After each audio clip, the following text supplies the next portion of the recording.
A vote for Futureman is a vote for the future. Argus stock up 5 points in the wake of recent crime. The bullets are real. The danger is real. The excitement is real. Coming to you live from Governor's Island, Argus presents the deadliest game show ever aired. SHOWDOWN, USA. Watch us 5 low-down punks and 5 Argus enforcers go head-to-head in the ultimate combat challenge, D-Day. Storm the beaches for a dangerous frontal assault. Jungle. Hide among the leaves and employ guerrilla warfare. Castle. A powerful defensive fortress. Observation. Survey the area and keep an eye on the competition. Hit. For one wrong step can mean the difference between shortcut and cut short. Who will survive inside SHOWDOWN, USA? Watch Kildom at 7, only on Violence TV.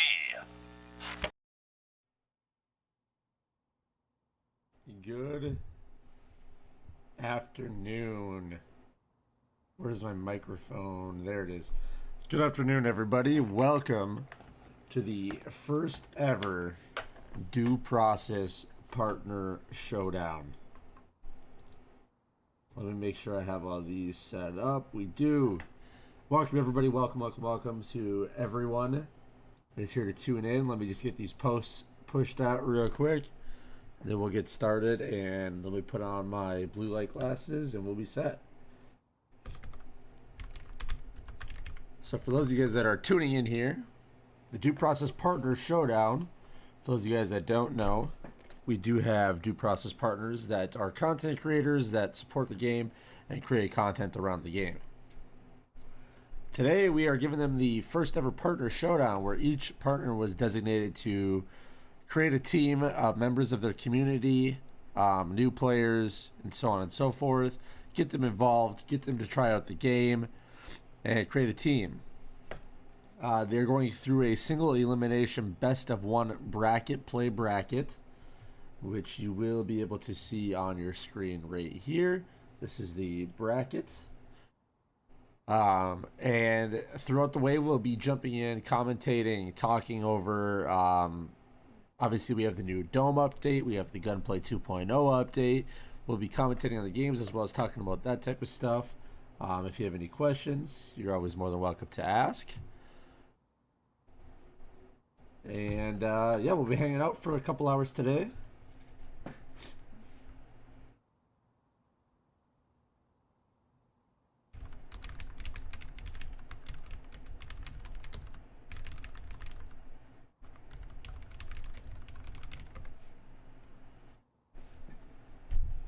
Let me just make sure. What's up, Comms? What's up, Karaki?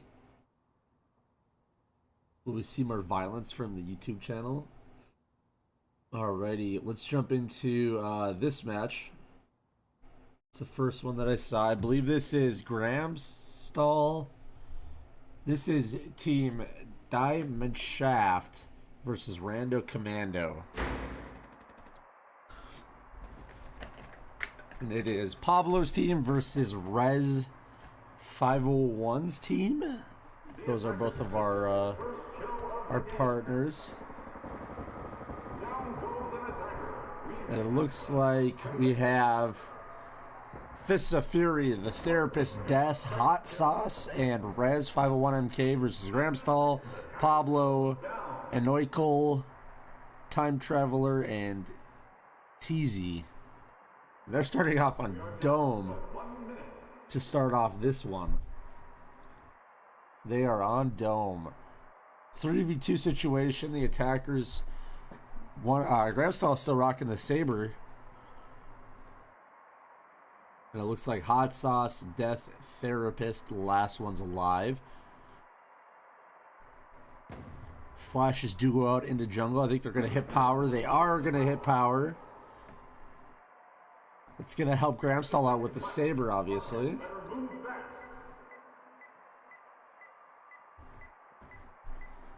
Here comes the push. The kick comes down. One guy goes down for each side. Grahamstall gets taken out. And the defenders have taken round number 1. And man, the fireworks on Dome sure are something special.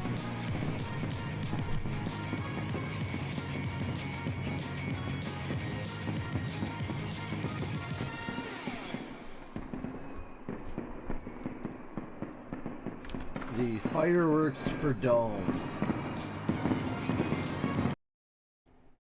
are crazy awesome.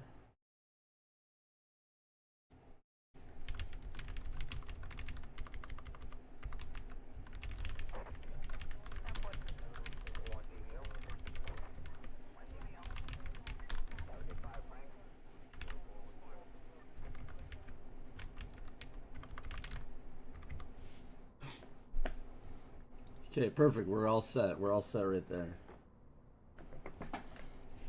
Heading over to Giant Thor for round number 2. I believe today, guys, Kill House was removed. Factory was put into place. If you played yesterday at all during the release of Dome, Factory was removed. Oh, they are playing a casual.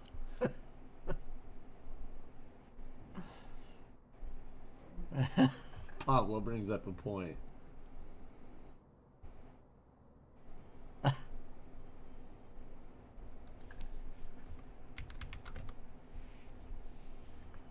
Pablo does bring up a point.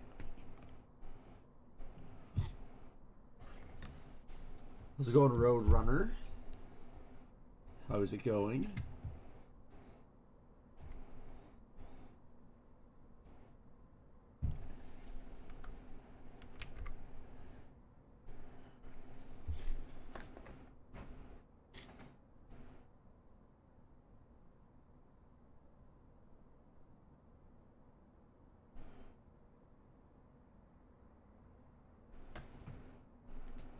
And I believe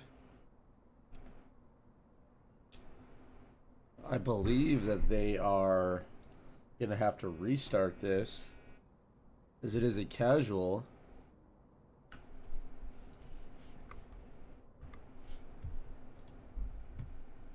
At half. It's not at half. It would be a full restart. Alright, so let's jump into... Let's try to see what else is popping. Let's go jump to another match. I believe Daya... Oh, here's a good one. Let's jump into this one while those guys get situated. This is Team C-Store Podcast versus Team What's DPL. Team What's DPL consists of a lot of the DPL staff members that put their time and soul into the DPL, and including our community manager, Pion. As the shots do rain out onto observation, Marbles is kicking D-Day by himself, pushing up that beach as Rezzy's overwatching. Simber gets taken out from the back. Rezzy does take out Marbles, though. The drawbridge does go down. Mr. Donut takes on one with the mop. Jamerson put shots in. We got Jamerson, Dork of Doom, and Average Cammy left alive versus Rezzy, Donut, and Shoveler. The attacking team is pushing through base. They have to They have to go through one entrance, and that is that drawbridge. As the flash does come out, shots fire down. Donut is getting pressured. Rezzy takes out one. Can he get the second one? He's playing corner, and they do it. Shoveler and Rezzy take out the remaining two.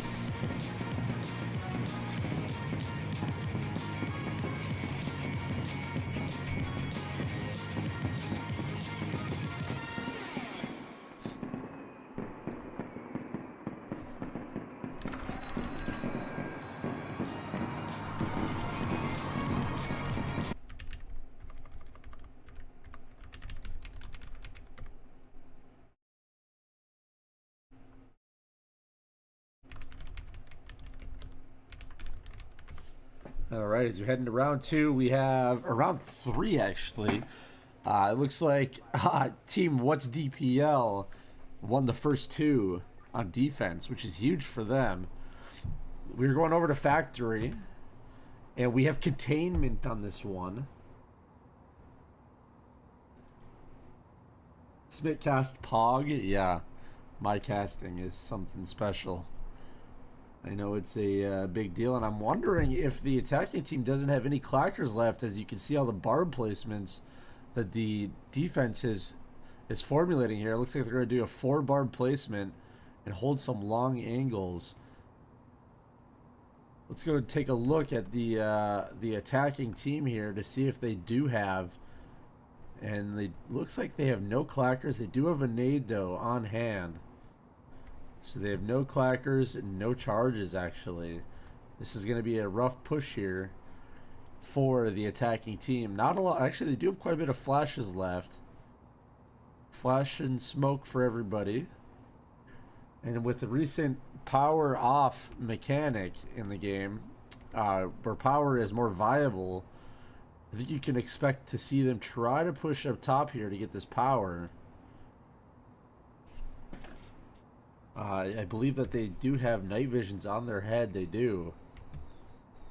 They have They have a full set of night vision as we head into this round, and we're going to follow along with them as they take off.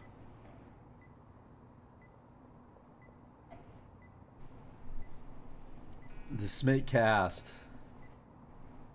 Hey guys, I'm coming. I'm one of the team.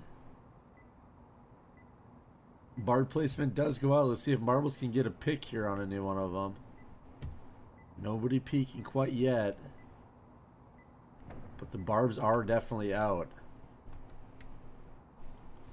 Rezi holding a tight angle on that green door, as Simber is as well.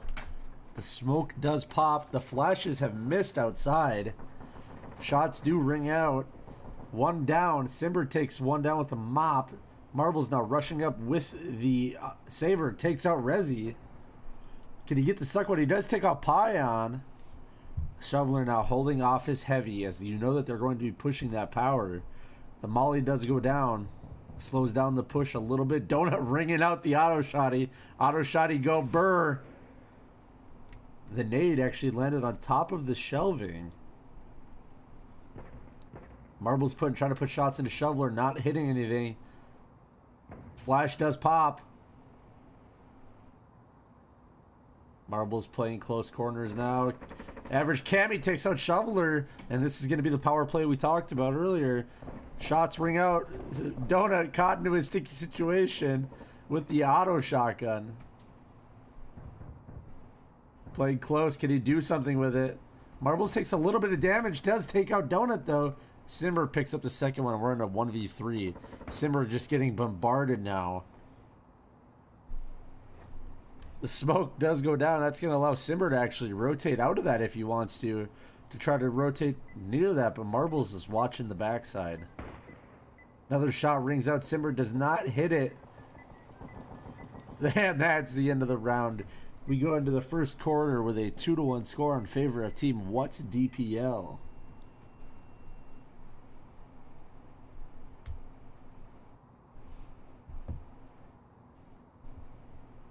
The Smith cast. Simber saying he had a light bug. I just think Simber needs to open his eyes. I think that's what the issue was.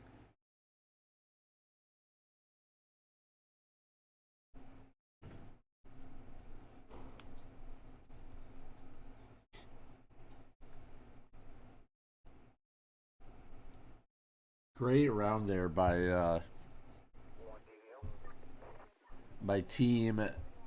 What is their team name? C-Store Podcast. That's correct. C-Store Podcast.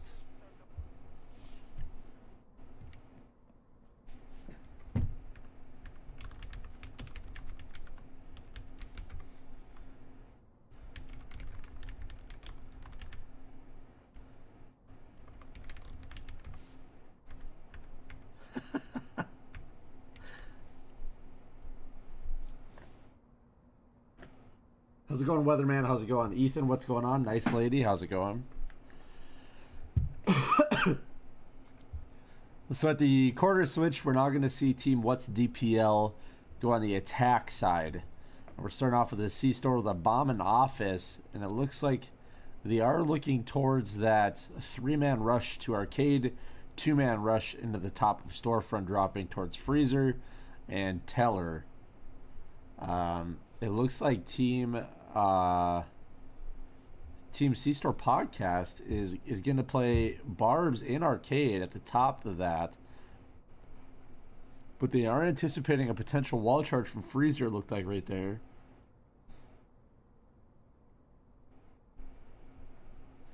Marbles being the IGL and showing the positional awareness of the team and where they have to be playing at. It looks like they're going to be playing and holding the storage, office, bathroom, and teller side more than anything. How's it going, Simber? Open your eyes, forehead. The Barbs are going to go down now. We have one on bomb itself, one on teller, stopping that push, and one in arcade. 3 Barbs and 3 mollies and a road flare left.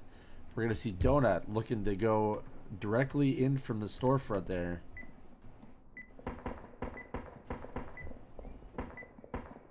Bringing out all the shots. Flash does go down. Is Donut going to try to hit the teller nade? That's what the real question is here. He's not going to. Do it, Donut. Oh, he baited it out. Pion does take a Dirk of Doom, though. Over in arcade, as Resley and Shoveler are holding strong. Donut tried to do the hero teller nade play there and gets caught off guard. And the push comes through the Barb at arcade. Donut does shoot that open. The molly rings out. That's going to actually get Donut down to 1 HP. He got caught there. This is a tourney, Birdie. This is the Partner Showdown tournament. The second molly does come in from Marbles. They have no mollies left now, only 1 flare. The attacking team, though, does have a couple of flashbangs left. Simber playing sneaky. Gets 1 in bathroom. Looking for Marbles. Can he get Marbles? He does not. He gets taken out. We're in a 3v3 now with no flashbangs left for either team.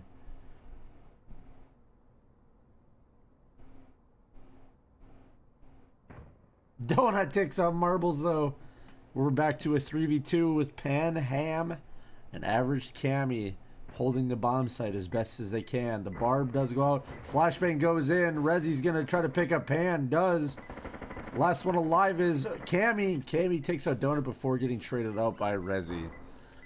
And the 4th round is going to go to Team What's DPL. Yeah, Birdie, this is an actual tourney. This is the bracket. So we are actually watching What's DPL versus C-Store Podcast. They'll play the winner will move on to play Neon Rangers, which is Control Alt's partner team.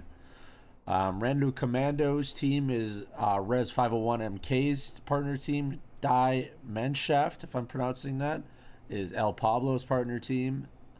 The partners are basically assigned to create a team consisting of no more than 1 DPL member. So they could have 1 more DPL member. They could have no more than 1 other partner with them. And they could get keys to get other new community members involved.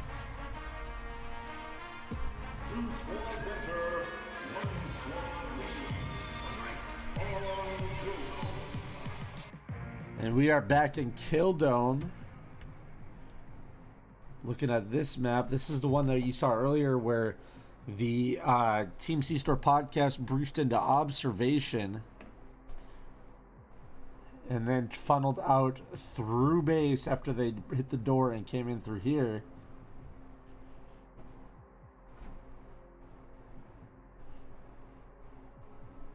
And it looks like Team What's DPL has kind of the same idea, but it does look like they are maybe wall charging up here. I can't quite tell. Nope, it looks like they're just going to look out the windows to see.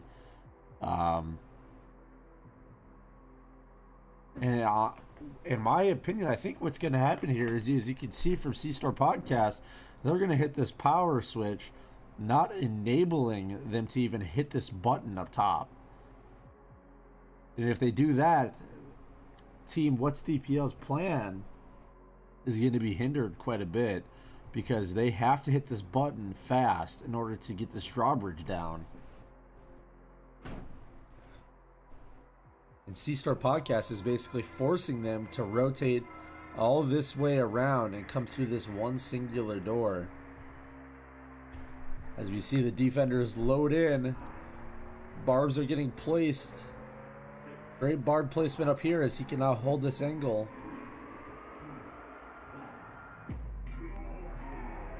As we see Jamerson sitting onto the power. Power does go out. They might have to audible.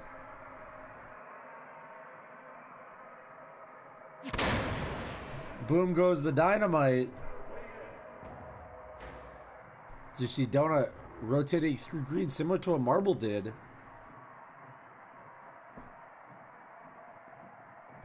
Look at the stack up in castle for this play.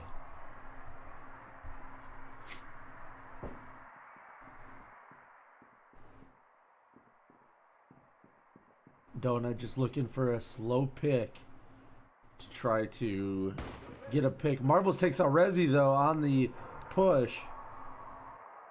Marbles is going to be holding.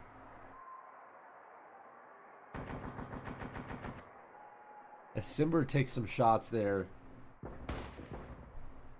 Donut trying to get a sneaky pick. Gets one of them though on Jamerson.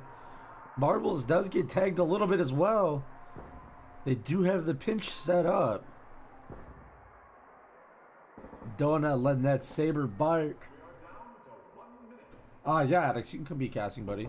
Because I have no idea what I'm doing. Let's jump into a call after this.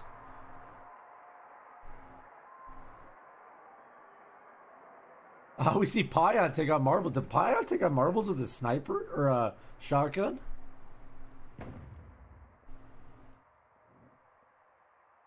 As you see the push, it's a 3v3 now with... They actually have quite a bit of flashbangs left. Power does go on. Shoveler's going to hit the switch now. Drawbridge comes down. There's the initial molly. Donut trying to get Cammy behind bomb. Donut just full sends in. Gets taken out though. Shoveler, can he do this? He's in deep trouble. He does not have enough time though. Addicts.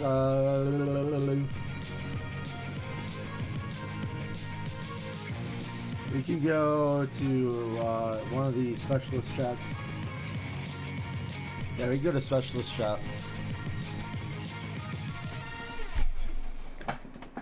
Let me run to the restroom real quick, Addicts, before... Actually, Addicts, I'm going to join you, and then I'm going to have you talk, and then I'm going to run to the restroom because I forgot to go before the tournament.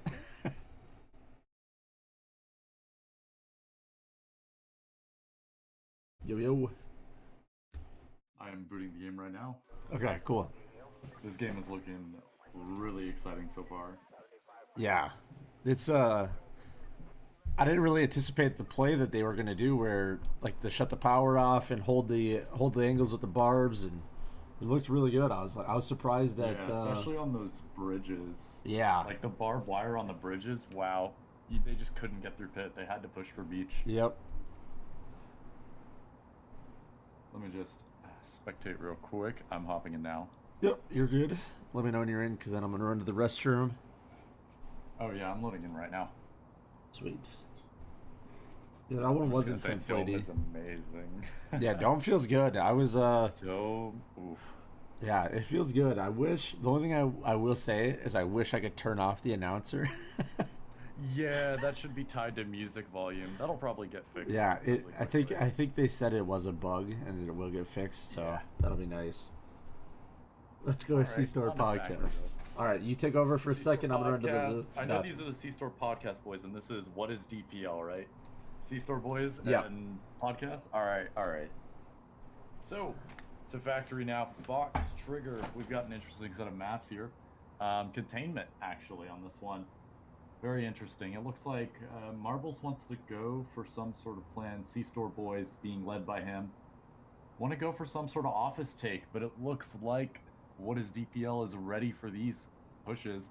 They're going to be playing towards containment as well as towards Dawn. So maybe we'll see some special things come out here, as planning is going to be a little bit sporadic as the round starts. There is going to be a clacker and a wall charge on Donut. I wonder what he's going to use that for. It looks like it may be the dock, as Pion's going to have a nade, and the defenders, not too much utility. Just 2 Molotovs and 2 barbs. Jamerson with the double flare, ready for if any lights go out. We'll see all these attackers.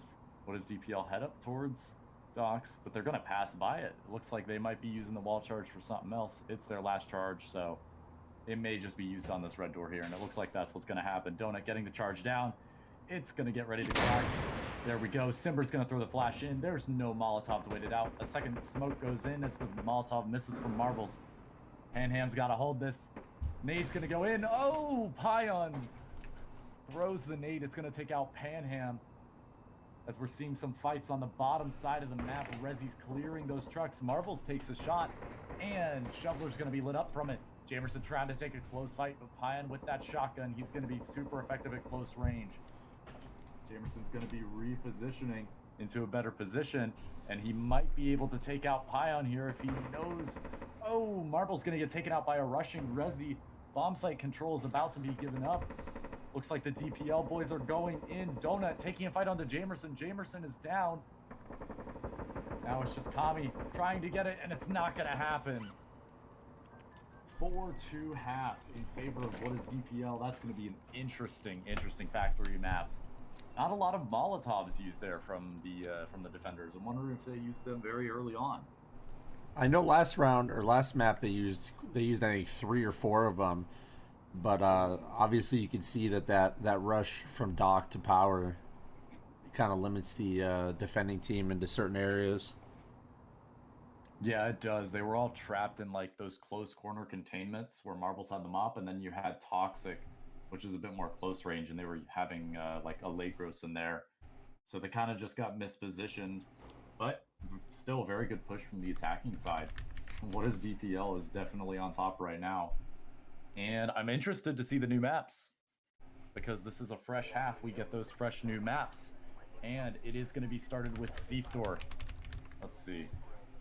Doesn't look like there's going to be any Skylight just yet, but it is Broken Saber.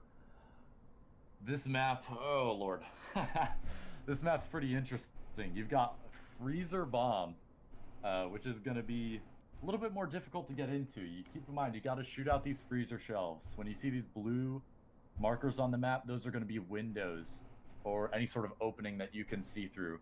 So we've got the freezer windows or freezer shelves here that the attacking team is going to have to push through, and the defending team isn't going to have many places to go. It looks like the attacking side is already planning for an arcade push, as the C-Store podcast boys are going to be prepping for some sort of bathroom side take. We'll see. Bomb is definitely a concern being drawn out, and maybe we'll see some barbed wires directly to counter the push. I am interested to see what goes down here, because in my mind, honestly, I'd go with the attackers. I'd just push arcade here and get us to the bomb as fast as possible. And I'm trying to think, what are these defenders going to do besides just barbs to slow them down? Yeah, they don't. I don't think they have very many Molotovs left. Maybe 2 or 3 at this point. And it looks like, if you're an attacker, you're going to have the advantage automatically with your flashbangs. It looks like Donut maybe had drawn that they need to flood out to storefront as well to provide more lanes to push into freezer. Yeah, getting those 2 angles on the bomb site would be really smart. It's good that he points that out to his team, and maybe he's actually just calling out a position in general. But I mean, 2 players are just going to be playing there. It's Marbles and Average Kami, Gruber and Knack, and with this update, that Knack is definitely worthy of holding that red door, to say the least. Charge is going to go down, waiting for Donut to clack, as Rezi's just going to check shed real quick. Simber seems to be going on a solo flank watch. Very interesting. And it looks like Donut's already going to go in. He and Pion are past the Molotov, not taking too much damage. Donut's got a pick, but Marbles has Pion down. Donut's kind of separated from his team here, but Rezi and Shoveler can go in right behind him. Marbles trying to get a pick as Rezi gets another. It's Panham down as Kami gets a trade onto Donut. They've got the flashes here. They could definitely push directly into sight, but they've got to be worried about the storefront player here. Flash goes into sight. Kami's going to be full blind. That's a kill for Rezi. And now it's Marbles and Tellers with Jamerson behind him. Molotov, KR, and a Knack. Interesting. 2 flashes for the attacking side. Marvel's going to push out, actually take out Shoveler. Jamerson's going to go for the kill, but it's not enough time. He takes the fight storefront. Oh, and the bomb gets defused, but Marble still gets the wall bang onto Rezi. Looks like Simber's going to have to just run away with the round and that grenade in hand. Yeah, That'll be useful in the future. I was going to say, Simber has saved a flash and a nade out of that whole round yet. Wow, that is close on time for the defenders. The instant rush from both Donut and Pion through the Molotov definitely threw the defending team off a little bit. Yeah, I would definitely have to say so. I mean, we saw 2 people, or actually, yeah, 2 people had to fall out of arcade and 1 got killed in arcade for that bomb. So, back to Dome. Oh lord, I love the music on this. Yeah, Dome is definitely one of my new favorites. I like the dynamic it gives to certain teams with the large room sizes. It kind of plays like a large mix between Factory and Killhouse. It's that great in-between, in my opinion. Oh yeah. At first, I really thought like all these windows on the sides of the map would just horribly imbalance the map, but with the capability of being able to like go under the map and just go wherever you want by using the bottom of the map, that actually kind of balances it out in my opinion, and it feels really good to play on both sides. We have that verticality that we saw in the old kill houses, the clubhouses that had 2 floors, but we also get like the lots of variation that we see in C-Store. Like in C-Store we have, you know, freezer and office, and those are like polar opposites, and we get to see the same sort of thing on Dome. And it kind of just mixes map elements together, so I guess it's the best of both worlds. Yeah, I agree 100% on that. I know when I last played Dome, it didn't have the underground really, and when they added that in to counteract, you know, all the windows that are on the outside, you could still utilize the windows in a lot of areas to see like, okay, they are pushing here, but the underground definitely helps the attacking team be more sneaky as far as what they want to do. Oh yeah, and it looks like this attacking team is getting ready to gear up for Castle. They're not going to be going to medieval times anytime soon, but hey, they've got the guns and they can definitely win it. It looks like the focus here for the round is going to be Drawbridge. We actually have a bridge connected to Drawbridge instead of, you know, just like connected to Pit as we've seen in some other maps. So this is going to be very interesting. We still do have that nade and that flash on Simber. So they've got extra utility for it as Rezi's going to get down the charge. Defenders are going to be holding some long angles on that drawbridge. Heading towards power side now. They've cleared out power, and it looks like the power's going out from Donut.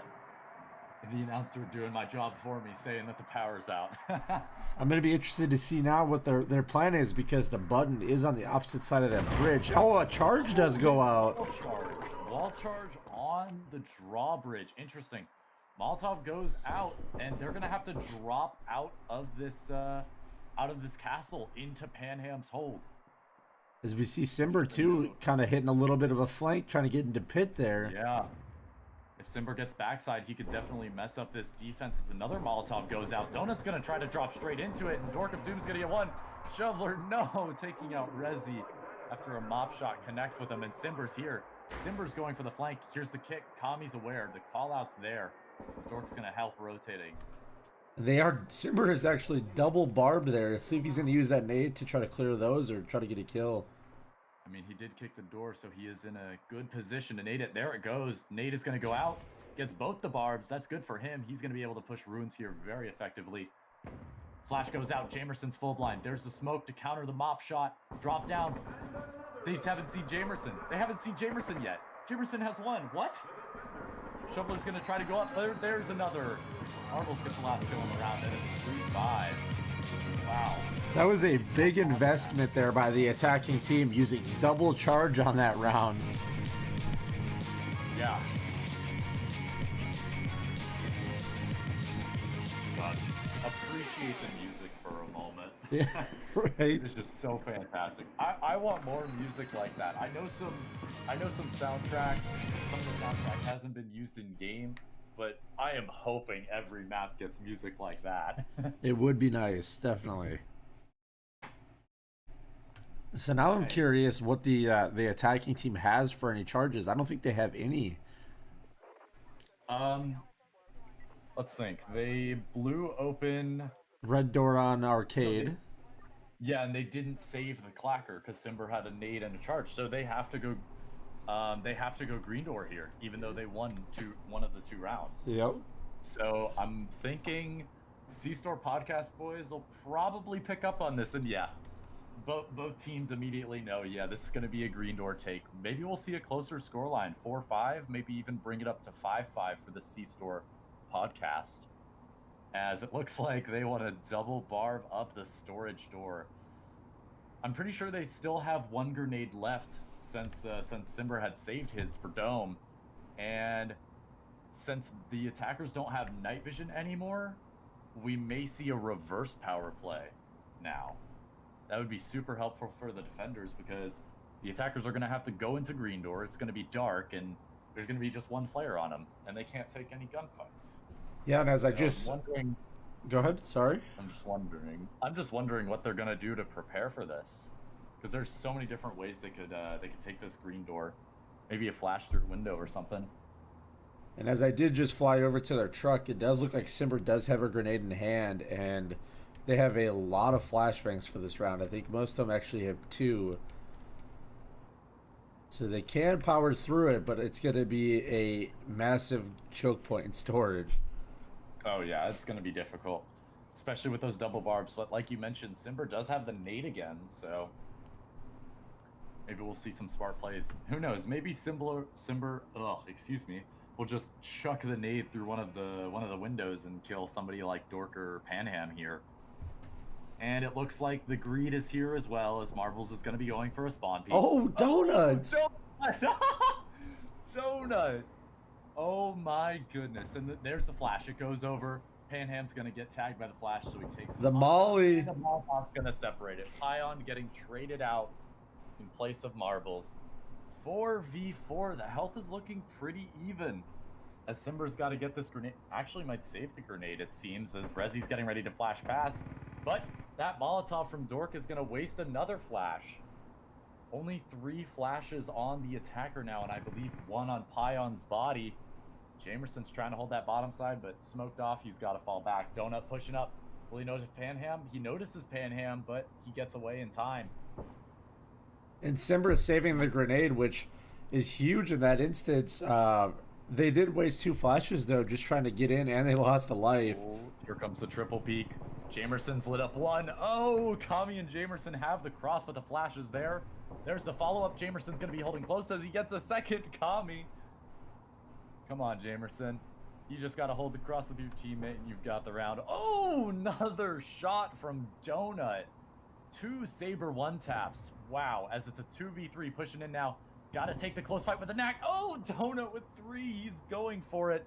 Nade goes out from Shoveler onto the bomb, but they don't know that Panham and Dork are holding office. It's going to be a close fight here. Donut's going to have to wide swing as time starts to tick down. It's 33 seconds here on Castle Sword as Donut pushes up the wide lane with Shoveler going. Oh my goodness. Another 1-tap. Donut. I didn't know this. Donut's just blessed today. Donut is a Saber god. Donut with the ace! Donut! I'm pretty sure that's 3 1-taps and an ace for Donut as they take a match point from the C-Store boys. Oh my goodness, Donut. Wow. When it looked like it was going, in the defender's direction off the start, Donut says, "Hold my beer," and pulls out the best round. I have never seen anything like that from Donut. I mean, put this man on a team. I mean, he can't play because he is staff for DPL, but goodness, I have never seen that come out from Donut. That is just brutal to see. Now the defenders, the C-Store boys, are moving to attack, and they've got to win 3 rounds in a row to tie this up. That's going to be pretty rough as we're back on Broken Saber. Maybe they'll do a similar arcade push. Maybe we'll see some sort of teller side rush to get storefront control. Because the 2 big options here are, obviously we saw last quarter of the game, we saw that arcade rush. And then the other option for this map, really, besides ecoing through storage, is blowing up teller and hitting that button. It's going to give you a lot of storefront room to work with. And who knows, maybe some good angles onto Freezer. But it looks like the C-Store podcast is going to be going for the same arcade push that What Is DPL did. So perhaps we'll see these defenders prepared for this type of push. Or maybe, the attackers will just come out on top. And a play that I was really hoping to see, honestly, was the push through green and try to wall charge this just to try to catch them off guard. But obviously, last round we did see, I believe it was Team What's DPL, kind of marked it, but then they ended up just going into arcade. Yeah, they wanted to save that. They used that double charge on Dome, and perhaps that was just an idea, an afterthought that they came up with. But hey, it looks like pretty much the same plans, except Donut is marking up some barbed wires on Freezer. So maybe it'll be a bit harder for the attacking side, the C-Store boys here, to get into Freezer. And maybe the defenders just have the edge here, knowing what's coming up. Yeah, I'm excited to see how this one's going to play out, as a barb does go down on Freezer and a barb in Bathroom to try to stop that lurk from green. Simber taking early shots. Marbles is going to be lit up, trying to get that trade, but it's not going to happen. It seems like Simber's just holding that little high sword now as the door charge goes off. Nade is there. Pion's holding it with the KR. Flash goes in. Flash is going to tag him, and he's got to back up. Oh, Marbles, here comes the rain. And we're going to see a push out into storefront. Jamerson taking a fight on the back with Simber. Finally getting some damage onto the defending side as a Molotov forces them back. Power's going out. Looks like they've brought night vision. And Rezi prepped with that Molotov. Gonna try to throw it in time. Dork of Doom, it seems, just trying to bait it out as Pion's playing that southern position. Panham is going on a little bit of a flank here, though. Might be able to take out Simber. As the door opens, Simber's aware. And Jamerson and Pion. Opposite sides of the door here. Nade goes out. Will the trade happen? It does. There it goes. Then Donut's going to be dropped to 40 HP from that. So maybe, just maybe, the attackers have a chance in this round. They've got to get into Freezer as the Molotov goes out. Rezi going to damage himself a little. And the only person on full health now for the defenders is Shoveler. Donut holding that hard angle. Trying to take the fight. Kami goes down. It's a 2v4. Panham taking a close fight. Gets Simber. Gonna have to fight Shoveler with the tub, though. Trade is there as Donut gets in close. Dork of Doom has the trade. Rezi and Shoveler versus Dork of Doom. All of these players close to full health. No utility. A knack and a shotgun with 30 seconds on the clock. Dork of Doom's gonna have to push this. Actually getting utility, a flash off of his teammate's body. Probably gonna drop that at the door. There it goes. Rezi gets tagged by the flash. Dork of Doom gets the trade. He's gonna start tapping the bomb. And Shoveler's getting close. Shoveler's gonna go for it. There's the tag, and he gets it. Oh my goodness. In favor of What Is DPL. That is a close round to end it. Oh my goodness. I thought, honestly, when Shoveler missed the first shot, I thought Dork of Doom was going to turn and burn him. I thought it was over there. But, I mean, I got proved wrong. 7-3 in favor of What Is DPL. And if I check the, If we look at the bracket. Yeah, the bracket, excuse me. I was at lost for words. They should be facing Neon Rangers next. That's going to be interesting. Some of the other matches we've got going on is the Empire Gaming Group versus the Chrome Wolves, the Bean Bandits versus the Oxford Commas, and the Rando Commando versus D-Manshaft. I'm pretty sure D-Manshaft is led by one of the LCG members. So maybe we'll see them play. And it looks like Neon Rangers and Anti-Citizen 1, who both had a bye round 1, are like scrimming right now. So that'll be interesting to see as well. Let's what do you say we jump over to team Blast versus Scott Stapp Notice Us. And they are actually playing on EU servers. It's a close game. Open for that. Yeah, it's 4-3 in favor of Blapsap's team right now. So I am intrigued to see this. I know Blaps does not play in the league, but I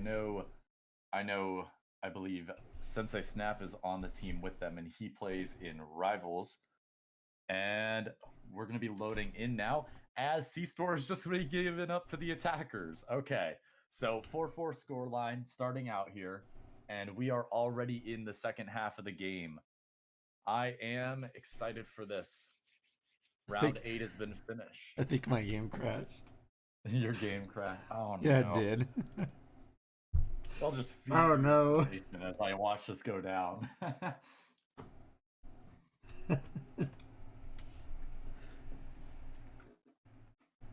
So, Smith, I don't know if there's any, like, big plans or, like, you can't talk about this, but, like, any word on Spectator going public for full release or with the first-person Spectator? I actually have no idea on that one. Right. I couldn't even tell you either way. All right, because I've heard some ideas from people saying, oh yeah, maybe we should add like a sort of Go TV system that CS has or stuff like that. And I'm like, yeah, that's probably interesting, but the server load is going to be really bad on it. Yeah. So on to Factory. It's back, and it is Operation Bear Claw. We've got a large square toxic with 2 floors on the right portion of the map with servers directly above it.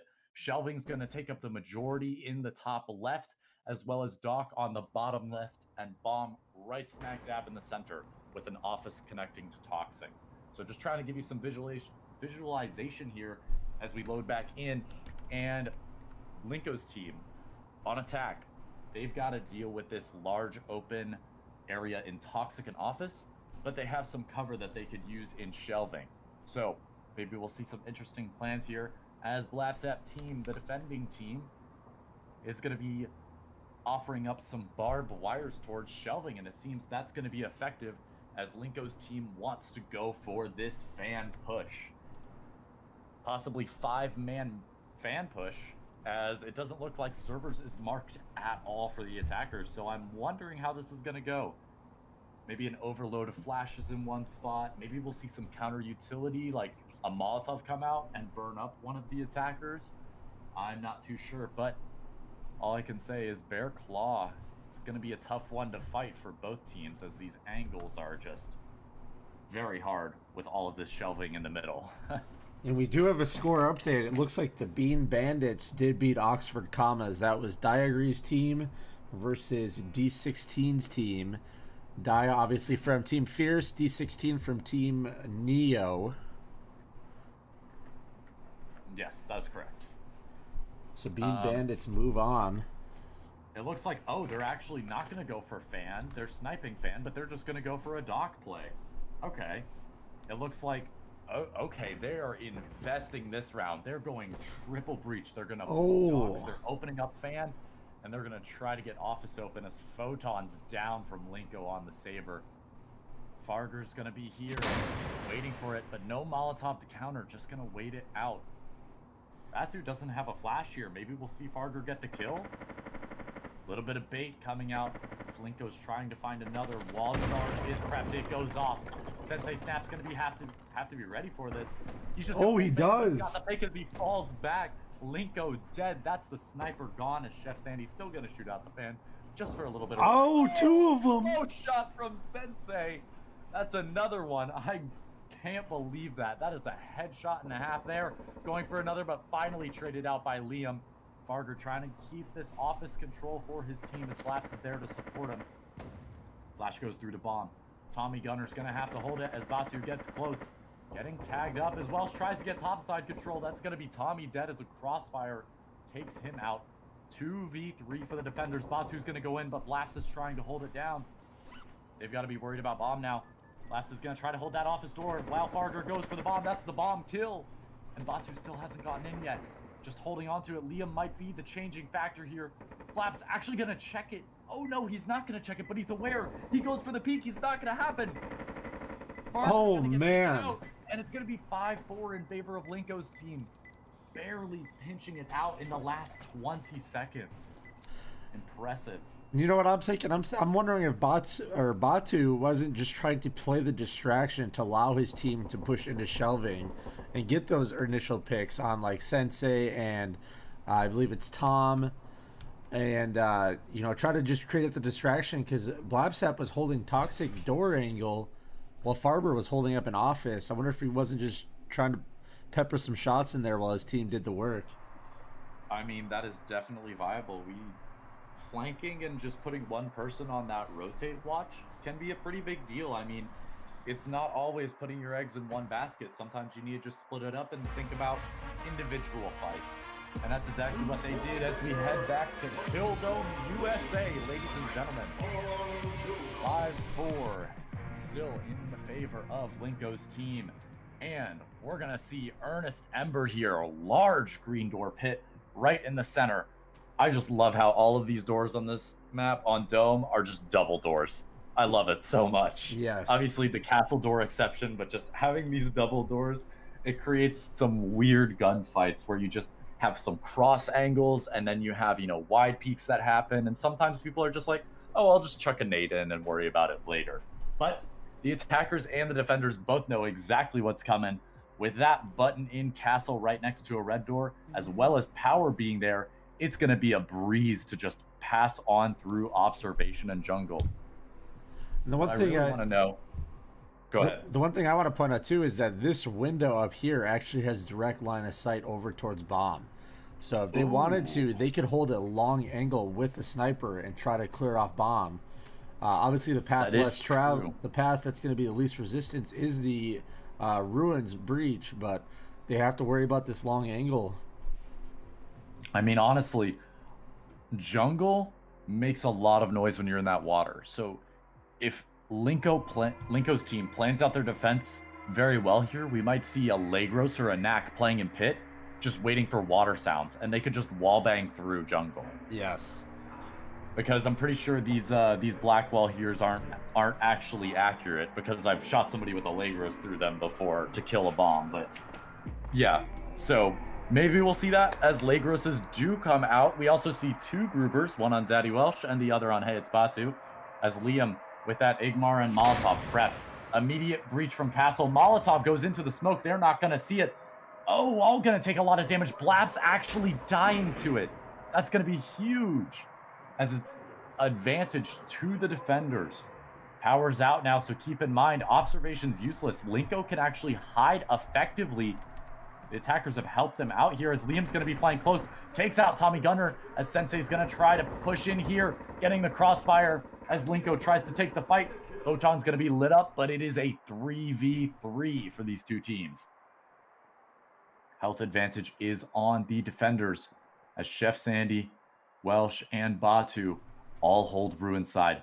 Sensei's going to have to kick it here, reveals his position. Daddy Welsh is going to peek it. Damage goes out, but there's a flash. Following up with a grenade to just clear out anybody below, and it's going to be barely any damage onto Welsh. There goes Drawbridge. That loud clicking noise is exactly what you heard. And powers are back out. Batu got to be careful about this with his teammate.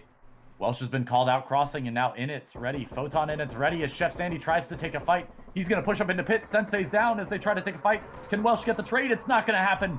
It's a 1v2 for Chef Sandy. Both of these attackers are low, and he's got the chance behind the leaves, and it looks like Photon might be ready for it. Waiting now, Photon's going to cross out. There's the first pick for Chef Sandy. 1v1 for him. Igmar versus KR. Water, going to make noise, actually revealing his position. Farger should know. He knows exactly. Oh, actually going to opt to clear out the rocks. And Chef Sandy's going to play the long angle. He's just going to wait for the bomb. The glow of the bomb's going to show up on his opponent, and it's going to be an easy kill for him, as long as Farger doesn't push him out. Farger's going to tap it, baiting out Chef Sandy, but it's not going to be enough. Going to start to tap it a little bit more, just being extremely patient here. Sandy's going to peek it, and it looks like there's no time. Even if Farger sticks it here, There's not going to be enough time. Sandy goes for the pick. Defenders are going to win this round no matter what. There it is. 6-4. Match point for Linko's team. What a crazy round there, as we saw the power go off initially, and then they turned it back on to try to get that drawbridge down. They had a perfect pinch. It was just unfortunate that the guy sitting in the bush managed to clutch up the round. Just the spam drawing at the end of the round. That's what we love to see. It's like a dance party in spectator mode. God, I cannot tell you how many times I've just started like shaking my head in my seat, just like jamming out to Dome.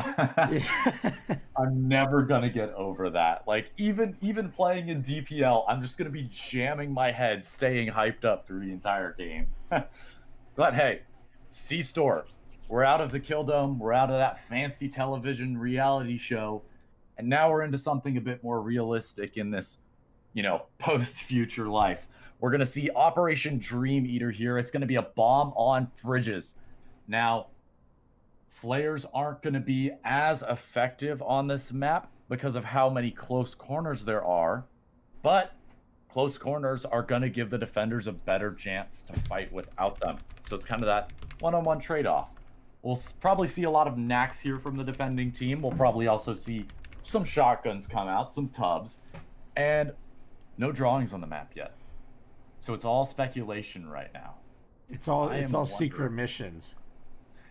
It's all a secret mission. Who knows? Maybe we'll see the lights go out. Maybe we'll see Teller wall charge. Or, maybe we'll just see a green door push. I don't know. But it seems Sensei is going to be the first person on the map, opting for some sort of a notification about fridges, as Blapsap is now confirming that. Yes, we are going to go through freezer into fridges, and wow, don't know where they're going to come from. Probably just the green door, I would assume. Oh, actually, Tommy Gunner opting for storefront. Some decisive planning here. These guys have different ideas. It looks like it is just going to be the wall charge in the end, though, as that is the only line drawn on the map, and I am just, wall charge is picked up. It's going to be a storefront play, as 3 barbed wires might actually counter this play perfectly. The other thing to notice, too, in this map is most maps have 2 red doors. This one only has 1, other than storefront. Yeah, a lot of the C-stores recently are having storefront, a red door, and green door, and it's very interesting.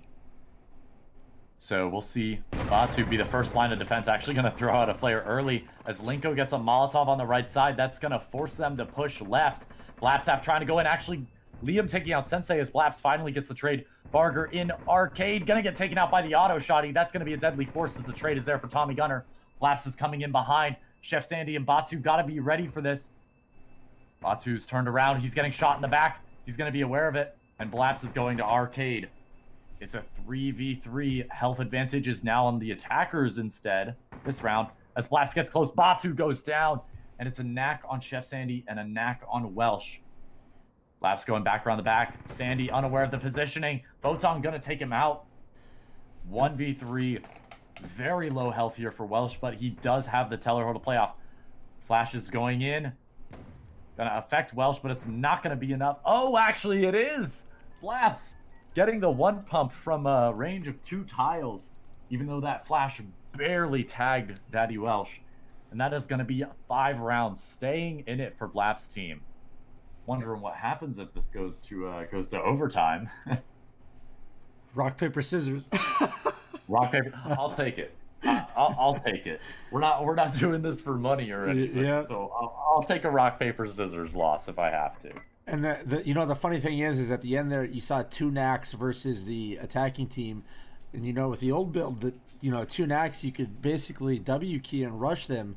Now you have to play way more, not necessarily scared, but tactical, because the knacks are literal power weapons these days. Yeah, you need to be careful around your corners, and whenever you get on a bomb in any map, you got to be careful of a knack, because that one player could just be, staying alive in the back, waiting for you to tap it. So, some good thought process coming out from both of these teams. Sadly, the defenders were overpowered, not taking the win, but they have another chance here. Round 12. We're going back to factory as Blapsap's team is going to try to go for this tie, and Linko's team is going to try to go for the win. Bear Claw, we're back on it, and I am interested to see how the push happens on this for opposite teams. What we saw last time, we saw Doc play, we saw some office presence, and then we saw 2 sniper kills, one for both team through the fan. So maybe we'll see something similar, or maybe we'll just see a green door play as Sensei's drawn a little bit on the map. Servers is going to be marked out as there's not much going on just yet. It seems green is confirmed by Tommy Gunner, and maybe we'll see a late breach from the team. I just need to look into their truck real quick and see what utility they've got. They only seem to have flashes and smokes. There is not a door charge on anybody, it seems like. So yeah, forced to go green in this situation. Oh, actually, there is a door charge, but there is no clacker. Hopefully, maybe we'll see it. I'm not sure. Because I don't see it on the wall currently. Possibly somebody picked it up, and I'm just rambling right now. But defenders are prepped for a green push, as it seems office server split is the push here for the attacking side. Well, and the one thing I just pointed out too with the free cam is that Toxic on this map is very unique. It's a split level Toxic where it's a low ground and a high ground. And if you hold that center high ground around that big vat, you can see right down into servers pretty much. As you see Linko doing right now, actually. There's that barbed wire there. So anybody who, walks into that barb, their feet are going to be exposed and they aren't going to be able to shoot back unless, they have a Lagros or a Saber, something that can penetrate that wall. So we're going to see Linko holding on to server's window. Good presence from him as Farger's just waiting out this peak. Seems they want to blast open office first and distract Linko so they can go for the green play. I'd assume they are aware of the mop on this map, but there's also a tub playing close in office. This could catch them off guard. Flash goes in, no Molotov to respond. Immediate kill on Batu. A trade onto Welsh, actually, from Linko in the back, as Tommy Gunner's going to try to clear it out. There goes the flash. Welsh is close.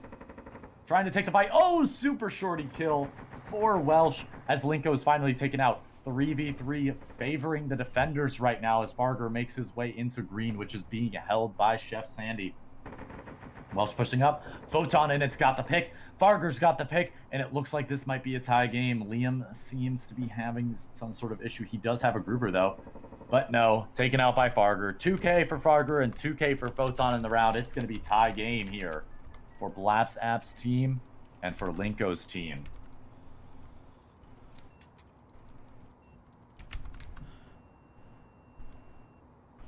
We may be going overtime. Yeah, we're gonna have him just do a casual real quick. Looks like Liam ran into a light detected issue on that round, so we're gonna run into a quick overtime real fast.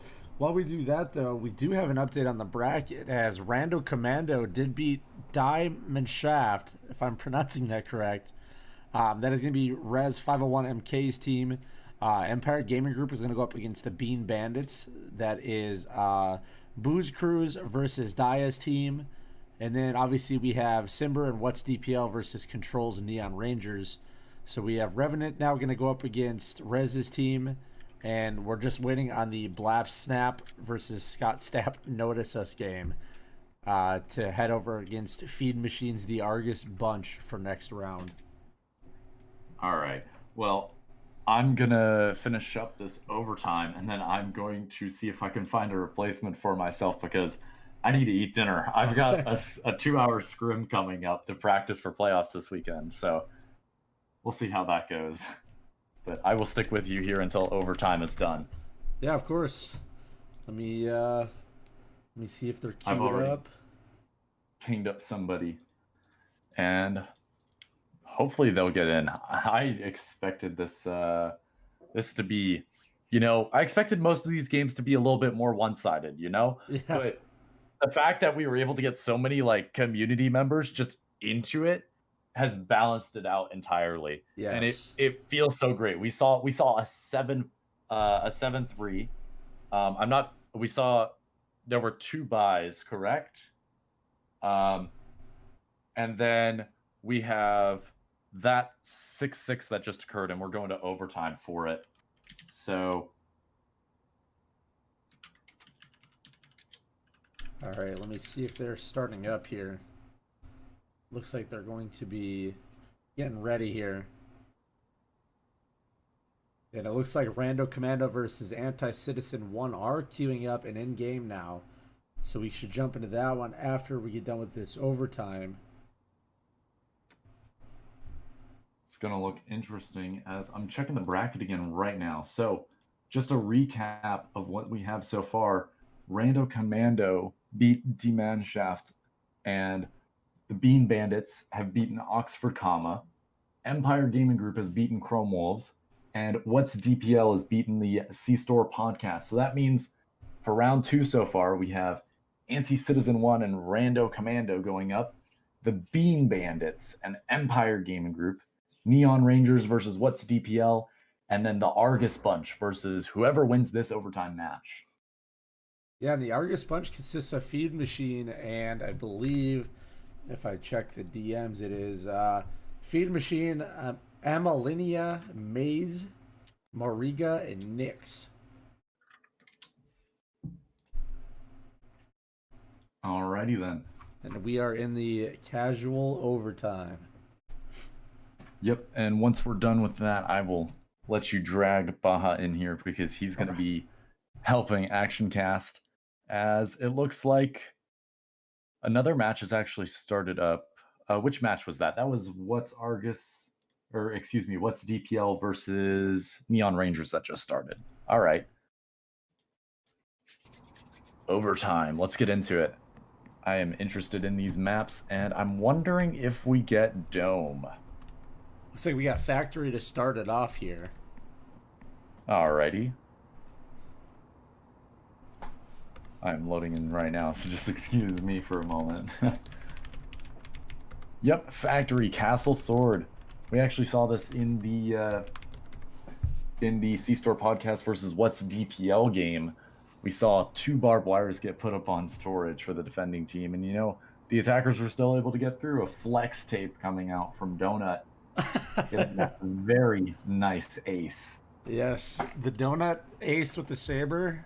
That round was absolutely crazy how they went down instantly with 1 player as Pion got caught in that molly, but then they rallied back. Lewis, the partner showdown is our DP partners. Were assigned to make a team, and this is a little tournament for them to get their communities involved and to get new players involved in the game. So each team was only allowed 1 additional due process partner and 1 DPL player per team. So a lot of these teams have really some brand new players. If watching some of these other games, there's like people with 5 to 10 games at most, and it's been really close matches actually. Oh yeah, like a lot of these are super super exciting, and I'm just glad we're doing like these community events and stuff like that, because when we did the whole when you guys put together the whole Facing the Devs thing and the community night hours, and you guys constantly live stream this stuff, and it's just the community engagement is there, and it's really nice. As Dox is actually going to get door charged for Sensei. Nade goes out deep as Chef Sandy's going to be caught out. Low health already on Batu, as Welcher's going to try to hold this.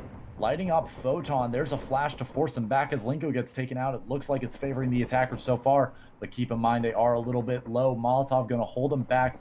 Welsh might be able to get away here as Blapsap is going to try to take a 1v1 with him.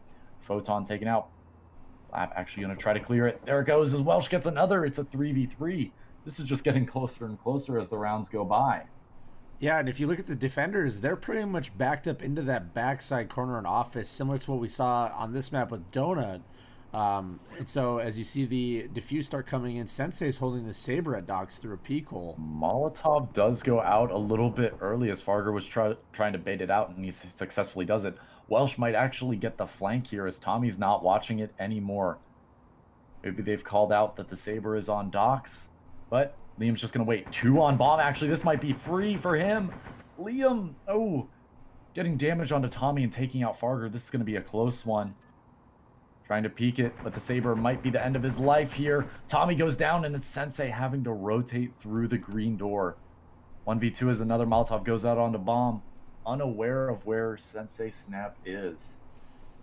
And Sensei there, if you had held that position for a second longer, I think you would have killed Liam up in top office there, but he recognized the rotation that had to take place, so... There is a knack on Sensei. This is a very strong weapon, but Liam's got 3 beautiful round for the defenders. Yeah, great round for the defenders after getting taken out pretty early and put into kind of a sticky situation with only 2 left. But yeah, I mean, I do just want to... round went one-sided, then equal, then one-sided, then equal. Like, yeah. Wow. The other thing, too, going back to what you mentioned with the Devs v Discord thing is we are going to be bringing that back real soon. It's in the works for like a new format for that to give the community another reason to beat up on the devs. But, yeah, I just wanted to bring that up as well. I mean, the devs are a pretty strong team. In the Season 2 qualifier, I'm pretty sure they got 10, and it was top 8 to qualify, so... The devs know what they're doing, so if you're going to prepare for that, you better start preparing now, as we are on to Dome, and I am not even going to attempt that name, because my vocabulary is not that large. So, we've got Ruins on the north side of the map and Castle on the bottom. There is going to be an immediate button through a red door, allowing a drawbridge to bomb, which is a pretty simple idea, but we also have a long pit. Maybe we'll see a barbed wire come out here as the attackers could be opting to save. And it looks like Chef Sandy has pointed out some sort of jump he might want to try. I'm not sure if that's possible or not. It'd be a shame if he fell into the lava. I could say Snap can be aware. I could say firsthand, you do not make that jump. Alrighty then. I have tried it and I have failed. I'd really like to try some of the other cover on this map, though. I just want to point out, if you know this, then go right ahead and tell me. But like, I'm seeing a lot of, you know, concrete rebar and these steel bars sticking out of the lava. Are you able to jump on those if they're at the right level? I actually have no idea. I've just tried to do the jump that you saw Chef Sandy doing, and the pit ate me alive. So I'm not sure. Obviously, there's 2 breaches though on this, like you pointed out, with Castle and Ruins, that pretty much lead you directly to bombs through both of them. Yeah, so we'll probably see just the green door though, unfortunately. Actually, there is a clacker, excuse me, so we'll see a clacker on Castle Red Door as well as a split into green door. There goes the breach. No Molotov just yet, waiting it out. There goes the Molly. Perfect counter to the flash. Photon's going to get lit up, but Blaps is in. Trade is going to try to come through, but Blaps has 2. Wow, 1 HP for him as Tommy Gunner goes in alone. Gets taken out by another 2. And you can see 3v4 here. And you can see Batu using observation to see where Sensei is here, using those windows and those TV monitors to his advantage. Wow, but Sensei still gets the kill, pulls out the pistol in time as Bomb is going to get tapped. Liam has to make the play here, rushing out. Farger on Bomb, taking him out. It's 1-1 score. Wow, what a great round there. And you saw the power of observation utilized there with the windows, able to see down this whole line of sight. And then to check out here too, you saw them look out there to tell Farger where the player was coming from. Exactly. That was a very tense round, to say the least. Blaps actually picking up 2 and going down to 1 HP very early on. That was a big play at the start. I think we're heading to C-Store for the last round of this this half or quarter, I guess.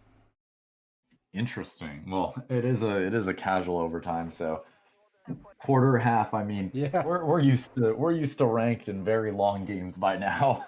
I think both of us can agree on that. But hey, C-Store it is. And it is Razor Display. You've got an office drop, but you have to wall charge to get through it. Very interesting. I think that this is one of the newer ones. And obviously you can see here that the bomb is facing this way into arcade, so they can actually do right like this if they wanted to, right into arcade and get control of it. Yeah, that could be really interesting, but there is the option for power here. Power's kind of in that midpoint between the teller push and midpoint between the arcade push. Or you could just, just use the wall charge, go directly for it, do whatever you like. But it is last round and a half, so we'll probably see a lot of utility come out.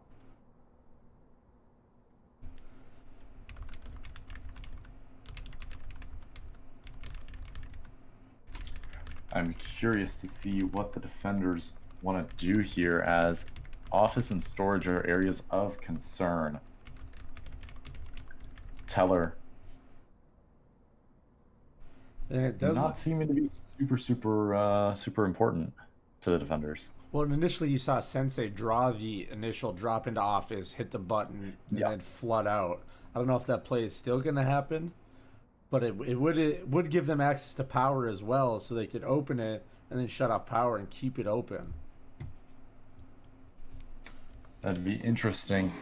And I mean, the attackers just gonna go for that shed breach, it seems like. Actually, they do have the clacker, they do have the wall. It's gonna go down. There it There's is. the shed breach. That is a very early warning for the defenders, letting them know that power's about to go out. And we might see Liam, just go for a spam of auto through the door. But it's not happening just yet. Flash goes into Teller's. Linko's going to be blind, but he still has bullets in his gun. Not going to be effective, though, when you don't have vision. Welsh is going to try to get the trade, but it's going to be 2 for Photon.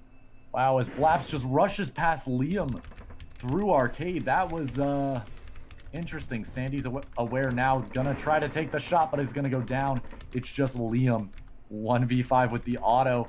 Goes in, not going to even get the kill on Blaps. 5-man flawless round.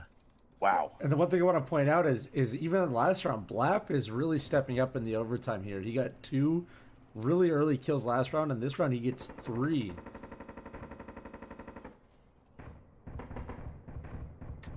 Yeah, that is very impressive from Blapsap. Photon actually getting 2 of his own and going to get some free team kills. Tradition. That's what we call it here, as it's going to be 2-1 in overtime. Interesting.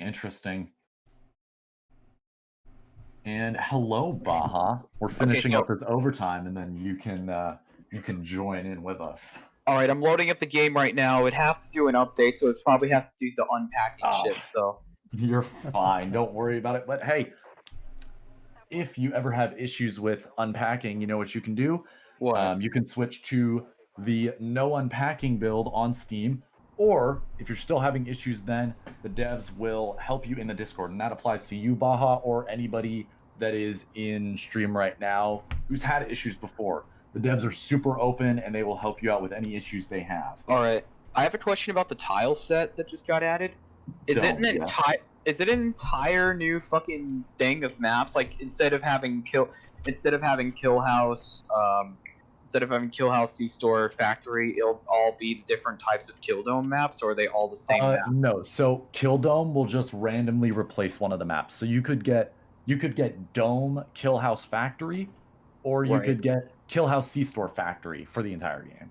Right. So and the Dome is just all 3 scenarios combined? Like, what's going on basically, there? you have the verticality that we saw in old clubhouses, and now we have some longer range angles from Factory. There is like sort of a thing similar to Toxic called Pit with lava. Nice. Pretty Fuck off. interesting. Fuck off, Pretty you prog. interesting. Fuck off, fucking I'm trying to download this. Yeah. Are you ready for overtime? Yeah. Okay. We're not live, are we? Oh yeah.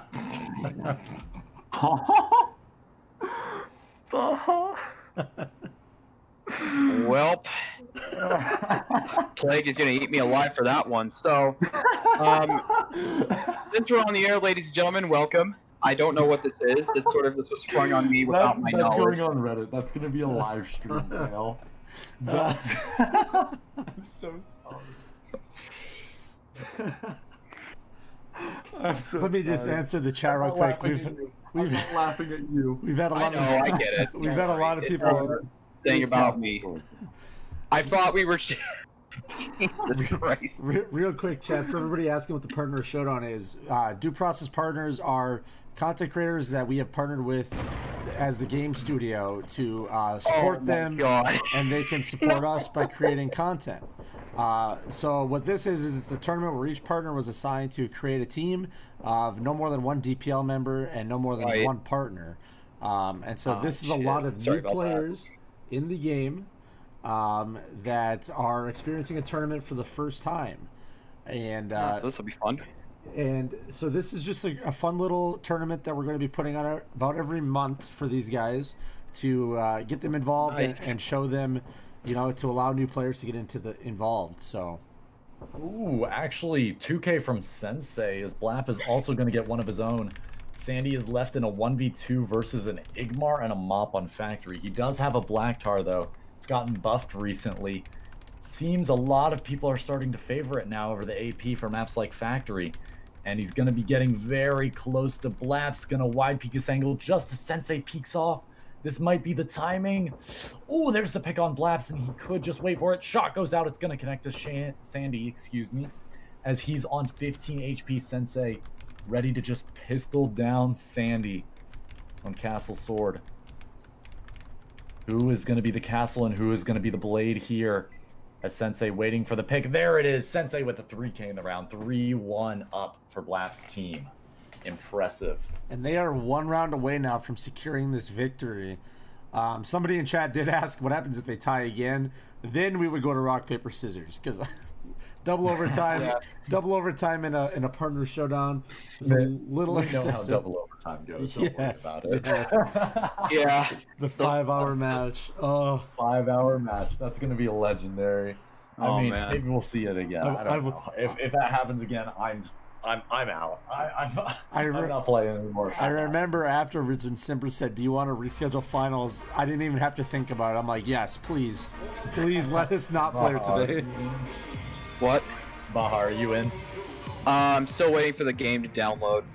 All right. Well, I'll finish up this round of Kill Dome USA as I get ready to eat my sandwich because I want food. But, cool. I mean, food can wait as we have an interesting match going on. Double green door on pit and double red door on the bottom of castle. We're back to that map that I cannot say the name of because, yeah, I don't know how to do words sometimes. I think it's Magnimus. Magnanimous? Magnanimous? Magnanimous? What does that word even mean? I'm looking it up, but we are going to see a lot of barbed wires on the left side of the map. Maybe we'll see a red door breach. It seems there's 2 red door breaches coming out from the attacking side, one to castle, one to jungle. It is magnanimous. It is very generous or forgiving, especially towards a rival. Interesting. All right. It's funny that it fit with Queen. Like, you're a generous and forgiving queen. Yes. So we are getting ready to gear up for this double breach from the attacking side. We're going to see Castle and Ruins taken as the defenders are going to set up. We see an Igmar on this north side. We're also going to see a player playing in the logs and jungle. Interesting positioning as I've been trying to figure out how to use that cover effectively. It seems very interesting as Liam's going to be crossing under the bottom side of the map, going towards Castle, as well as the breach is going to be wrapping around. Liam just going to be checking for anybody in there, and Photon's just going to say hi. So is Blaps. They're just going to be staring at each other, having a good time, you know? It's always good to say hi before you breach and, you know, wipe all the defenders. And the cool thing about this too is like you talked about earlier. Oh, and it gets one with the charge though. Wow, Photon. Just gonna do Linko like that. It looks like they want to end it here. Flash goes out for Batu as Sensei's gonna hold on to pit. Push is getting ready on Castle. Flash goes in. So does the smoke. Blapsap is still able to be ready to hold it. Sandy may be calling out that Blapsap is just holding observation, as Batu's going to get tagged by the mop. Waiting it out now. There goes the flash. Second shot goes in as it's advantage for the defenders here. Nade goes deep. Not going to take out Blapsap, but Blapsap has one pick. Going in for a second. He's got it, and it's advantage to the defenders. And look at the health here. Both on 1 HP. Sensei wide peeking. There's the shot. It's just Liam. And it is a 1v5. The odds couldn't be greater against him. I thought this overtime was going to last a lot longer, but the defenders have really ramped it up this game. Blapsap. Yep, there it is. 2K for Blap. 2K for Sensei. And 1 for Photon to clean it up on Kill Dome. Great on game. overtime score. As we see Blapsnap's team take that victory. And as you saw there with Sensei too, they were utilizing the observation windows to see when they were going to be pushing up into observation, which was great for them. Very beautiful. As I'm going to have Baja subbing out casting for me. So, ladies and gentlemen, I'll leave you with Smit and Baja. I want food. So, Smit, keep this going. This is a lot of fun, honestly. I have the game open. I just have to find which game I have to spectate. We're going to spectate Revenant versus Rez's game. So look for Revenant. Revenant. Do I have him friended? Well, it's Revenant, Drazi, Fairs, C3, and Karaki versus Rez, Fist of Fury, Team Therapist, Death, and Hot Sauce. Is it Rezi? Okay, so is it Rezi? No, Rezi's not in the game. Nope. Okay. If you have me friended, Baha, you should be able to find it. I don't think I have you friended. Let me see. I will leave you to it. Okay. These games are interesting. I'm excited to watch them. Yeah, it's going to be Absolutely.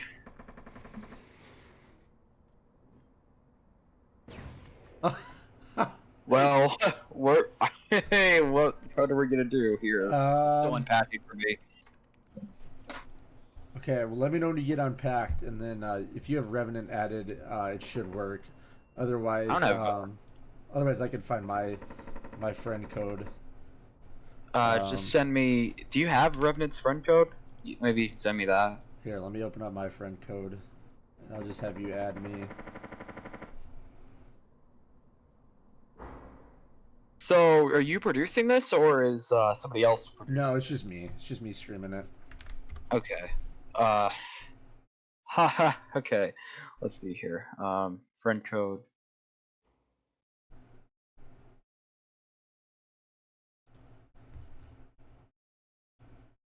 All right. What's going on, Swaggy Almighty? And it looks like as we're jumping in here until you get in, because I'm not the best at play-by-play. I just kind of do the It's okay. analysis. I can do this. Adaxi is mostly the jack of all trades when it comes to this, but I sent you my invite. So let's see what comes of it. But as we're jumping in, it looks like Revenant's team, or as the bracket's called, Anti-Citizen 1 is leading 4-2 against Rando Commando, which Revenant's team consists of Drazi, Revenant, I can't see the other ones, but Revenant is the team captain of that one, and then Res 501 MK is the team captain of Rando Commando here. Have you added it? Yep, I did. You should have to just refresh your game, and you'll be good. Okay, so it's check spreader. Which game is it? Revenants. It should be Revenant. Do you have? Yeah, it'd have to be Revenant.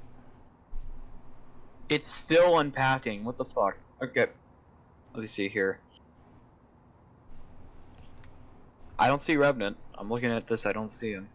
Yeah, let me see if I can. Let me see if I can find his friend code.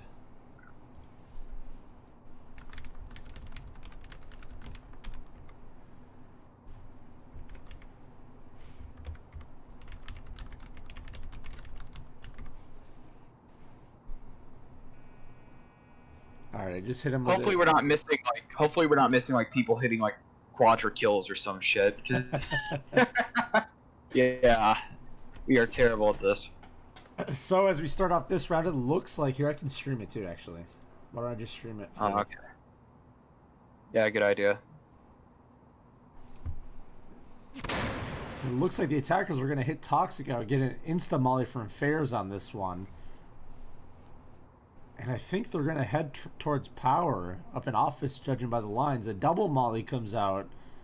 All right, let me. Absolutely, they got that Molotov shutting off that entrance, but they're looking for a way into Power. Maybe looking for a plank for the green door onto storage. Now we have a barbed wire setup. They could be anticipating a push for storage, but that silver side of Toxic is completely clear as they make their way up towards north. Takes out one of the defenders on the walkway. One of them falls into the Toxic pit though. That's great. Hot sauce fell into the sauce. Definitely throwing a wrench at the plan here as they make their way back towards Power, towards Red Door. Throws a flash outside for some reason, but now they're looking for a way back in. One of the attackers goes down. That's Fists of Fury. And now the pendulum of power shifting as one of their opponents kills themselves and the other gets killed in the barbed wire. Either way to Office, shots ring out from the AK. Molotov, frag goes out, nobody home. One of the attackers goes down, one left for the attacking team, 4 left on the other side. And now Kid Racky, I think that's what his name is, looking for an opening, looking for a chance to open fire. Everybody taking their time here. They're stationed pretty well on that bomb. I think they anticipate that he's going to come through Office as a couple shots ring out. And as he makes their way in, caught with the mop as defenders take home this round. Yeah, it was a initial good plan, but the defenders just had too many power positions holding it from the highway, as people call it, and from deep shelving, and then the initial Molotovs. But the real play of the game was Hot Sauce trying to make the jump of faith and missing and falling into the toxic goo. Alright, let me see if I can find Revenant here. I can send you his friend code quick. Yeah, that would be much appreciated. For that. Oh, we're on the new map. That's cool. We are on Dome. So, Smith, tell us a bit about this Kill Dome here, because I've only seen the trailer. I haven't seen it in the flesh. Dome is a great mixture of a lot of different areas, right? So we do have a form of Toxic, again, in the name of Pit, but unlike Toxic, where it'll tick you for a little bit of health, if you fall into Pit, you are just insta toast. Yeah, the way I like to describe Dome is a big mixture between factories, long sight lines, and kill houses, close corners. Depending on which area you breach into, there's a lot of moving pieces, and when you first play it, it's going to be a visually stimulating map where you're going to say, oh my god, look at all the colors. And then once you get into it, you're going to say, okay, and now I understand the tactical aspects of it. With Jungle, you have the underground area. With D-Day, you have the trenches. And the coolest thing I like about it is with the D-Day area and the beach, is it is a Higgins boat that you actually get into to kick down the door. You kick down this ramp, and you're basically storming the beaches here. My grandfather was in D-Day, and that's why I can't watch Saving Private Ryan anymore. But the cool thing about it, though, in my opinion, is the jungle and ruins area with the water and the tall grass, because you do have to check your corners a little more. You can play sneaky and watch out for the grass. But the other cool thing I love about it is everybody was worried about the windows, but there's a large underground area that allows you to travel from area to area. Wow, that is cool. So you can go right underground and follow, like, if you want to go to a door and not get seen, you can run underground to that other side door. That's cool. I'm waiting for Revenant to accept my invite. As they make their way onto D-Day, smoke's going out everywhere. They are trying to clear as much of those sightlines as they can because they know that's a very open area. And now they're waiting out shots. One of the defenders tags one of the attackers a little bit. Not sure how that's going to play into it, but now Flash is going out. Let's see how they handle this here. Yeah, and they C3 is holding that high ground castle area, which is a big power position. Looking for that power.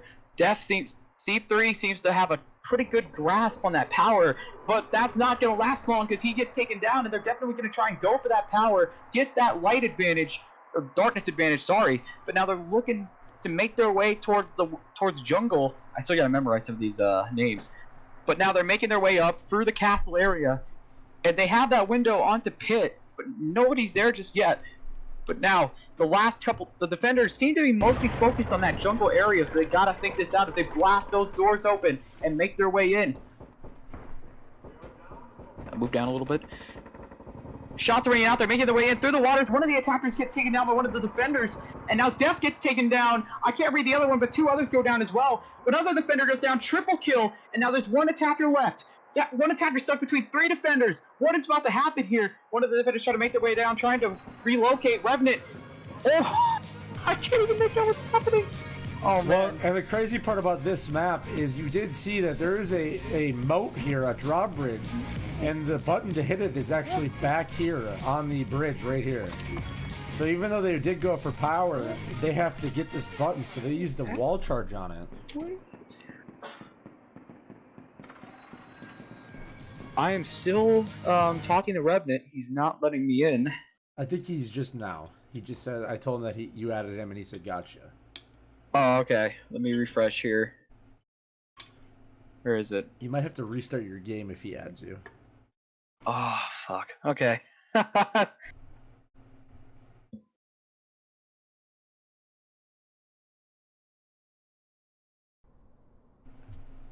So that does bring up match point for Team Anti-Citizen 1 versus Team Rando Commando.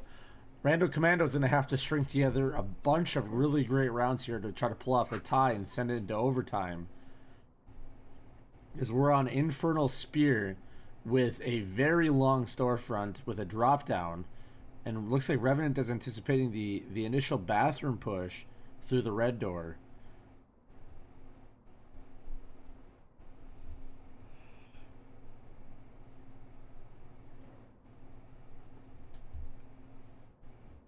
And it looks like they're going to double barb that up. I don't even know if the attackers have any explosives or clackers left. Looks like they really don't. They just have a plethora of flashbangs. Because we have Team Therapist. I wonder if he's giving them therapy during this time of peril as they have to string together 4 solid rounds in a row to pull off this victory. Death with a nade on his hand. And this is going to be a tough one for these guys, as they are going to be forced to drop into storefront and try to make something happen. But it looks like Team Anti-Citizen 1 is going to be barbing up everything that they possibly can to slow down this push, as they have a double barb in bathroom and teller, 1 barb in freezer. Alright, I'm loading into the game. Perfect.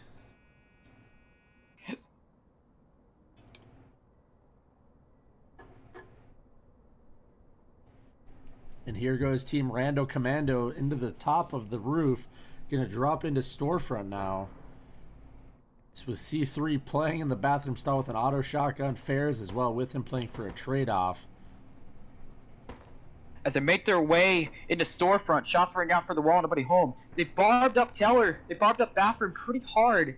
So if a push through there is going to be difficult, especially with that auto shotty right there. But they're also stacked up in arcade as they make their way into bathroom. A couple push through the wall. They take out the auto shotty into the bathroom stalls. I don't think they realize Ferris is there, but they throw the flash. Ferris is flash, but he takes out Death in the process. Make their way to arcade. Hot Sauce goes down as well. And now Fists of Fury trying to get to the refrag.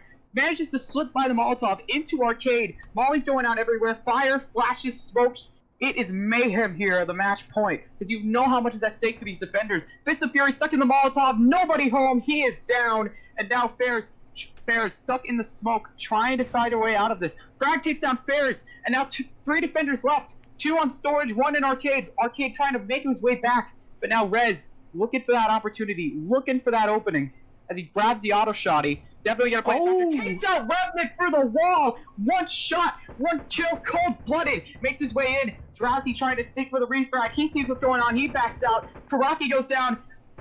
Therapist goes down as well. And now Rez and Drowsy exchanging shots. Rez chats up Drowsy pretty hard, and he's pretty lit as he tries to hold on with that hold on with that black tar. I'm talking way too quick here. Whew. And now, and if you look at both their 30 healths, seconds. they are both one shot. Yeah, 30 seconds on the clock. Not a lot of time to spare here. Bring those up to the wall. And Squad 1 will take home this game 7-2. Wow, great game there, as Team Anti-Citizen 1 is going to push their bracket to the semifinals, I believe. Yeah, they are in the semifinals now. So if we look at the bracket real quick, Anti-Citizen solidifies their spot in the semifinals. They will play the winner of the Bean Bandits versus Empire Gaming Group. Neon Rangers is playing What's DPL right now, and Argus Bunch is playing Blapsnap. So if you have Simber added, it looks like they might have finished.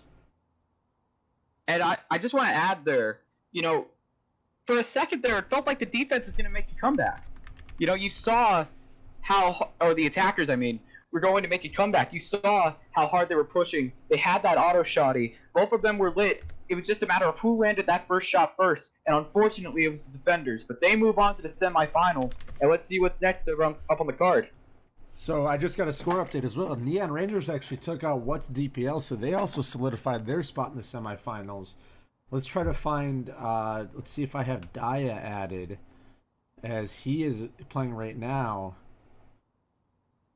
Neon Rangers, that's a cool ass name. It is. Sounds like an 80s new wave band. I like it. Let's jump in with the Argus Bunch versus Blapsnap. It's actually Feed Machine versus Sensei, teammates and rivals, but today they're facing off against each other to see if they can solidify their spot in the semifinals. Who do I add for that one? It'd be Sensei. Send me his thing. Okay.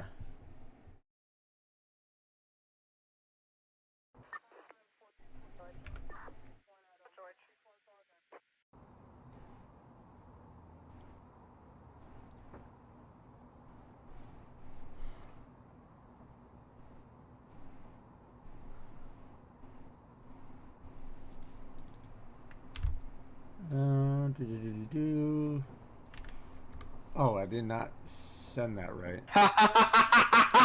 You sent me the Steam community page. Okay, let me get this here.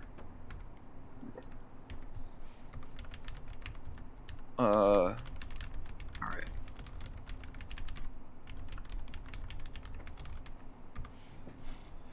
All right, we're a 2v1 advantage towards Team Blapsap as we start off this round.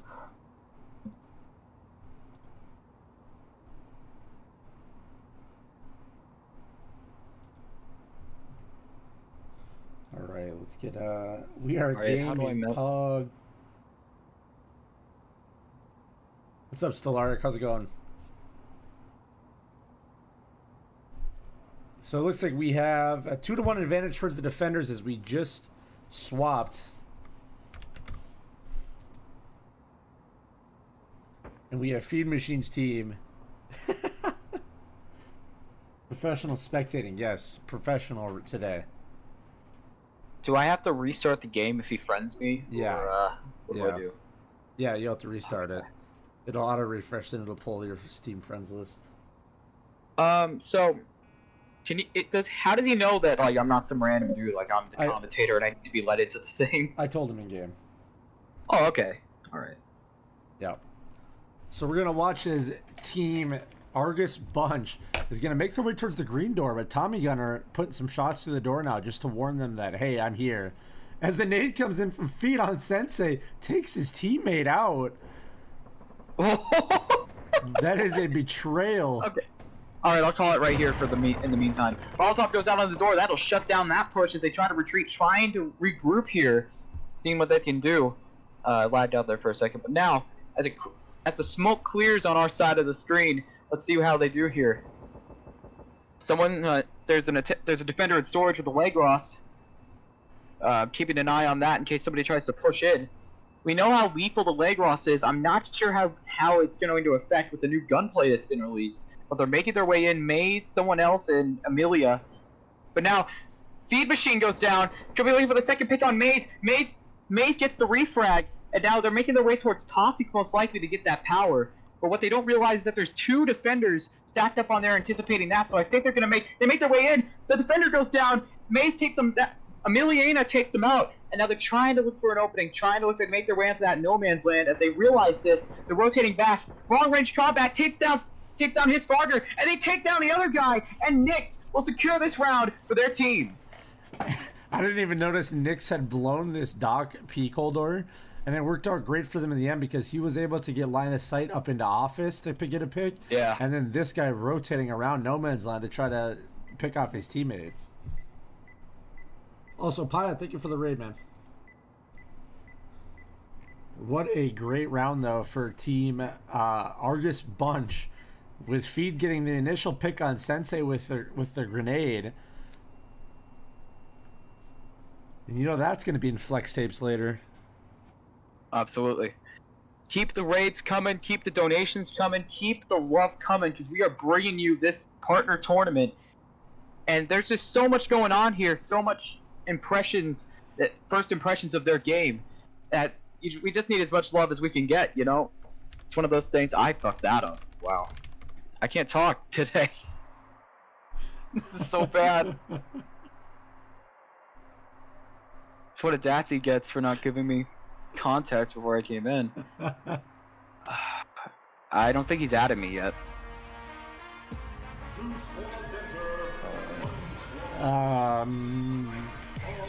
Yeah, I don't see his thing.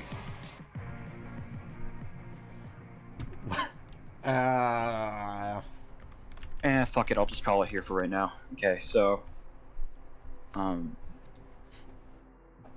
So as we head over to Dome now, we look at this map, right? And when I first look at this map, the initial thing I realize is observation is going to be overlooking the bomb.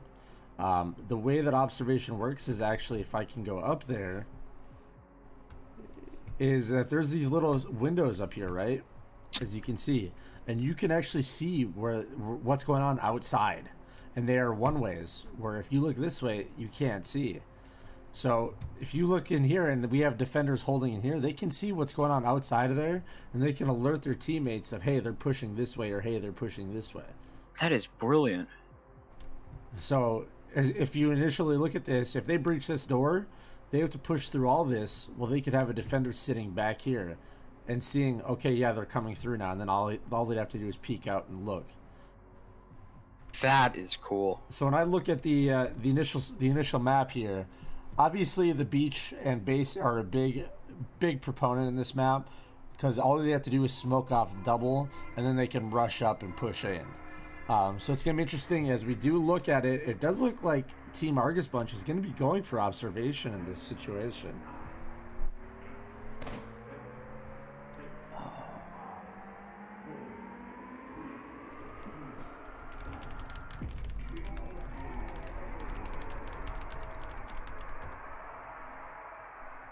Yeah, whatever, I'll just call it here. Making their way on the roof, I think. I don't know if this map has a roof, but they're making their way across that. But they're making their way down towards observation. Like you said, going for that red door on observation. And there is, in fact, there is a defender sitting there. You probably jinxed it. Wow, they're making their way in. Confronts that defender in observation, takes him down, and now they have the oversight. They can see what's going on here. They can sort of scope out the situation as they make their way into ruins. One of the attackers gets taken down by one of the defenders. Emil Ninja goes out. He gets taken down. Maze, Nyx, and Apollo, the only ones remaining. Maze makes his way out, trying to confront 2 defenders. One's on the floor, one's on top. And that verticality you're going to see come in as the flash goes out. Maze trying to make his way in. Confronts the defender on the upside. Maze goes down. And now Nyx and Apollo, the last 2 attackers remaining. Let's see what they do here. Chopping out on Apollo, gets sniped, and now let's see what they do here. Nyx with that sniper rifle, let's see if he can take out these last 3 defenders. Now these last 3 defenders, they're on the other side of the map. They have so much to rotate towards if Nyx decides to take that bomb, if that last defender on ruins goes down. I think they realize that as they're making their way back. Oh, man. Nyx snipes another one, that's another kill on the body count. As they make their way down, Apollo rains out shots. And Nyx makes his way down. Nyx goes down. And now Apollo, the last one remaining for the attackers. As those shots ring out, Apollo gets taken out. And the defenders will take Dome. And as you saw in that map, you know, Blapsap held this back corner as he had line of sight not only on the bomb, but also to this push across the bridge in jungle. It just goes to show you that the long angles, you know, when I said earlier that this map is a big mix between Killhouse and Factory with the long sightlines, that it does ring true, and the long sightlines are very beneficial towards, you know, the Legros and the Igmars and, you know, the Mop and stuff like that. So it was great to see that him utilize that long sightline. Right, and Smith, I'm just gonna call it from your stream. I can't. Okay. Like, I can't do this. Okay, so coming on C-Store, tell me about the C-Store map. I believe this one is another one where the bomb is not in storefront. It is an office bomb. I think this was made 2 weeks ago in the rotation. Obviously, a very generic play would be dropping in, breaking teller open, and wall charging. But I've seen a lot of teams do this play where they breach the red door, rush in instantly. There's only really 2 rooms you have to clear out in order to get control of the bomb, right? It's bathroom and then storage. After you have those, it's just all about holding the doors and holding the angles. And it does look like Feed's team is looking to maybe breach into arcade and get storage control first, as this door does look onto bomb versus the bathroom to office door.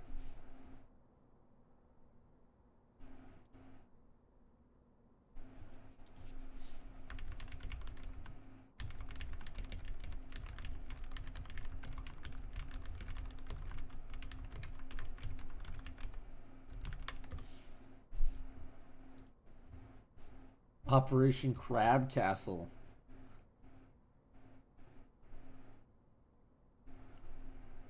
And it looks like, you know, Team Blapsap is anticipating the initial shed to bathroom breach. And, you know, Argus Bunch sees the power sitting right here in arcade. And they think, well, that's an easy enough one, you know. They don't really have to clear out freezer then. They don't have to clear out storefront. All they have to do is get into storage and then anticipate the push through the one door that they have in storage.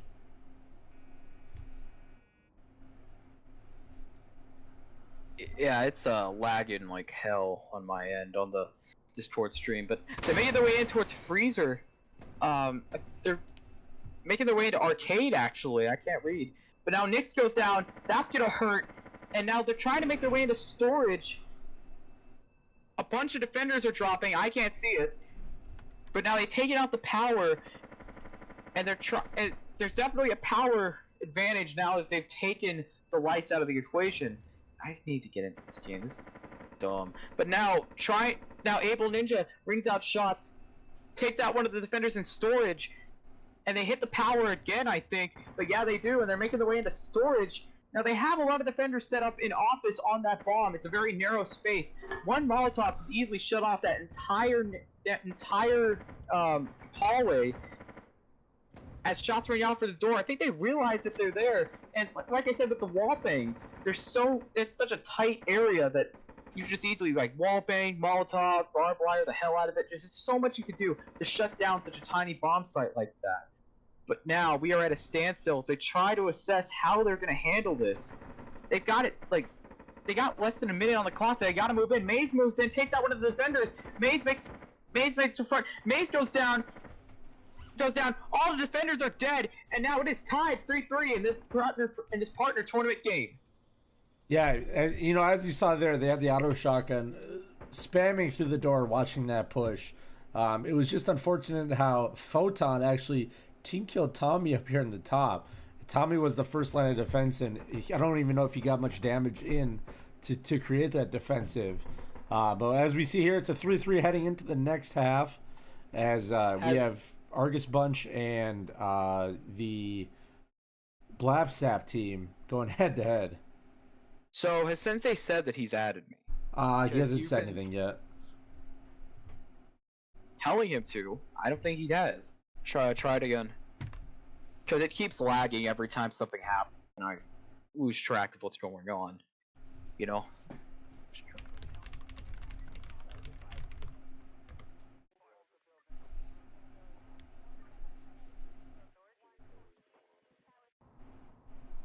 Okay, let's see here.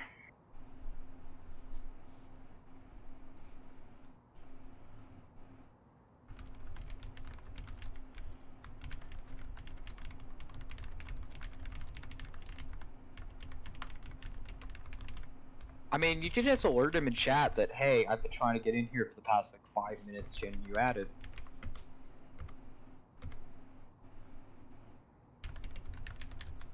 Okay, I just did. I think Pion's gonna come after this game too. Oh, thank God. Okay. Yeah, so that way you don't have to feel so pressured to add everybody. No, it's okay. All right. This is definitely an old map as we go to Abbott Atlas.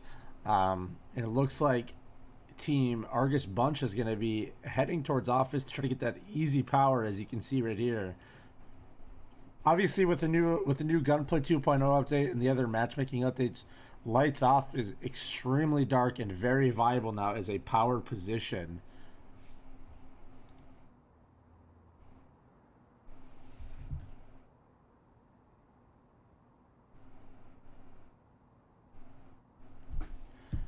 And they are going to be barbing that choke point there. And I would not be surprised if you see one holding it just outside of that on the highway, as well as one maybe holding it on the stairs.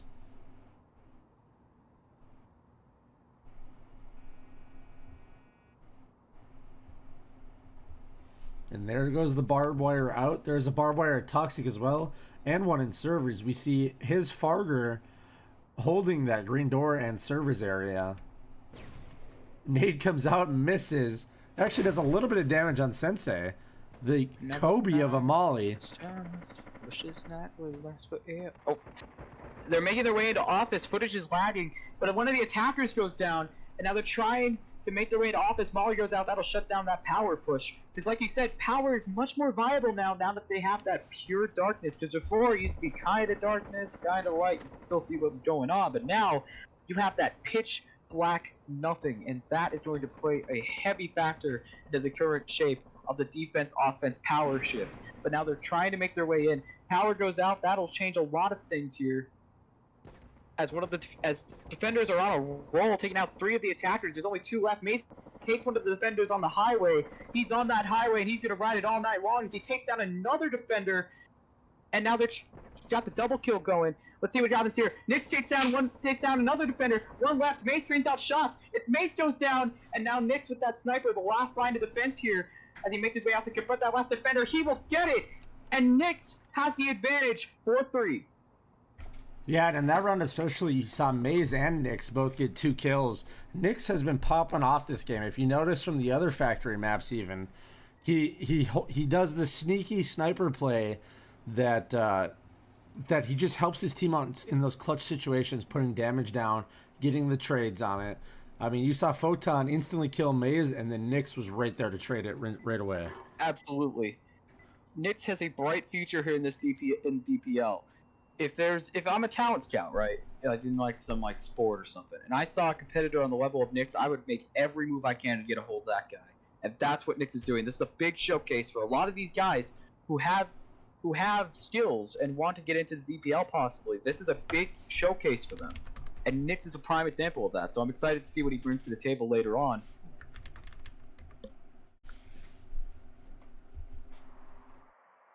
It looks like we're heading back to Killdome, USA for another awesome round.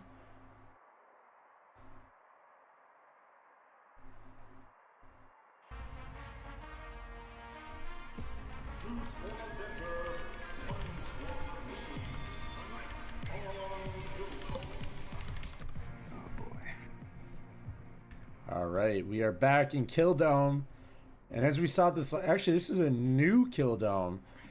So if we look at this, the initial first response is, what's the path that's going to have least resistance? And that's going to be this castle push. They get instant power. All they have to do is funnel out of one door. They can have a sniper watch from Overwatch here, right into bomb. They have a lot of angles to work with, right? Obviously, observation is also very good, as you can see out these windows to see where enemies are hiding at. And then you can push out to right here and pick them off. But I think we're going to probably see a castle play, as we did see the Team Argus Bunch instantly circle power and get ready. But Team Blapsap looking to play around in that log, it looks like.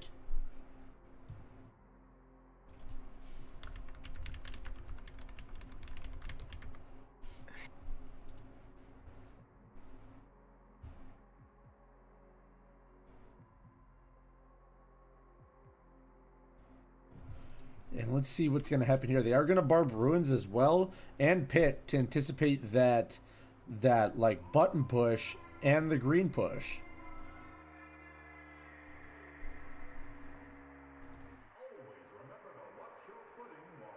All right, let's see here.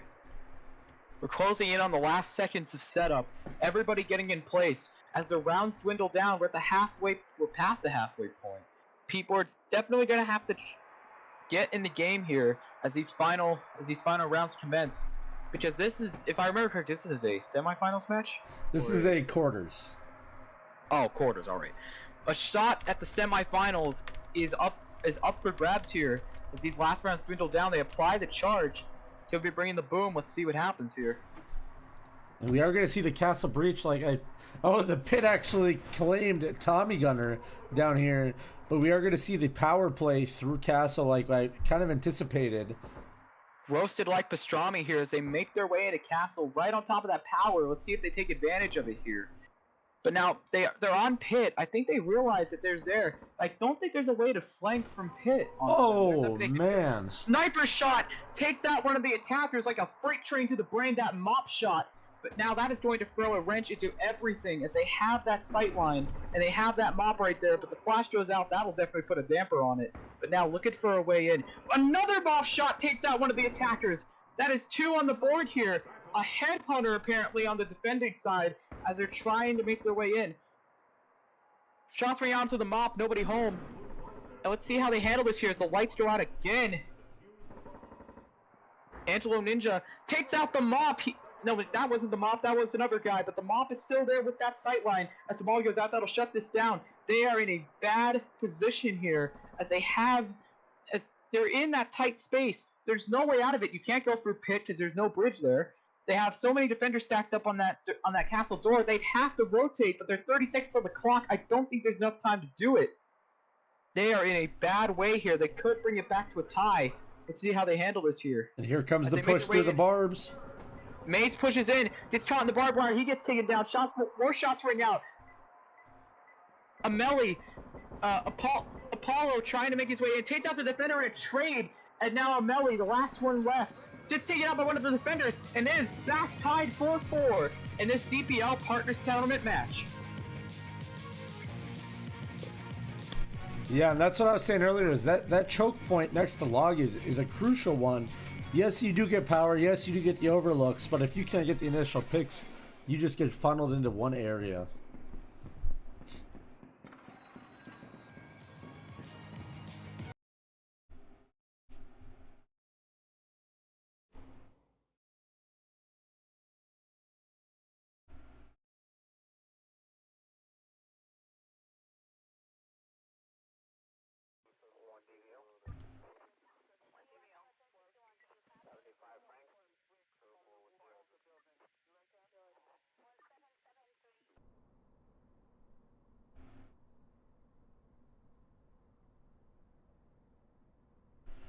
And as we head into a C-store here, we're going to see, once again, not another real storefront bomb. We saw this map earlier with, I believe it was Team What's DPL versus Team, let me look, C-Store Podcast. And the common play has been the Breach Arcade, rush in here, and then push out here as well. I wonder if we'll see that again versus what I really want to see on this map is somebody go into storage, come out into office, and then wall breach right into freezer. I just want to see that play one time today.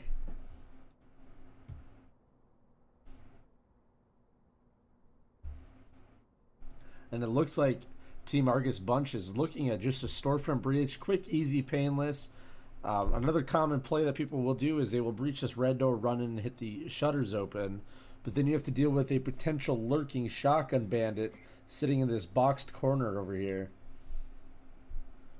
And I hope that they do some 360s on this route. They have a couple 360s lined up. Oh, nope. Feed says, no, we can't do that. We don't have enough time. We got to go straight in and get this over with.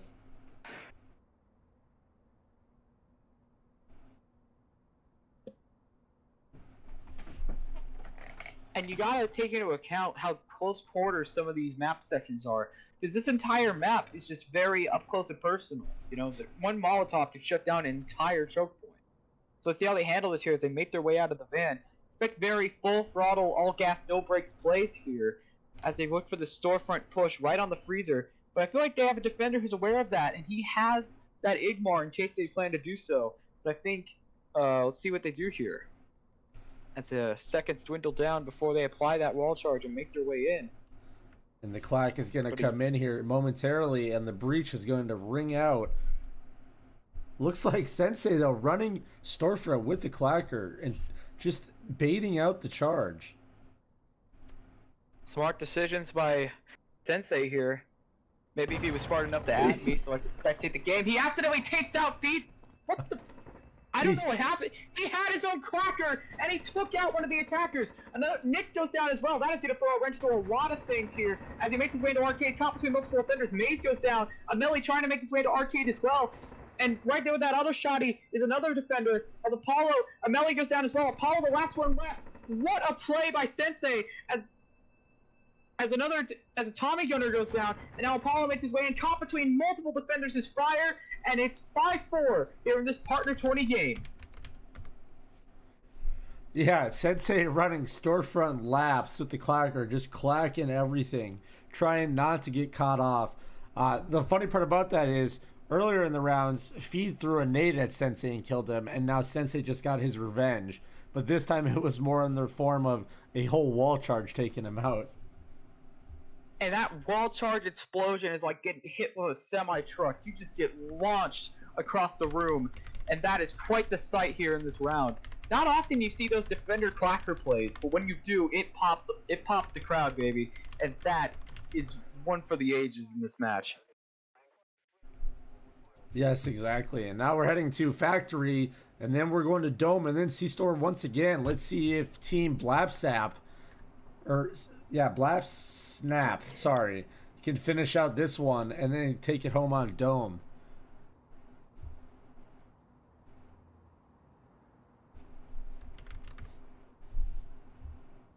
Let me just catch up quick.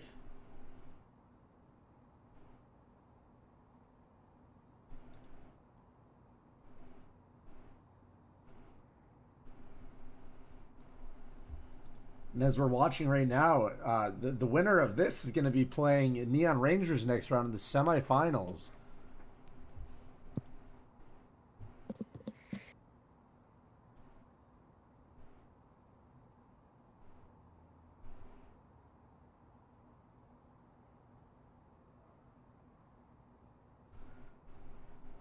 And definitely plotting this out, looking for that push into servers. And now, in my experience, I've seen that servers is often a place for the auto shotty. You know, you have a guy in there. It's those servers make a tight sort of space where if you have an auto shotty and they're stuck in there, you can just rip through them like cheese, man. It is incredible. But let's see if that's what they plan to do here. Is they look to be doing a split push, some through green door and some through office, as we close it in the last seconds now. I'm not too familiar with either of the people in this match, but I have been impressed so far with their performance here. As you see the double barbs up here in office, though, that's a crazy barb right there. And it is going to take a lot to get through that. But now they're making their way out here. See how they handle this. We have one of the defenders stationed on the highway. See how they handle that here. As the charge is applied, waiting for that explosion. Tick, tick, boom, as they make their way in, and the Molly is going to shut that down. So much for that. But now they've got that sight line on Toxic. Oh, counter snipes the Mop as they make their way in, making their way into office, making their way into Toxic. It is go time, ladies and gentlemen. As one of the defenders goes down in Toxic, and now they're making their way out into store. As they're making their way out into storage, confronting Maze on that highway. Defenders dropping everywhere, going for the defuse already, but Maze right there with that Igmar on the highway in case he tries to go for it again. Nick's right there with the Gruber as well, and now looking to confront Maze. Maze takes down one of the attackers, and now maybe looking for a highway confrontation. Maze goes down, and now Nick's the last defender remaining. Can he pull something off here as he rings out shots? Mix goes down, and attackers will take this round 6-4. Yeah, and the crazy thing you saw there is Sensei playing the kind of the late game with the nade in his hand and the black tar on his back. You know, he picked off one really early with Amelina, and then he heard Nyx, I think, on the rotation coming through Toxic, and just tried to reposition himself to get that last pick.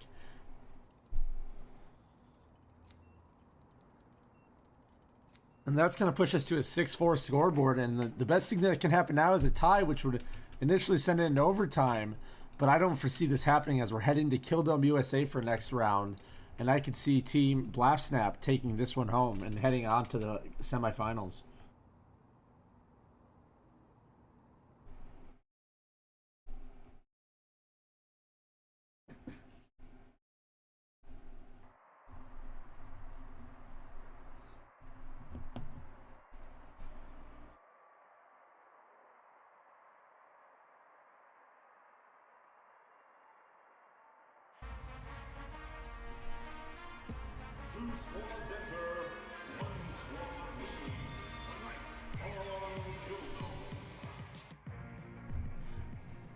And here we are back in Killdome USA.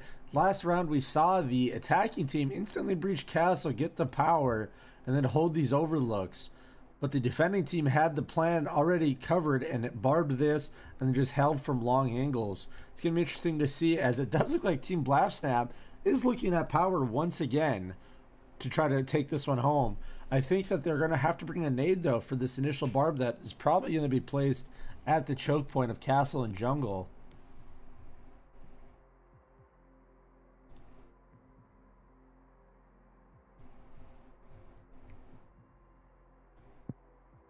Tic-tac-toe here as we wait for the setup to begin. And now we're back on this map. Last time we saw how lethal that castle's positioning is, because once they were there they had no real way out unless they rotated all the way back, and that time just dwindled down and there was nothing they can do about that. But now with that knowledge in mind, let's see how the attackers use it and see where this goes as the seconds dwindle down to setup. Now Smith, tell me, this long-awaited Killdome map, we've heard about it, we've seen the teasers for forever now, but now that it's here, how do you think this is going to affect the landscape of due process, specifically the DPL? I think it's going to be a great change of pace for a lot of DPL teams. It is a big mixture of close range and long range, especially on certain maps. It's going to be interesting to see how it affects teams' economy. Let's say you don't get a C-store, are you taking your C-store economy on this map and so forth? But I think it's going to be a great change of pace in the fact that it's just new. It's a new landscape, it's a new rooms, new ways to play it, and you're going to see a lot of crazy kind of cool metas sort of come from this tile set. Exactly, as they make their way into castle. I don't think they learned from the mistakes of the last team, as they have two situated over there, but they're also making that push into pit, so it's not just a 5-stack on castle. But remember, that pit, those lethal lava on the floor could roast you like pastrami. But now that power right there, they could take that if they wanted to. No, wait, that's not the power. I'm dumb. But now they're on the power over in castle, but now they're stacking up 5 in there. There's 4 in ruins awaiting that attacker. Let's see how they handle this here. Shots bring out on the attackers in castle. One of the defenders goes down in ruins. They're going to rotate out of there. And the mop is putting in work as Photon takes out 2 of them. Oh shit, I didn't even realize that. But double kill with the mop as this last defender on ruins gets confronted. He goes down. Defenders dropping everywhere. And this round will go to the attackers. This game will go to the attackers as they move on to the semifinals. What a great round there for the attacking team. They did the double pinch and it worked out in their favor.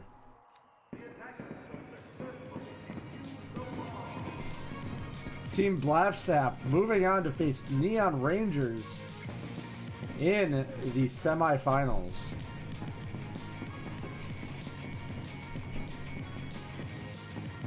Alright guys, we're going to take a quick break real fast. I'm going to play the Dome trailer once again.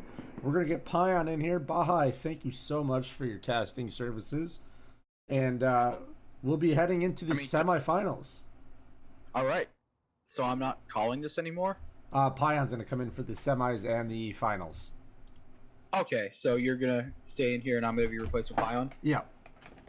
Okay. Yep. All right. That was. No offense. That was. I was ready. A vote for Futureman is a vote for the Argus.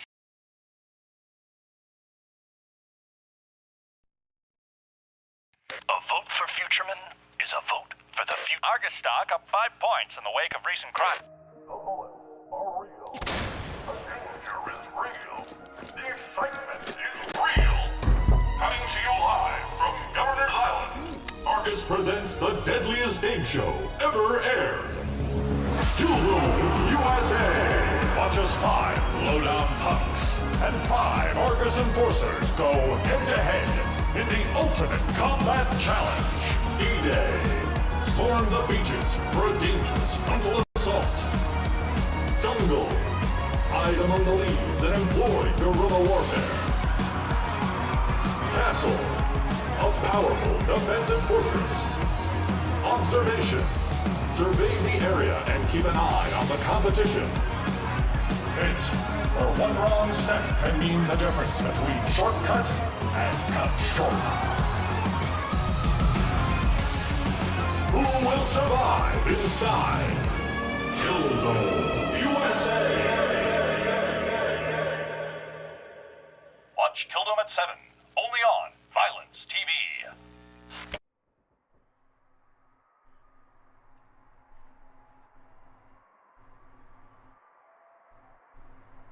All right, guys, and we're back. We're watching the semifinals between Team Anti-Citizen 1 and Team Bean Bandits, and we have TH Pion joining us, the community manager for Due Process. Welcome, Pion. Hello, everyone.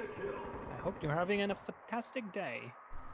I'm gonna turn you. I just up dropped a little out of bit. the tournament, so I'm happy to cast now.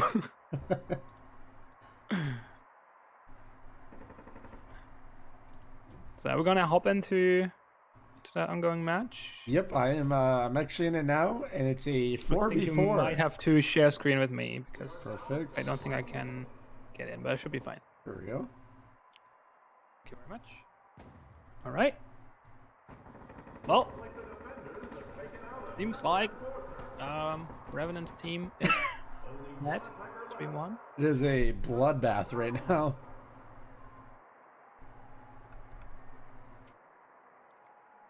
Looks like Bucket Gulp is kind of lagging a little bit there, but he does take out C3. Oh, and the pit claimed him.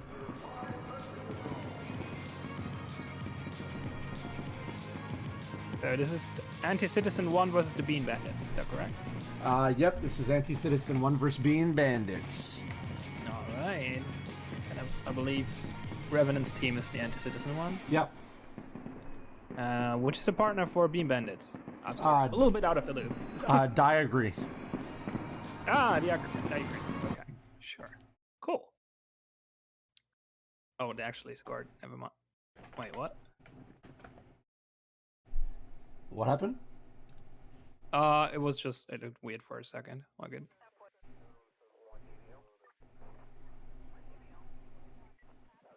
Yeah, Discord is a little bit, little bit low on the bandwidth today. But Here, let me. I'll make it work. It's fine. I'll get in the next match myself. That's his friend code I just sent you. Yeah, I've sent it out, but didn't accept yet, I believe. It's fine. We're on Operation Just Echo. It's a C-Store map. And the Bean Bandits are on the attack. Seems like they're planning to do a double charge, maybe? I think they might be doing that. Or they're debating one of the two plans, but... Well, the thing to think about too is the current box of where Dia drew the wall charger is actually a locker behind it, right here. So they have to go over one to the left a little bit to get into there. But with a free entry into storefront, good point. It's a pretty easy push. They only have to clear out freezer, and then they have pretty much most of the map control. Yeah, might work out. We'll find out. And it looks like there's going to be a lot of barbers being placed in bathroom and around arcade. Yeah, it seems like they don't want to defend storefront too much because of that window over there.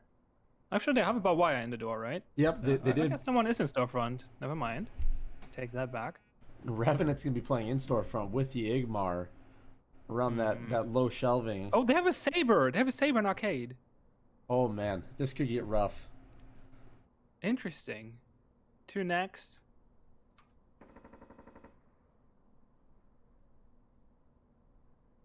This could get interesting as Revenant is going to be holding that storefront push. Daya is there though.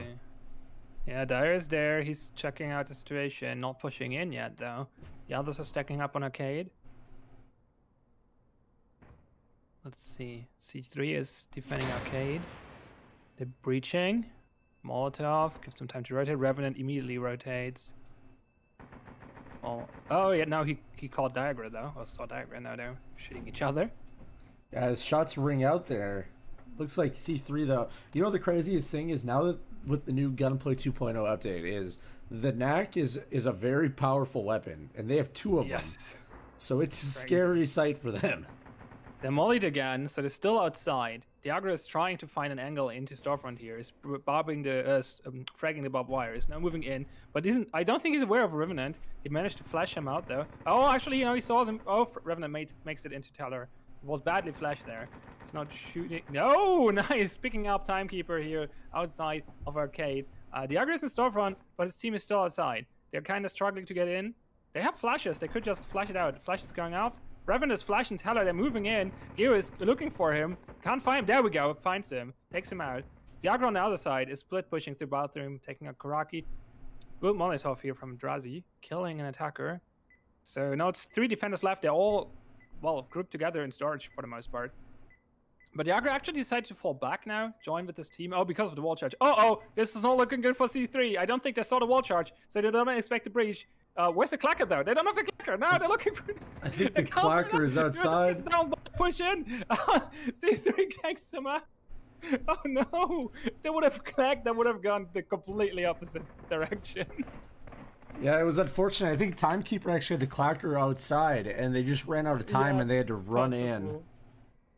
Oh, that was unfortunate.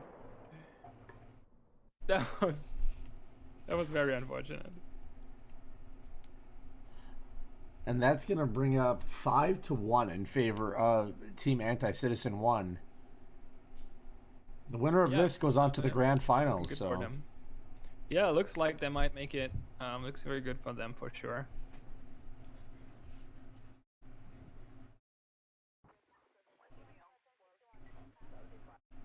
And now yesterday we saw. It's unfortunate. Yeah. And yesterday we saw no factories in the rotation due to the release of Dome. We disabled it, and now today we see it in with no kill house. It's kind of nice to see the different variations and how they work well together. Yeah, Ozzy decided to change up the meta a little bit and swapped out kill house for factory. But he also already announced that at the end of the day, he will enable all tile sets. So from tomorrow onwards, it will be 3 out of 4 random tile sets for every match. So you might not get Dome every match.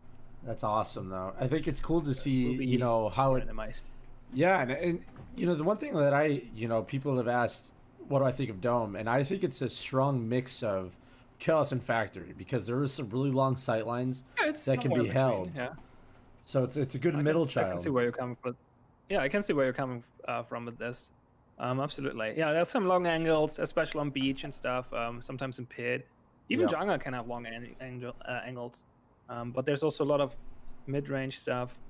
I think the only really short-range room is observation for the most part, from what I've seen so far. Yeah. So, but yeah, you're right. Somewhere between Kill House and Factory, it's a good mix. Speaking of, we're on Rogue Forge. It looks like they might do a dog breach. Attack. Yeah, it looks like a dog play. Interesting. Obviously, we see containment back again. This was kind of a new feature to Factory a couple weeks back. What are your thoughts on containment? I really like it. I already talked to Axem about it, and he thinks of removing a few of the containers, so not having 3 or 4, maybe even 2. He thinks 6 is a bit much, and I could see where, I can see why he thinks that. But I think it's a really nice mix. Like I had this one moment in one of the DPL matches where someone was like killing the attackers with shotguns into containment, and then he made one wrong step into one of those long sidelines between the containers and got taken out by an Ingmar. It was like I think that's the defining moment for containment. Like you have these close range quarters, but then you also have these long sidelines which break them up, which is a nice mix. Speaking of, they're pushing in here, and Doc's right next to containment. Flashed out Drazi, who's waiting there with the mob, but he did not get caught. He's taking a shot off, but missed, I believe. So it's a good push so far for the attackers. Lots of damage on defenders already. Now Drazi did hit a body shot, so some damage has been taken, but the defenders are trying to hold containment now. Nice flank here from Fairs across the map from Toxic. Timekeeper is stepping out. They trade, actually. Well, okay, revenge kill, but same difference. Revenant is taking out an attacker. C3 is taking another one. Oh! Revenant is getting the double kill here. Clearing them out. Looked really good at the start for the attackers, but then... It did, and then Drazi hit 2 body shots and dropped 2 of those attackers down to 15. Yep. That was a crazy round, nice though. flying from Fairs. Fairs coming in from Toxic with the Gruber with 2 long-range kills. I think the play of that round was definitely Revenant shortying after getting pushed. He got 1 kill, turned and shorty to the second attacker. Yeah, that was good awareness. So what is this, 6-1 now? It is 6-1. Okay, so match point.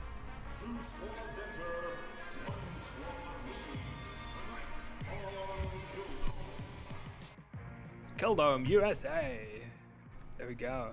So which map is this? Rogue Leopard? Oh, this is a big one. The pit is a freaking maze. Look at it. Yes, it really is.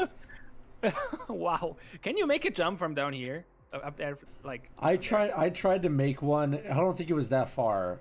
I think you can. But it looks like you could. Like, this is high ground. Yeah, it comes down, and then I think you can make the jump, actually. Yeah, that would be a fun play. I think the pit has claimed my life more than anything else in this map since I played it. I played it last night for a couple hours. Unfortunately, it's not really valuable for the attackers because they cannot get into observation. But if there would be like a door in observation, you could like make the run into pit and then jump down and take power from there. But it seems like that's not viable. So it could be interesting for a flank for defenders, but very situational. Yeah, there was when I played last night for a little bit, there was a couple of them that had the bomb in pit, and man, pit is such a it's honestly nerve-wracking for me because of how many times I've fallen into it.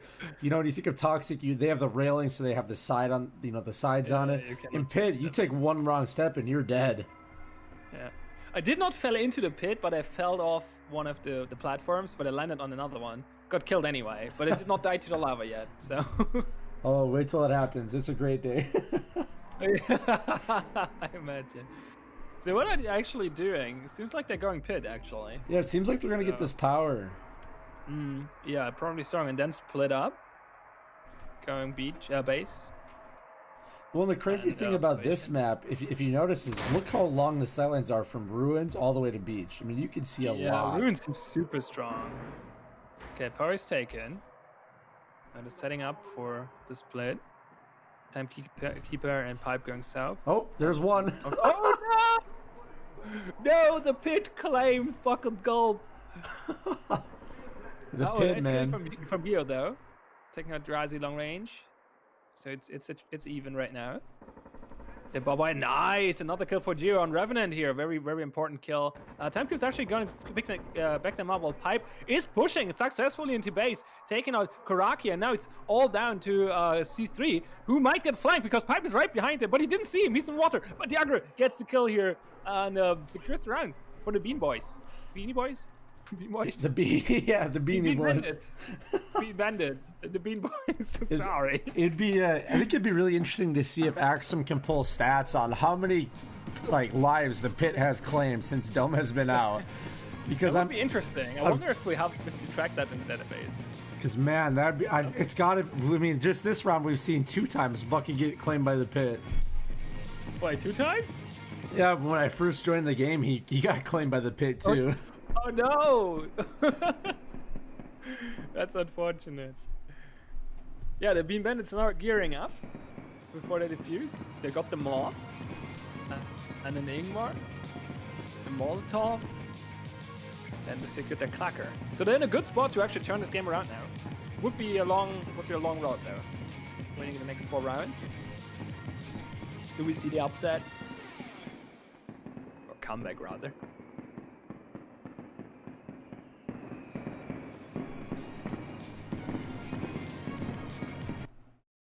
Okay, we'll see. I think we're going back to C-Store now? I believe so. If I'm not mistaken. We'll see. I mean, they should have double charge now, I believe. No, wait. They used one there. No, they charged. No. They still have the wall charge, I believe. They door charged on C-Store, and then they door charged on this one, on Dome. Okay, yeah. So I think they have the wall charge left. Actually, no, wait, that's another map I had in mind. What was the... They wall charged factory door, so they have a door left. The wall charge into docks. Yeah, you're right. Yeah. Yep. I was thinking about the round before where they breached C-Store, but now we're on C-Store, so that was definitely the first half. Seems like they want to use it in Shed.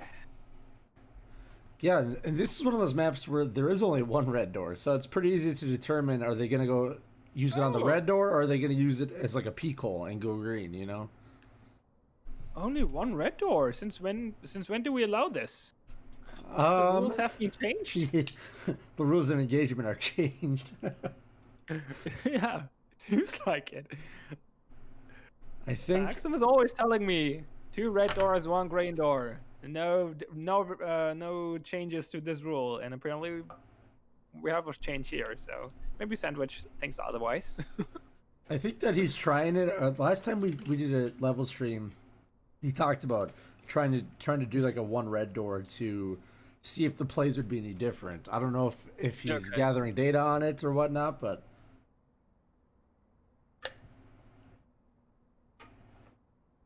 And the winner of this, guys, goes on to the finals, so... Yes. Is the other match going already? I believe so. Okay. Actually, I can see if I... No, it doesn't. Okay, so they're going Shed, because that's the only red door. They're neglecting Office, so all 5 will go into Shed. Did they actually bring them up? They brought them up, yes. They want to take out Teller, so I assume the mob will probably go Storefront afterwards. Yeah, I think that'd be a good call. Let's see where the barbs are. Well, they barbed the crap out of green door. Okay. First try to collect them, but failed. Revenant throws a nice molly. Some damage on Gulp. Oh, face! Nice! Kills him. It's placing the barbed wire! The barb! Oh, no. Well played. Another molly going out. Pipe is in. It's getting sprayed down. Ferris with a double kill. Looking good for Revenant's team here. Ferris does the patented floggle barb, as everybody calls it, and barbs off that red breach. Pushing in. Can he take out Revenant? He can. He was flashed. And Timekeeper takes out Ferris. But there comes Drazi with the revenge kill. And wait, where's the 5th? Am I blind? Did they have like a disconnect? He's in. Oh no! Geo is all the way south, waiting for Teller to be open. Now it is open. Geo has a very long range for the mob. C3, nice kill! Very nice. This could be enough to turn this around. They still have 45 seconds. The aggro is now considering pushing into Storefront. There are Karaki and Drazi sitting there with the auto shotgun and an waiting for him. He flashed them. That should hit. Drazi is rushing to bathroom. Does he see Karaki? He does. Can Karaki take him out with the auto shotgun? He can! And the aggro is down. Karaki survives here, but barely any HP left. Both pretty low. Geo with the mob is now pushing in. Body shots would be enough to kill them. Well, would be enough if they're full HP already. But it's 2 of them, so it's a little dangerous. He throws a flash at Karaki. Should hit, but he's slowed them above wire, so Karaki probably sees him now. Can't take him out anyway. Looking good for Geo. He doesn't have time. He has no time. He doesn't have time. Oh, he does kill him though. But he doesn't have time. Oh no. GG. GG's going out. Geo does. 1 take. Wow. I can't believe he picked up those kills yet.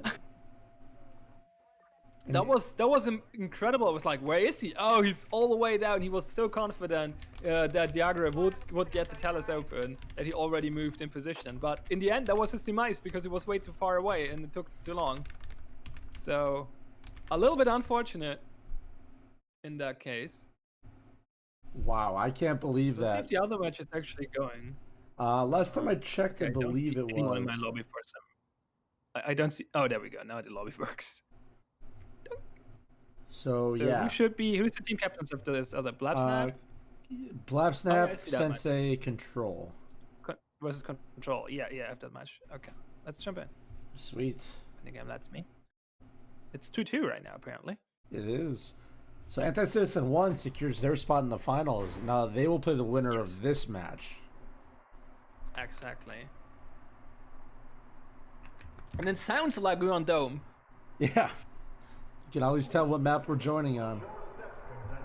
Yeah, we perfectly timed it for the breach on Rogue Leopard. They're breaching the beach.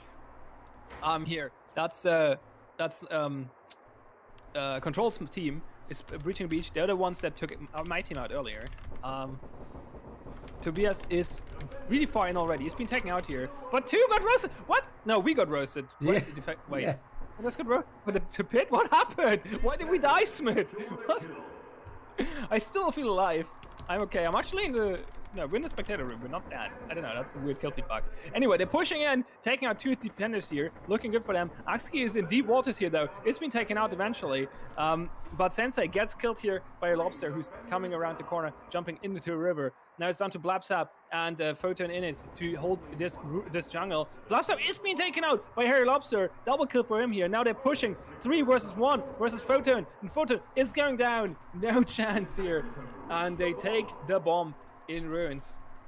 Makes it a 3-2 for their team. For what's the name again? Neon Rangers. Neon Rangers, yep. The Rangers take it. Now they're gonna collect some armory.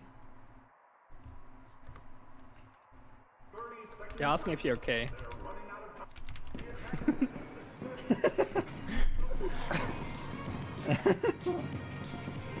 I don't know what that was. Interesting bug. Fun one for sure. Doesn't hurt anyone, so... It tells the players, hey, the spectators have joined. Like the pit is giving it away. Tell somebody when somebody's spectating, I guess, right? Yeah, it's a feature. It's not a bug. Yeah, there's no bugs. It's just features. It's a notification for spectators.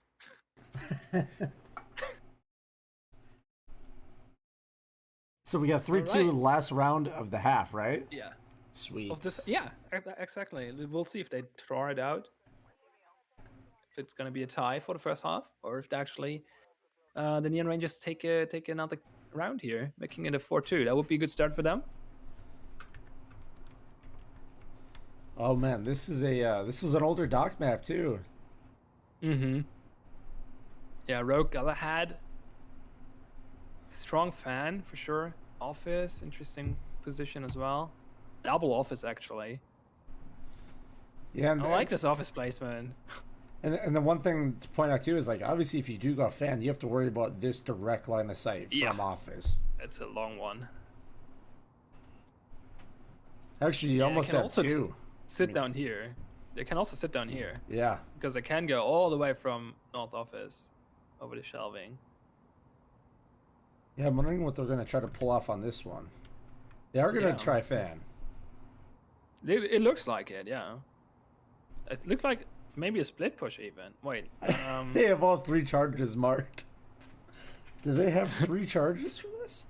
I mean, they just did go B, so I don't know. Maybe. Let me see if what's the button for flight cam again? F2? F2. Got it. Yeah. Let me see if I get in the truck. Unfortunately, on the wrong side of the map. How do I clip again? Right click. Yeah, you can right click, and you can phase through. I have to go up first. I don't use this feature too often. Okay. I'll just give up. Let's take a look. They have a door charge. and a clacker. Do they also have a... Is that a wall charge? No. Look at the barbs on the catwalk. They double barb the south office catwalk. Yes. Okay, now they're actually splitting. Do they have a wall charge? Is that a wall charge? Can't tell. Oh, they're splitting both office and fan. Yeah, it looks like it.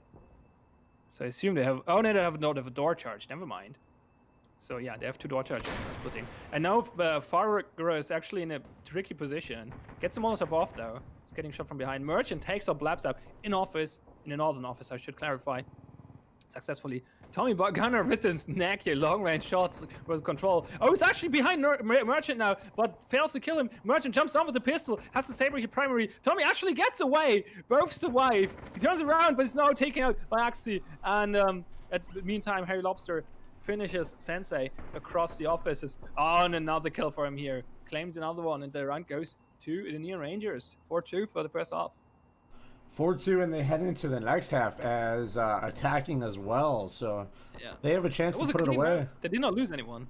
That was until the end, but yeah, till they decide to do the old end of round TK session. The good battle royale. Yeah, the free for all. So basically, what's going to be interesting is they're on a momentum swing right now for attack. Now they start the second half in attack. Do you think they're going to put it away by winning all 3 rounds? Ooh, maybe. But you have to consider, like, this is complete reset, right? Like, okay, sure, psychologically speaking, they're up right now. They're ahead because they just won 2 rounds, maybe 3 in a row. But the defenders have all their tools left or back now, so That is true. could go either way, really.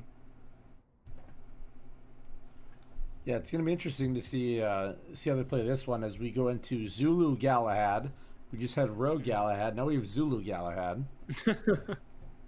What's up with all the Galahads? It could be that or it could be fists. I know, know a couple of new maps have fist in it. I mean, Fist is like 5 times in the name pool. Yeah. We had a map earlier called Magnanimous Queen.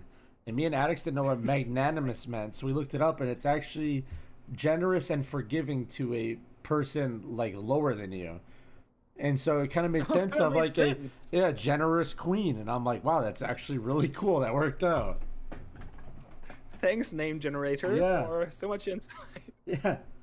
Level gen is evolving.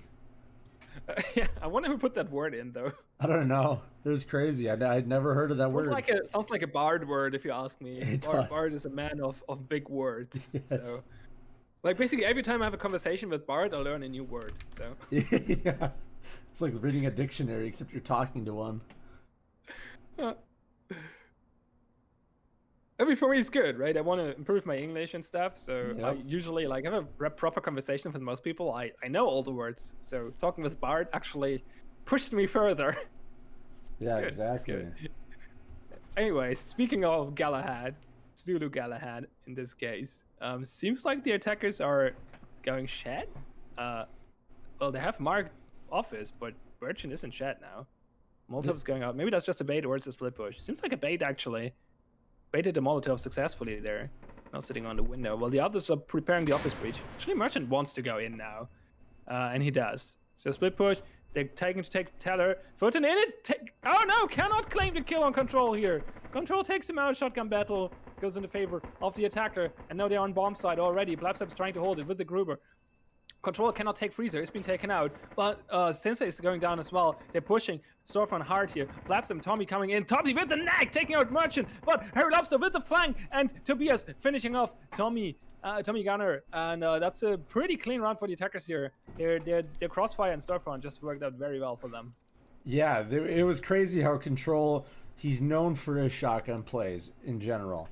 And when he rushed in and had that shotgun battle with Photon in Teller, to see him instantly kill and then just hightail it to Freezer and put some damage on another player it's just nuts to see how quickly he moves around the map with that shotgun. Yep. Yeah, I mean, if you're playing from Australia and have like 300 ping, I guess the shotgun is the only weapon you can use somewhat reliably. Seems like they're so having issues for you as well, or is that on my end? I'm not having anything yet. You're not having issues. Okay, I might have to reconnect then. If I can.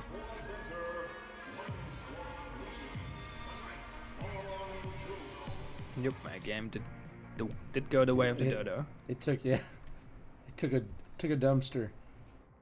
Yep. All right, guys. So as we head into Leopard Gauntlet, we do see once again a new bomb location. We've seen it in jungle. We've seen it in ruins. This one is actually in pit. Oh no. So this map is one of those where it's high risk, high reward to play that area. Obviously, if you fall in, you're roasted. So it's gonna be interesting to see it does look like Team Neon Rangers is just gonna do a green push and maybe a wall charge right into pit. Oh, they erased it. Never mind. Maybe not. Maybe not.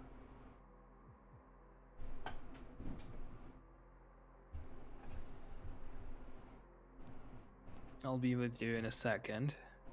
Wait, why do I have to... Okay, my game decided to unpack for half a second. Don't refresh the list when I want to click the button. Damn it. There we go. Coming in. Let's see if the pit roasts me again.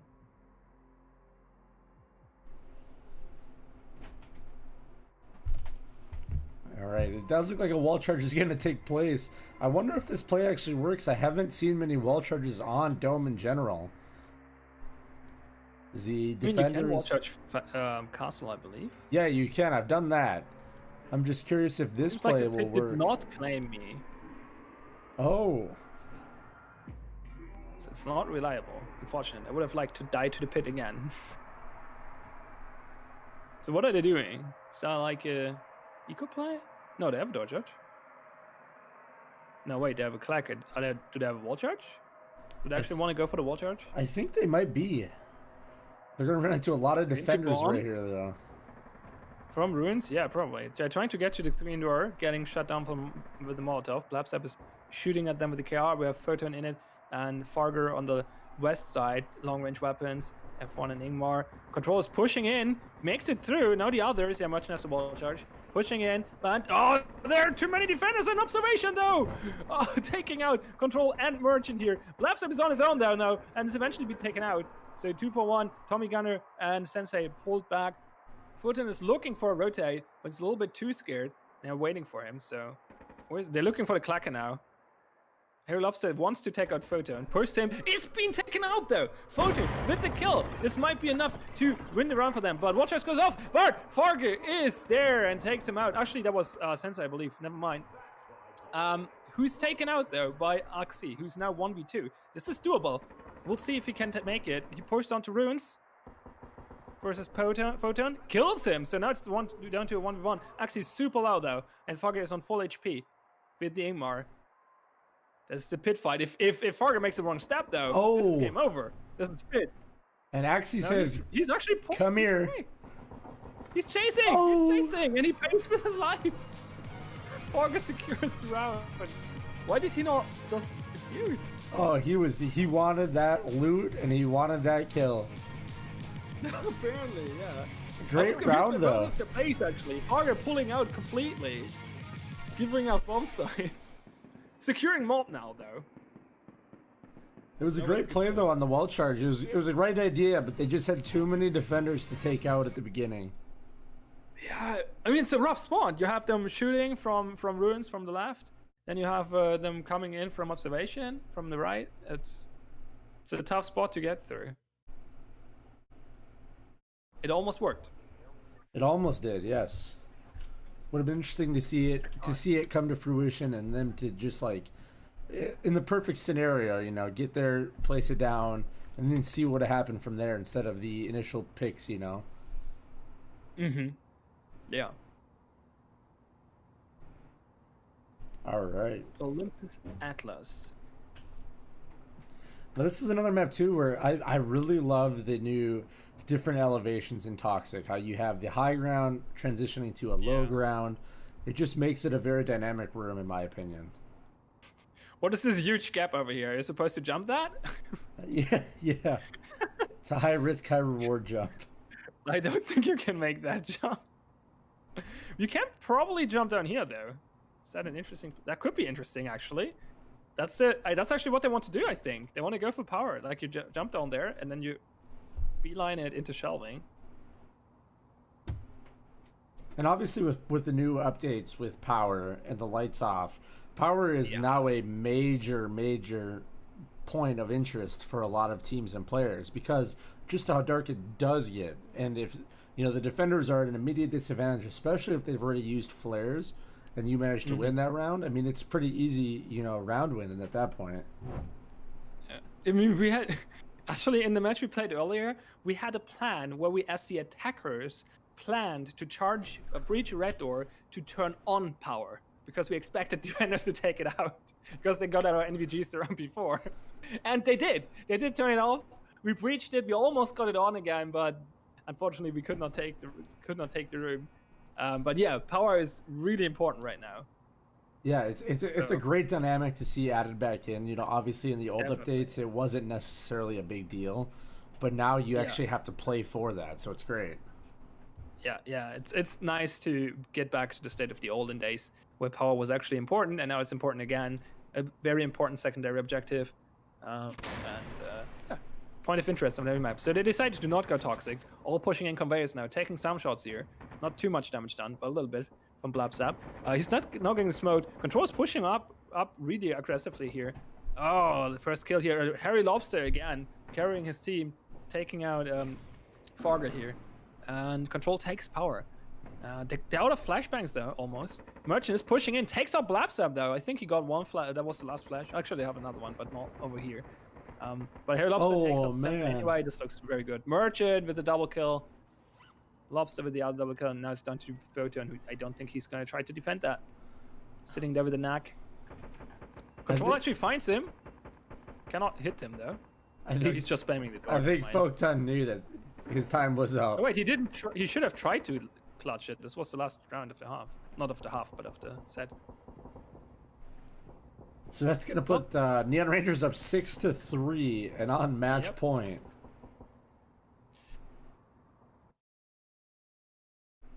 Yeah, we'll see how this goes. Blabsap can make a return here. It's looking very good for the Neon Rangers. They did not take all 3 rounds of their attack, but they took 2. Which now puts them in a very comfortable position. So we should be back on Dome. No, actually, never mind. Dome is the second map, so I guess we're back on C-Star. Which C-Star was that? With the green door on south? No, that was the other one.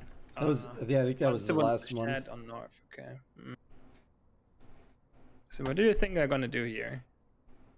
I mean, the path with less resistance is obviously just a storefront breach. You get a lot of map control. You only have to really worry about office and storage. But I think office is really good because then they can go for the shutter and open it up as well, and they do get essentially 3 maps of control once they open shutters. It's a little more tight lanes, but I think they could probably do it if they wanted to. Yeah, we saw it last set, where the Neon Rangers were split pushing Shed office. Worked out quite well for them. And you see Blap drawn an X. Yep, that's gonna be a wall charge. Seems like the Rangers are more preparing for the office push, though. They're expecting the Blabsap team to do the same strategy as the Rangers did last set. Actually, now they're thinking about a wall charge as well, but if they use those barbed wires, they will be wasted for the most part. Oh, okay, they're moving their wall charge spot, and now it's closer to the arrow the Rangers have drawn. Yeah, and I think in this situation, if they do blow Starfront, if you look, the Rangers are barbing pretty much all of the rotational points to the actual storefront. So it's going to hurt them more in the long haul than it's going to hurt, Blap Snap's team. So Probably, yeah. So this could be a turning point here for Blabzap. They're actually splitting though. 3 of them are going shed apparently. Double frag. Sensei just has double frag. I think he wants to throw them into this bathroom. Yeah, first one goes, destroys the wire. And the second, no, that's a flashbang. No, there's the wall charge. Control rotates, Molotov, a little late. Photon got in, Blabzap got in as well. Control, push Photon. The shotgun battle. Oh. He loses. Photon takes it. And Fargo takes out Merchant. This is looking good for Blabzap here. They're trying to pushing into Teller. Axie and Tobias are... Oh, the shotgun picked up by Fargo. He takes out Tobias and is now also taking out Axie. And now it's all down to Lobster. Can he carry this? He's definitely the MVP so far, but can he do it 1v5? This is going to be rough. Bomb is defused. Now round goes to Blabzap. Is Harry Lobster trying to get a kill here? Doesn't look like it. Photon is waiting for him with the shotgun.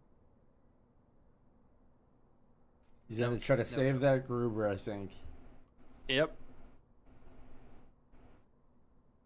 Sensei still has one of the 2 frags. Oh, he takes him out. Lobster takes the kill! He secures the Gruber by killing Blabzap here. He takes out 1 kill. Yeah, but wait, was Blabzap the one with the clacker? Did they just use the clacker? I think so. I saw they still had the think nade, but I think they took out Blap and lost the clacker. Yeah, Sensei still has a nade, but I think the clacker is down. USA! Okay, let's see what they do here. I liked the ball charge play. Well, it was very ballsy. It did not play out in their favor. Yeah, I think it was a great play. Obviously, though, when you do go green door, there's so many long sight lines over to green. You know, Yep. you have to worry about a lot of different angles. A play that I'd like to see happen would be like to get observation right. If you do blow observation as they're noticing, you can see through these one way like TV monitors to see what is in pit. Oh.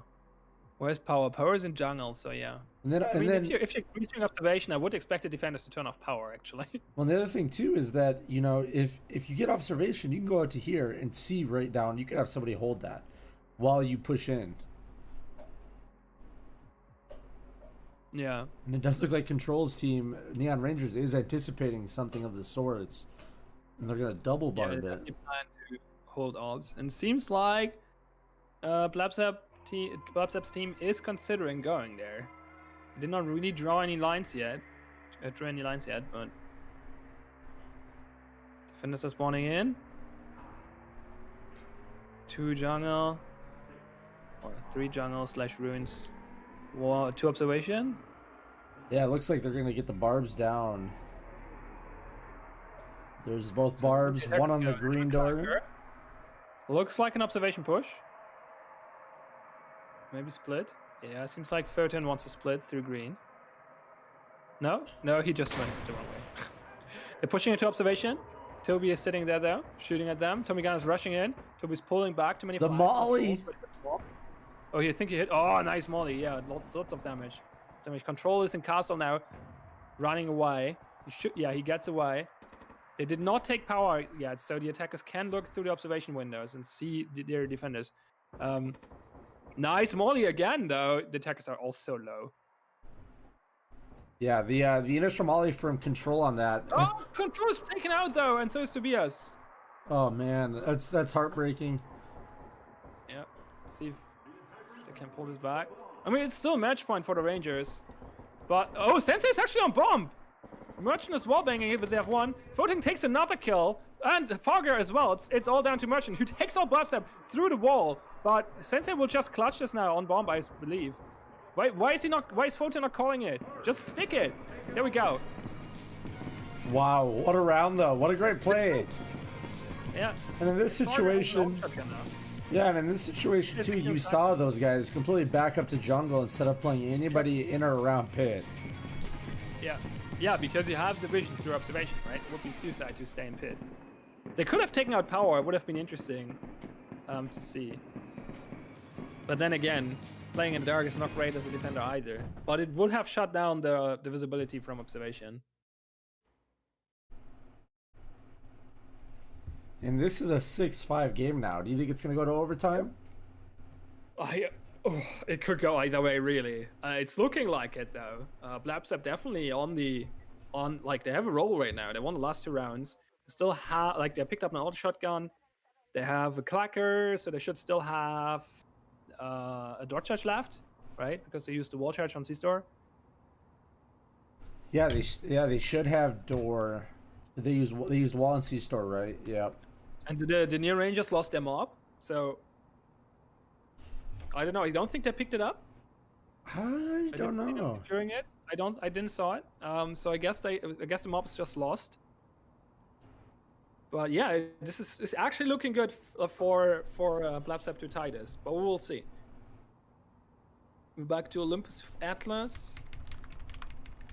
Seems like they want to use the door charge on the fan, which is reasonable. Gives you good access to all the high grounds. Gives you access to office. Gives you access to power. And the bomb is in office, so. And might just go over the planks, over the shelving. Yeah, it looks like it might be a fan push. You know, obviously, like you said, Neon Rangers lost their mob. So they don't have a whole lot of long range left. Although the Legros in the current Gunplay 2.0 is very much more viable, I feel like, than it was, pre-Gunplay 2.0. So if they have some of those left. Right now, it almost feels a bit more reliable than the Ingmar is in some situations. Yeah, exactly. Just as a sneak peek, there will be another, there's some balance changes in the works already. With the next gameplay update, guns will get changed a little bit again, tweaked here and there a little bit. Shotguns will be easier to kill again. So yeah, that's been the biggest thing I've seen too amongst players is the shotguns. It's not really been much else. I'm not even sure if shotguns are too weak right now, or if it's just like they're unintuitive because they don't kill on body shot on most ranges. Regardless, they're pushing into conveyors here with the smoke. Molly hits pretty good though, but Sensei pushes in. Tommy Gunner taking the kill here from behind. Another smoke going out. Now the Molotov has run out. Now the other could push in. Actually, they picked up the mob. Photon has the mob here. We'll see if he can pick up kills. Sensei just rushing through the whole floor, taking out power and control. Oh, actually gets him from the window. Control is not turning on power again. He's instead being taken out here by Tommy. But Fugger, who was pushing in from storage, is now being taken out by Merchant. And that brings it down to 3 attackers and 2 defenders. Oh. Well, that makes it 2 attackers. But we still have Photon with the mob, waiting for the position while Blabs are pushing office and takes out Merchant. Now it's down to Axie with the Ingmar. Can he actually hold this? Or will Blabstep tie it? He still has a flash. He should be fine. If he just flashes this, there's a flash. He's going to push in. Oh, there's barbed wire. Oh, pre-fires. Oh, They no. cannot take the kill. Photon versus Axie. Ingmar versus mob. Both pretty low HP. I think Axie needs to hit 2 hits here, though. 2 shots. To take out the kill. 45 seconds. This could go either way, but he knows where Photon will be coming from. He's trying to position himself. Photon is lining up on the ding. Oh, he has a flare. Nice. Puts it in there. Moves over to the east side. Photon is positioning himself. 30 seconds is now gonna push up. I think that's a smoke, right? Not a flash. He smokes office. 20 seconds. Will he just stick it? He's gonna try to just stick it, is he? He is! Baits it. 15 seconds, 1 by 25. Axie's also walking body at 40. Oh. He takes the kill! It secures the round for the Neon Rangers. They're going into the finals. GG. Wow, that was a nail biter at the end there with Axie coming up clutch, especially on Blap. Takes the flash to the face and still pulls off a kill. Wow, what a game. Axie with the 4K. Secured his team here, saved his team, brought them to the finals. That was an exciting match. Looking forward to the finals now. Yeah, same. The finals are going to be crazy as we have Team Anti-Citizen 1 versus the Neon Rangers. Yeah, nice. It's definitely an interesting setup. Wow, that was nuts. I mean, if the cannot Neon believe Rangers that. win, I'm gonna have to root for the Neon Rangers now because they kicked us out earlier. So they win, then we can say we at least we lost versus the winner. That's fine. Right? Yeah, yeah. You lost to the winner. It's all fine. That's we're basically like the second place. Right? Yeah, yeah. You're second. Yeah, we got second place in the tournament. We lost to the winners. Also, I just have to point out, like, considering you're on, right? So I'm not sure if you are aware, but one of the two guys from the C-Star podcast is always bragging about how he tied in a scrim or in a I think it's in a ranked match against Macer. Oh yeah. So the C-Star team is basically on the same level as Macer. Right? Yeah. And we did win versus the C-Store team first round. They're probably So better. I guess the DPL team is actually stronger than Macer. With Macer being at the top leaderboard, like at the top of the leaderboard of DPL right now, that means the sole reason the DPL staff is not participating as players in the DPL itself is so we don't like dump on anyone and actually have players in competition. So just wanted to exactly put that out there. Exactly. Give me some perspective. It makes total sense. I'd agree. That's how this works, right? Yeah. Pretty much exactly. Yeah. Okay. Let's see if those teams get ready.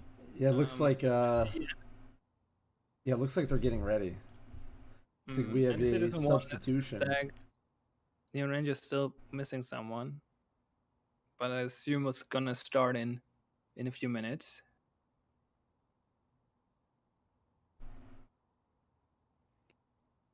So yeah, let's look at the history. So Anti-Citizen won. They got a bye first round and then won against Rando Commando. Whose team is that? Which one? Commando Rando? Rando Commando? That was Res 501 MK's team. Okay. Yeah. Yeah, so they won against them, then they won against the Bean Bandits. We saw that. And the Neon Rangers on the other side also got a bye first round. So clearly, both teams just made it to the finals because they got lucky first round and getting a bye. Yeah, exactly. And they beat our team, the DPL team. That was a fluke too. Yeah, that was a fluke. And then they won versus Blabsam. So yeah, yeah. I mean, they've proven their strength so far. I have to admit. They only won because they got a bye. Yeah. Oh man. I mean, clearly an unfair advantage. I think they got into the match though. No, they didn't. Never mind. Yeah, when I was going through and entering all the teams in, I was looking at, because we would have needed, I think it was 3 more teams it said to make it to where nobody had a bye, and I was trying to message other partners and ask if they were going to have a team or not, but unfortunately, maybe next time we'll have more teams involved, so there won't be as many buys.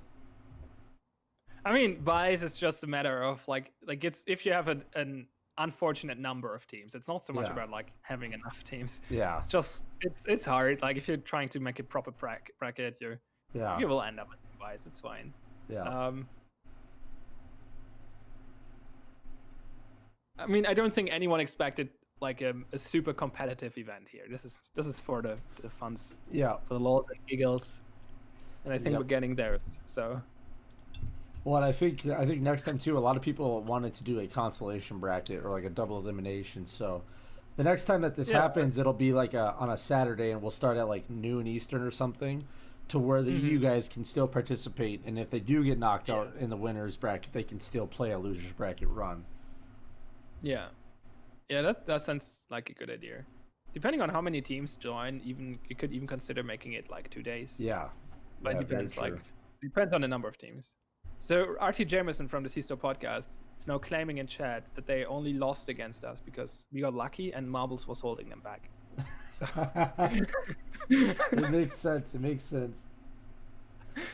Donut's ace was nuts on that one map. Yeah. Donut was so hyped afterwards. He was like, "Oh my god, I hear my heart pumping through my headphones." Yeah, it was great. It was great. That was amazing. Donut in general carried us. He was also our IGL. Like, this guy's nuts. I never played with him before. Props going out. That was a lot of fun. Yeah, it was great. It was, you know what's surprising is I wasn't sure how the format would play out with only one additional partner and one DPL member, and then the rest had to be like newer.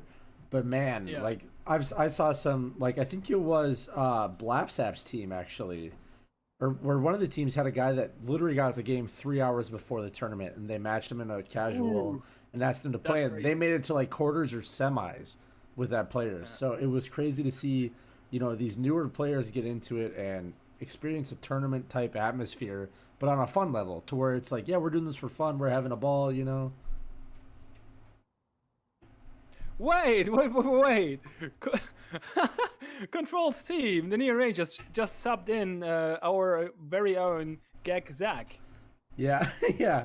They asked if they could get a sub because one had to get off, and I said, "Who is it?" And then they told me, and I was like, "Yeah, sure." Sure, nice. Yeah, but if you're looking at the teams who made it to the finals, they're a little bit stacked. Like, Yeah. everyone on the Neon Rangers has minimum 235 games, and they have a 2K on there with Control. Yeah. And on Revenant's team, the Anti-Citizen one, they're also like, they have one guy, Karaki, with 73 games. And then the next one is Ferris, who's one at 70, who's doing really well though. And then the other one have like 600, 1K. So, yeah. Experience is helpful. Who would have thought so? But yeah, it's nice to see it to give. It's nice that like fresh blood could get some easy and fun competitive experience. Yeah. Yeah, exactly. I think that's where the game shines, right? Mm-hmm. Yeah, I think so as well. Yeah, I mean the game is fun, just chilling and being funny and casual and stuff with friends. That works as well. But like the real meat of the game is when you're making proper plans and have sweaty coordination and are like really going for it in a competitive environment. So it just makes the game 50% better. Yeah, I agree with that, and that's, you know, when you think about the, you know, kind of the studio mission is to make a tactical game that requires you to plan and requires you to use communication. So it's great when you get into a competitive atmosphere, even such as, you know, a partner tournament or partner showdown, where it's more on the casual side, but it still takes a lot of planning and, you know, tactical, you know, conversation, stuff like that. And we've seen some crazy plays, especially on Dome, you know, like the wall charge from Control's team. Like, that was crazy, yeah. It was a good move. Yeah, I'm still sad that it didn't work out for them because that was such a ballsy play. Yeah, exactly. I cannot wait for DPL finals tomorrow. We're probably going to see some crazy shit. Yeah. Looking forward to that. Well, and I think the biggest thing is, you know, I know for example, our team, we spent, you know, the majority of them spent, you know, all of last night playing Dome to get good at it and understand it and stuff like that. So it's going to be interesting to see which teams are going to adapt to the, you know, if Dome is in there but C-Store isn't, you know, if you have a C-Store kind of meta or play. Yeah, or Killhouse isn't, and you have 3 power maps with actual darkness. Isn't Killhouse going to be in tomorrow? As far as I understand, Ozzy said earlier that he will just enable all tile sets at the end of the day. Okay. So tomorrow we will have all tile sets, so it's going to be random which of the 3 you get in each match. And the ranked could in fact have all 4 tile sets because the first half doesn't have to have the same tile set as the second half of the See, and I think that's where you're going to see teams shine, is because they're going to have to adapt more on the fly versus knowing like, okay, we have factory, C-Store, Killhouse. Yeah, it's also like you guys also have to adapt to Gunplay 2.0 because that just dropped on Monday. True. So this week is a big shake up for the game right now. So it's going to be interesting tomorrow. I think the match has started, so we can join. Sweet.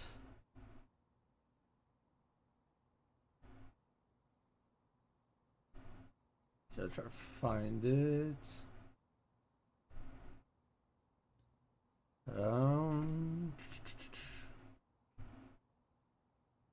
There it is. Perfect. We are into the finals.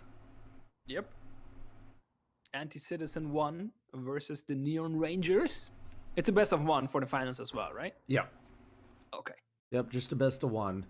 Obviously, in the future with these, we can change it up and do different formats and stuff. But for the first one, I wasn't sure, since we had quite a few EU partners, how long they'd want to play.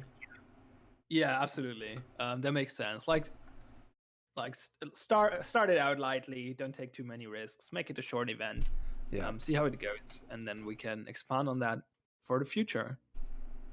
Yeah, and we did it on a Friday too versus a weekend, just because it would coincide with what DPL has going on. And yeah, maybe do the next one in the off season, and then you can just take a whole weekend or Saturday or whatever. Yeah.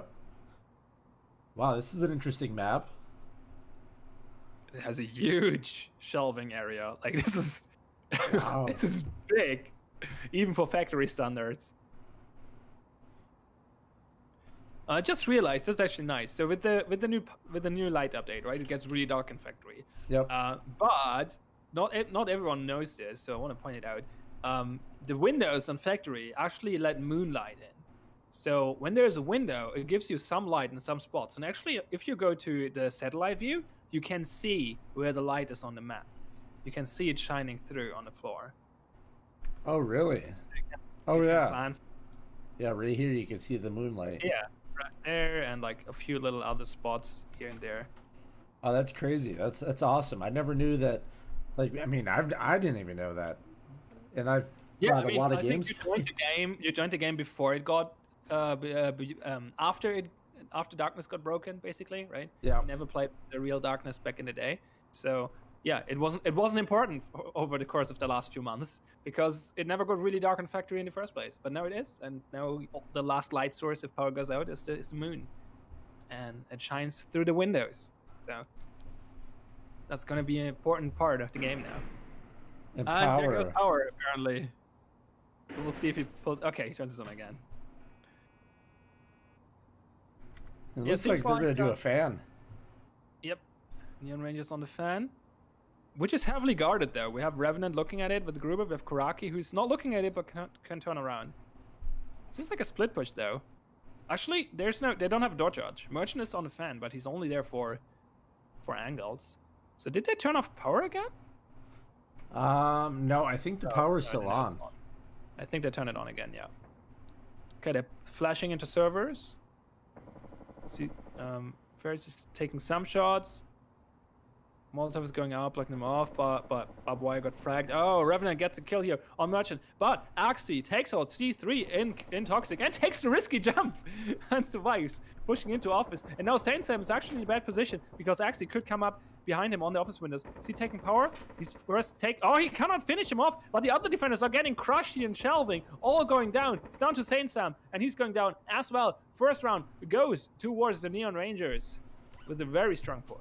Yeah, that was a very quick execute. Yeah, it was a crazy execute with obviously Axie getting a clutch kill in Toxic on C3 and then getting that office control very fast. That obviously helped him out a lot.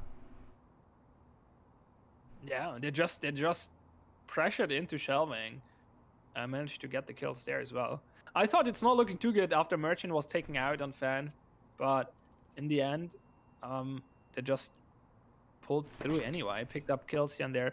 I think, Axie pushing into Toxic here, taking out C3 was very important because otherwise he could have like rotated around and also he could not have gotten into office. So another thing I want to point out too that I always find really interesting now is with the new update, how you can see who is drawing what, and you can actually upvote the plan or downvote it. So even if you don't want to use your mic, you can communicate with your team in non-verbal ways. By like drawing it, seeing who drew it, you could upvote it with 1 or downvote it with 2. Obviously, people are doing not so nice pictures. You can obviously see who drew that now and report that drawing.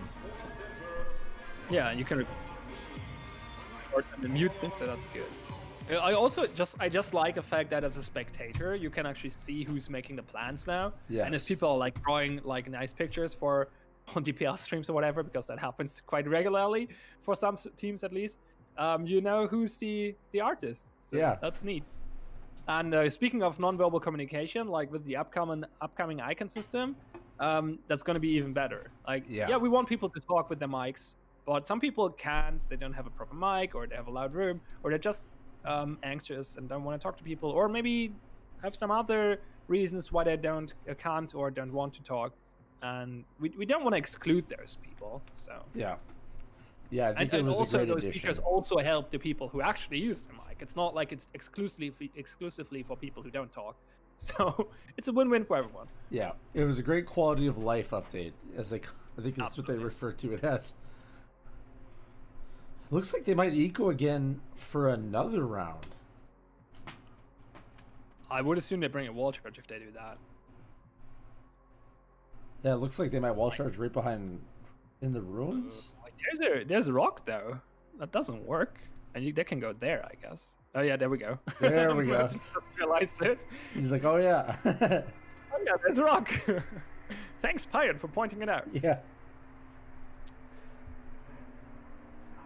This is Just going for to be clarification, interesting. you can't neither hear me nor see my drawings. This is going to be an interesting push, though. As you saw, the defenders had a lot of lines lined up at the green door. But then nobody's really playing there except for Karaki. Oh, Karaki, who's not facing there, though. They're really not expecting a green push. Uh-oh. C3 is rotating around. Karaki is being picked up immediately by Control. Merchant is beelining it to the wall. Control right after him. There's a wall charge. Really fast push into Ruins route. Saint Sam is being taken out immediately. No, it's a time for the defenders to rotate. But no, they've been taken out. C3 dies. Revenant and Ferris are sitting down there with the mob, and then Agros trying to, picking up 2 kills here, actually. But can they actually stop the defuse? 50%. Lobster is just sticking it. Revenant coming around. Merchant is pushing in, taking out Revenant. Now it's down to Ferris, and he's been killed by Merchant. And that round, oh, he got a kill though. He got Lobster on the bomb. Yeah, But not enough.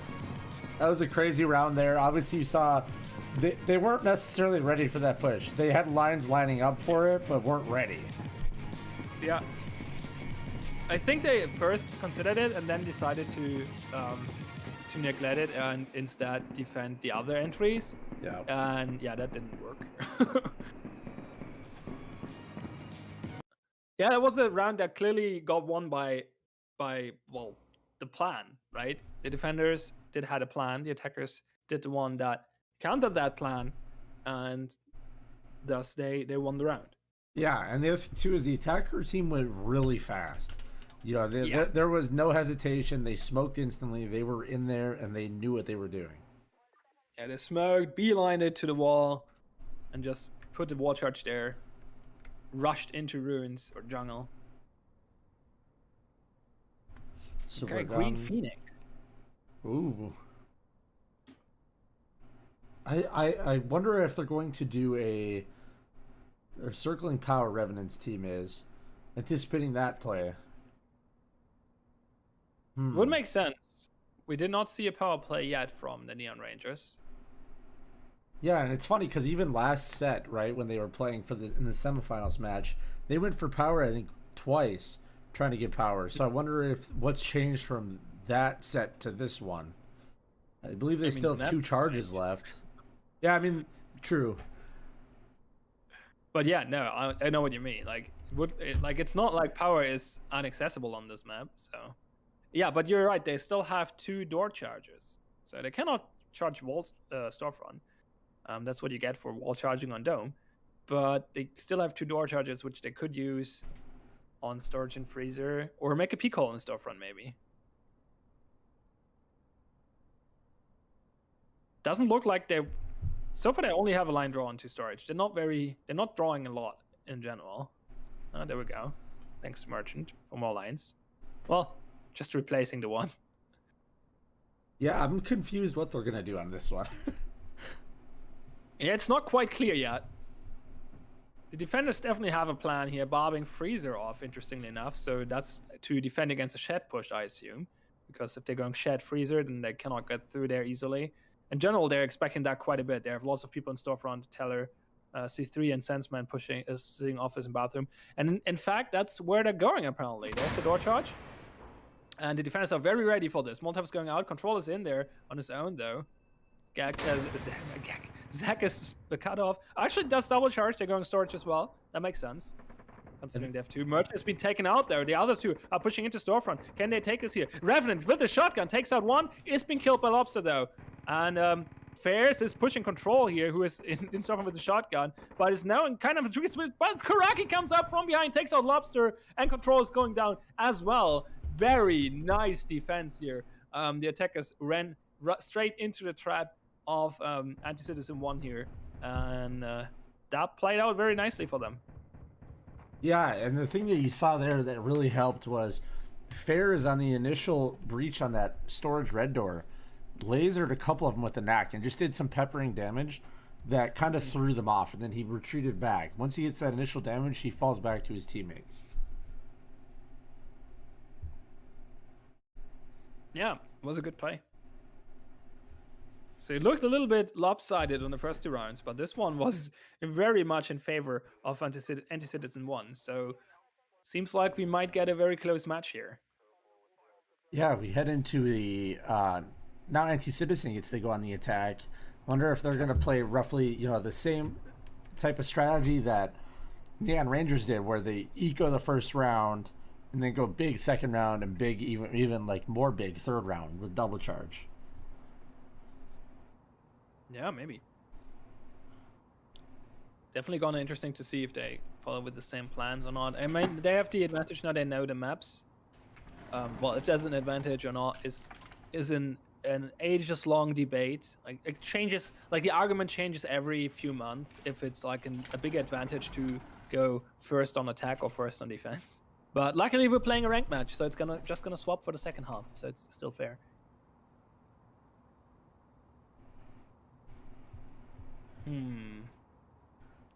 Seems like they're actually want to split push. 2 people servers, 3 people fan. This will be an interesting play, yeah. And as you see on the well, the thing I want to point out too is, as you see on the defending side, that barb placement in Toxic, if anybody tries to jump that, they actually get caught in the barb and fall. So it's kind of a preventative measure if they do decide to go that way. But obviously they could just go around the normal path. So I think you can make that jump, right? If you go on the railing and then jump on the other railing, you should be good. But it's definitely going to slow you down a lot and make you an easy target from office. So I think that's the idea there. Ooh, that is a good barb placement. Yep. It's actually in the air, so it's actually going to make it really hard to jump. You're right. That's risky. They're not going to try though if they're following the plan. That is. Yeah. Control is waiting on the window with the mob. Axie right behind him to back him up. So service is heavily guarded. Zach and Merchant are watching fan. So both entries are pretty heavily guarded. C3 immediately taking out Control here on the other side of the map though. Oh no. So the mob is down already. Not looking good for Rangers. Fierce rushing in. Zach is in. Oh, it's being caught by Axie though. Nice flank for, well, not Office, but nice crossfire from Office. But Revenant is on the bomb already. But Merchant takes him out. Sensem trying to get the revenge kill here can. C3 on the other hand, however, takes out Zach. And that makes it 3 versus 2. Well, 3 versus 1. C3, quadra kill. Taking out Merchant, all down to Lobster. Lobster coming up from behind. Cannot take out Karaki. Has to pull back. And now C3 will just hold that angle while the others are defusing. Sensem is on the bomb, 50%. Lobster will go for the wall bang. Get some damage in. Sensem is almost dead. Sticks it now, 80%. Can Lobster takes him out? 100%. He cannot find the kill. Wow. Sensem going left and right. Getting the defuse there. C3 was the MVP of that. C3 going huge with the saber there, takes out their mop player instantly, and then just 1, 2, 3. He's not picking up the mob though. He decides to stick with the saber. He should have called his teammate over, really. I don't think Control fired a shot, so that mob should have some bullets. That was just a nuts round, especially, I mean, C3 had been a veteran in the community for a while. He knows his way around the weapons. For a long time. So to see him have that weapon in his hand, it's always a scary sight. Killed out. I just have to point out, by the way, I want to congratulate our team on trailer for the kill down. It's so good. Did you help with the trailer as well? No, I didn't. Jesse actually produced it all. He edited and produced it all. It was really cool to see. Obviously, it's nuts. If you guys haven't seen it, head over to our YouTube. Yeah, it's amazing. It's crazy. It's so awesome looking. Yeah, Jesse's the producer, but it's a huge collaborative effort. Like we have Bulk with the sounds. We have a lot of other people helping with other parts of it. We have the cadets who helped us with and Ozzy who helped us with the shots where the attackers are going into the building. And in general, like all the shots in the arena are cadet tests, I believe. Yeah. Or not really tests, like they actually like our cadets have two purposes, right? They're testers for us, they test stuff, but they're also like actors. Yes. So that we have directing sessions where we like film trailers with them, and they have to follow orders like go there, then move there, shoot there, do this, jump into the pit, and stuff like that. Well, and the other one too we need to really point out is Kebby for the crazy animations. Yeah, and Bickle who did lots of the camera work. Yes. It was a big group effort. Yeah, all the animation, like with the defenders on the couch watching TV. That's all Kevin. Great job. Okay, the pushing Ernest Ember seems like a castle breach here. With the Sabres only actually defending it. Lobster's in. Oh, that's a lot of flashbangs. What was that? 5 flashbangs? That was a lot. They're down to 2 flashbangs. Karaki still has 2. They're taking power. They also pressed the castle door, so I think it should be open. Yeah, it opened. Yeah. Now they're pushing into jungle, but being taken. Oh no, it's a trade. Can Revan take out control? He can. So that's 3 defenders down. And you see C3 with the saber in his hand once again. They should really pick up Karaki's flashbangs. That would help them a lot. They don't though. They're pushing through the water. And it's all down to Merchant. But the KR takes out Sandstorm. Can you take out Revenant as well? Revenant with the Black Tar? No, Revenant takes it here. Oh wait, there's still oh, Lobster is still in observation. Is he disconnected? Oh, no, he's moving. There he's back. No, I think he had some issues. Okay, they're drawing him lines, but I don't think he'll make it. Yeah, I don't think he'll make that one. And Molotov on runes there to stop any potential rotation. Ferris is watching the other angle. And the round goes to Anti-Citizen 1, bringing them ahead for the first time in this match.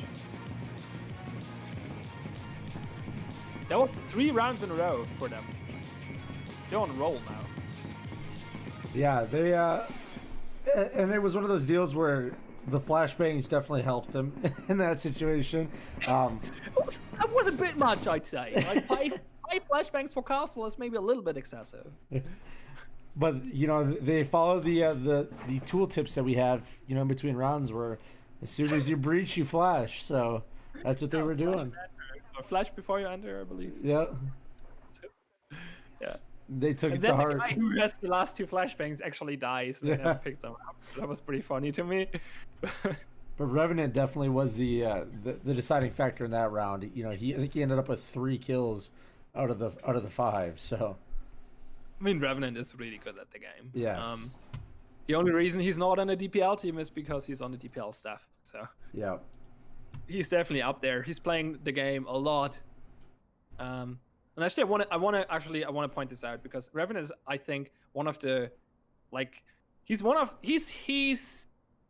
reason for a lot of players to actually be part of this community because A, he makes great tutorial videos. Check them out. And B, he's playing a lot of solo queue casuals or duo queue casuals, and he's super friendly and helpful to new players and makes them gets them into the game, eases them in, shows them the core fun of the game, makes them excited for the game, and I think he's like this person alone, this guy alone is like a huge reason for a lot of people to actually be part of his community. So huge props to him. Yes. I would be happy to see him win this game, this tournament. Even though I kind of want to see the Neon Rangers win because those were the ones that kicked us out, as I said earlier. So yeah, you get second place if they win. So. And also I have to if I'm chilling for Revenant, Control has 2K games for one reason. He's streaming this game literally every day for hours. Yes. So I have to give this guy some props as well. So. That's the one. That's the one great thing about this community is there's a lot of very passionate individuals that love the game just as much as the developers do, and it's awesome to see them create content day in and day out, and promote the game and get new players involved, and it's just cool to see. Yeah. Yes. Speaking of content, like Zach, who's subbed in here for the Neon Rangers, did a lot of great art stuff for Dome and stuff. And also for all the other parts of the game, but that's the most recent addition. Anyway, they're breaching in here. Nice flanking from Merchant in arcade, taking out Karaki from behind with the shotgun. But the others are getting into storefront now. Revenant fighting Zach. Zach actually gets a kill on Revenant here. But Ferris gets control, but might be in trouble now. Getting shot from 2 defenders, actually 3 now. Is eventually going down. Zach with the double kill. Can Sansamin C3 clutch this? Sansamin Freezer has to pull back. Did some damage on Axie though. C3 is still outside. Zach is looking for him. Oh, finds Merchant here. That might actually be a turning point. They still have full HP. 2 of the defenders are super low. Where is even the third one? I don't. Oh, I think Harry Lobster has some connection issues again. Oh, that's unfortunate. Not sure what's going on there. Zach's been taken out. Yep, this is not looking good for Lobster. That's very unfortunate. Saint Sam. Quadra kill. One of them wasn't Harry Lobster there, who was disconnected. So a bit unfortunate. We won't count that. We'll just say he was AFK. Yeah. And Saint Sam actually saves the grenade. They don't have to save. This is half. All right. Let's royale it out. Do the dishonorable thing, Saint Sam. Is he gonna kill himself with the grenade? No. Do it. Not even what they don't realize. I think. I don't think they realize either. C3 is going for the exfiltration. Let's leave the building. Bye bye. Job done. The job is done. I We're hope out of Lobster here. gets back because that was 2 rounds in a row where he could not do anything. I hope he can fix it. That would be unfortunate. Like if we remember last match in the semifinals, he was the MVP. Like he's a very good player. Would be very unfortunate for them to not leverage that. Yeah. He is really good. I don't know if he's lagging necessarily because he came back at the end of last round, but he looked like he was lagging, or if he just had to step away real quick to maybe handle something. But it definitely looked like lag in this round though. Like his vision clone was looking in a different direction than his model, and also his model was glitching out weirdly when he got shot. So that definitely looked like a lag. But who knows? Okay, Star Fortune.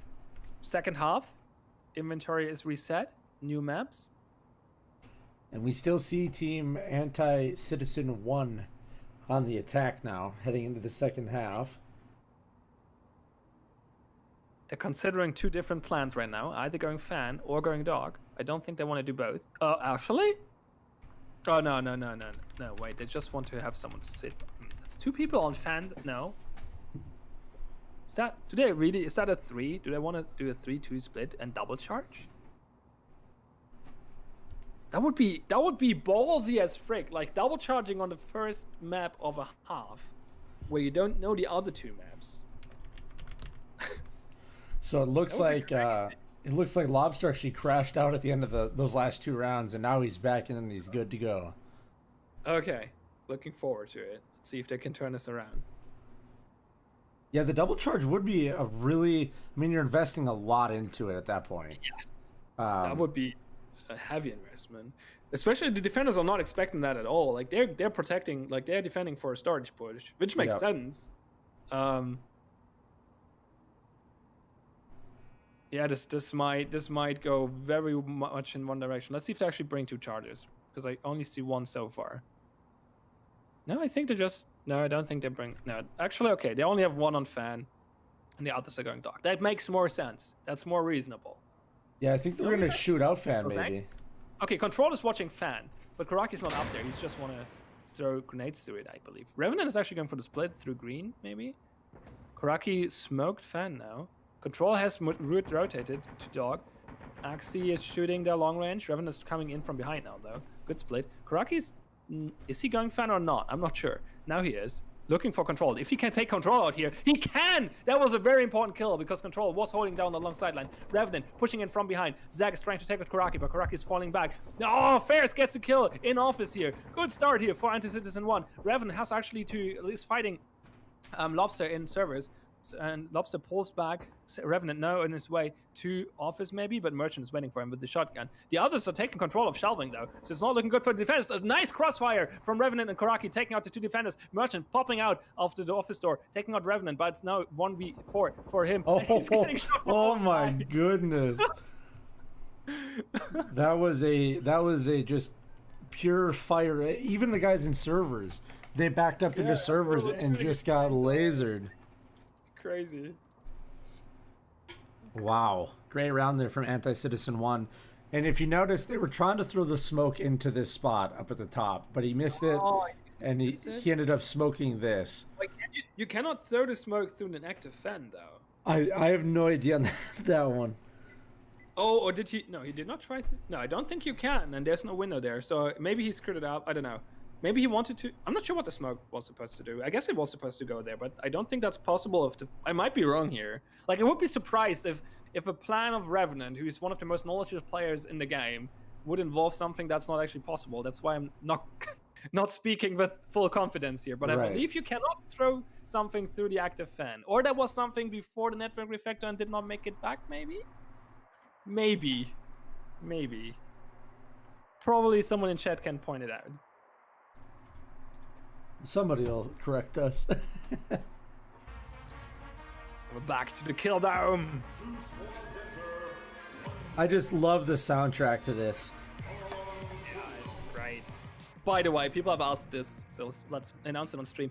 The music and everything from Kill Down will eventually be added to the OST as well, which is available on Steam. Lots of great tracks that are not in the game yet, or so they will get to the game eventually. Not in there yet.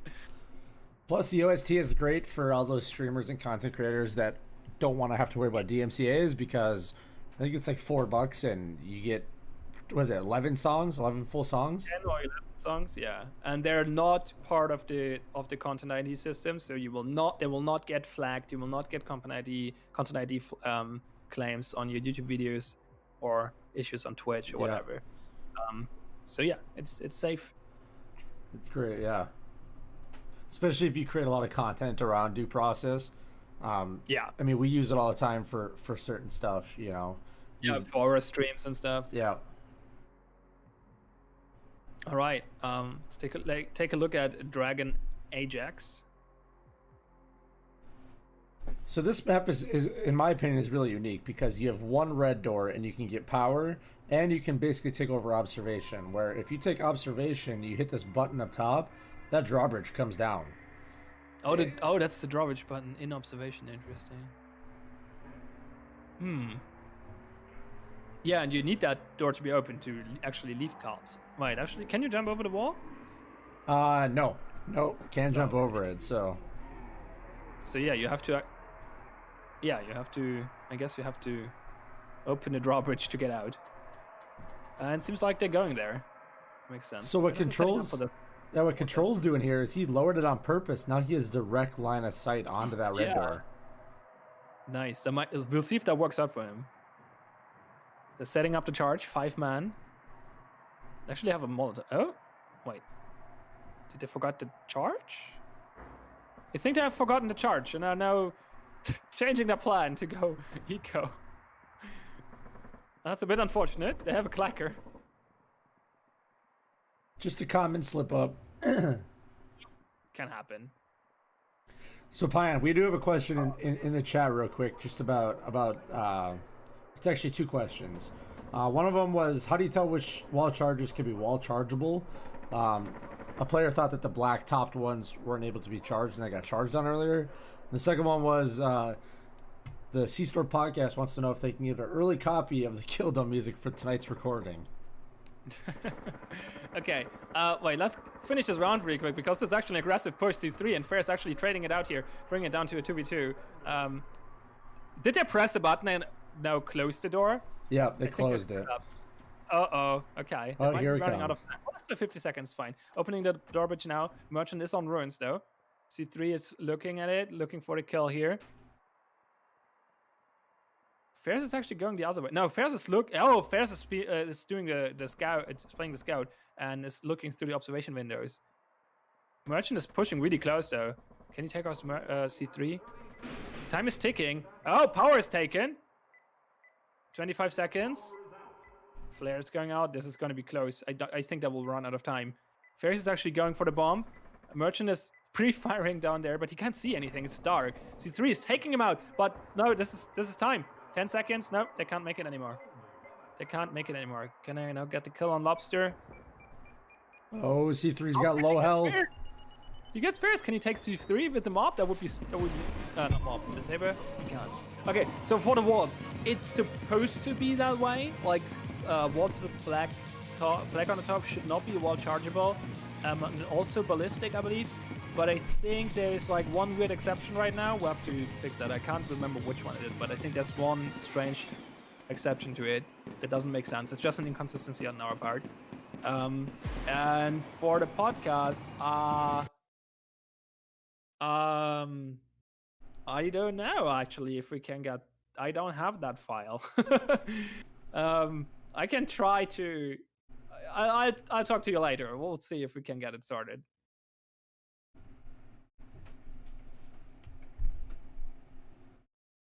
Yeah, Donut. We actually saw Control's team wall charge into pit, which had a black top earlier. So it's like Pine said, it is an inconsistency right now. Yeah. I'm not quite sure why. I wonder if it's because it's like a 2-story high thing, you know, so the bottom wall is wall chargeable. Yeah, because like the upper wall is not wall chargeable, but the lower one is, or something like that. Yeah. Yeah, maybe.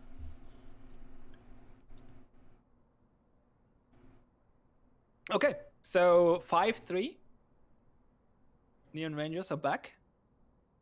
I mean, it helped that Anti-Citizen 1 forgot to bring the door charge. I suppose. It did cost him a lot of time, and in the end, I lost it on time, so. Thrust Retribution. It's their last round on attack. Seems like they want to go for the double charge here now, because obviously they have plenty of charges now. They marked out the freezer for C3 to sit, and I think he's going to saber it, I'm assuming. Probably. But yeah, then it looks like a wall charge. Oh, maybe not. I spoke too soon. Revenant said, no, we're not doing that. Okay, yeah, we are. But in a different spot, Yeah. Defenders have not drawn much, but they have spawned in. They've spawned in every round. They spawned in, but they have not drawn anything.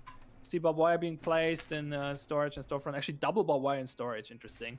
And Axie's sitting there in the bathroom stall with the knack. You have lots of defenders in storefront and tellers, and merchant being there in freeze as well. So they might be able to hold this push. We will see.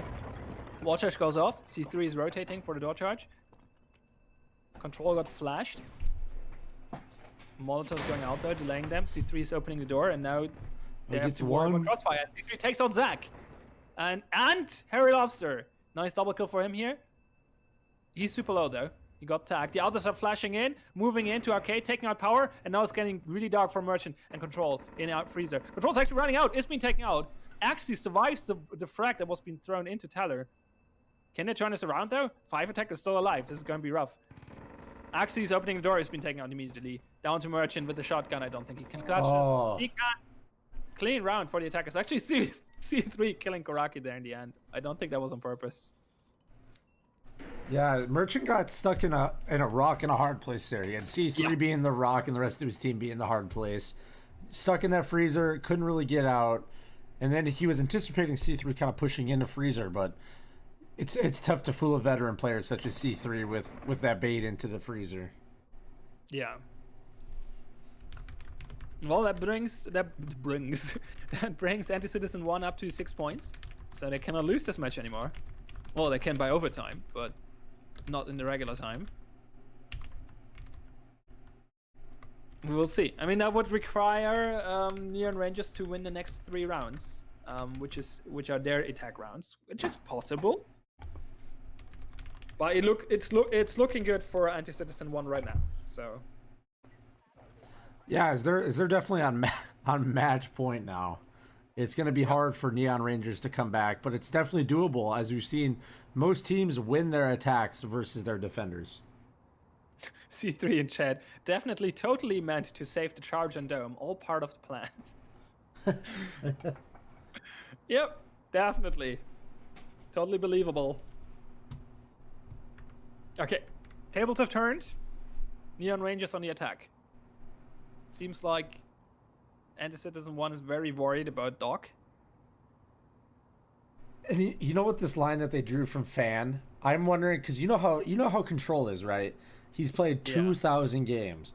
I'm honestly thinking he might jump onto this forklift and shoot out Fan. That would be nuts. But that would be ridiculous. That's the stuff that Control would know how to do. But yeah, the drawing looks like that. That would be crazy.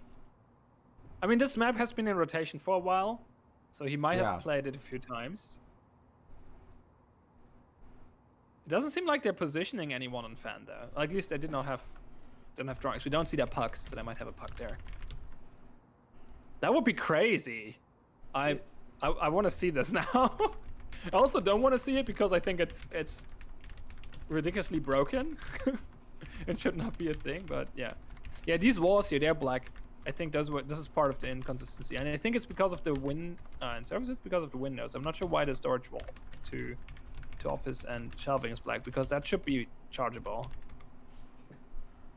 It's also penetratable, so yeah, this is part of the inconsistency.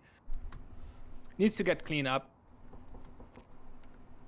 I think it's part of the mesh, and there's some issues with that. Anyway, they're setting up for the attack here.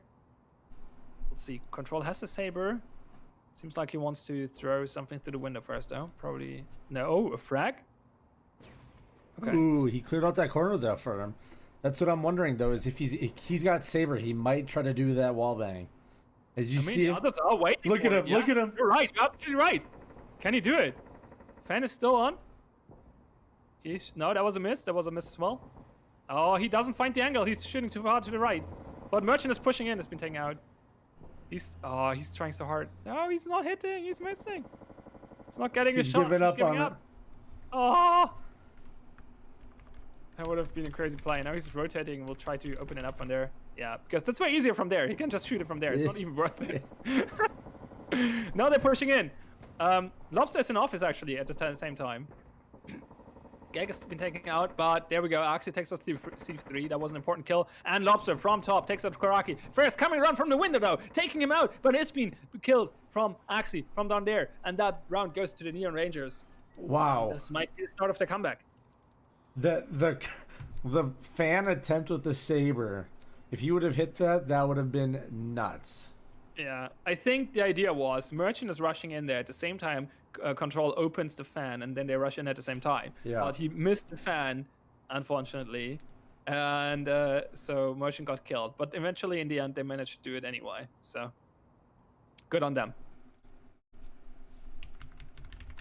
That was crazy, though. Like he almost got it. I zoomed in really close on the map, and he was a bit too far to the right. If he would have aimed a little bit more to the left, he would have gotten it. I think he got his setup wrong. And now we're at a 4-6 heading back to Kildome, USA for round 11. Of the finals of the partner showdown. So, yeah, we're still on match point for Anti-Citizen 1. 2 match points, in fact. This would be the map for them to win, in my opinion. We saw, obviously, the Neon Rangers hold it off against Anti-Citizen 1 on this. I think this is going to be the best match. Anti-Citizen 1 did not bring their door charge. True. That held them back.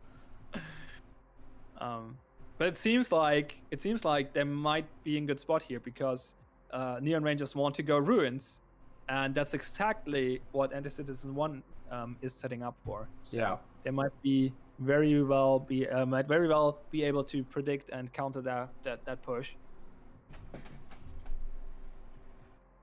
I mean, it's a very strong push. It gives you direct access to bomb.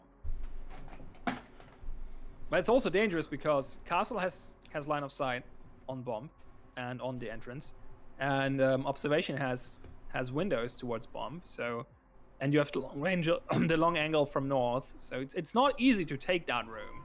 Well, the other thing to think about too, even is like even underneath these bridges, right? Because you can shoot through these. Yeah.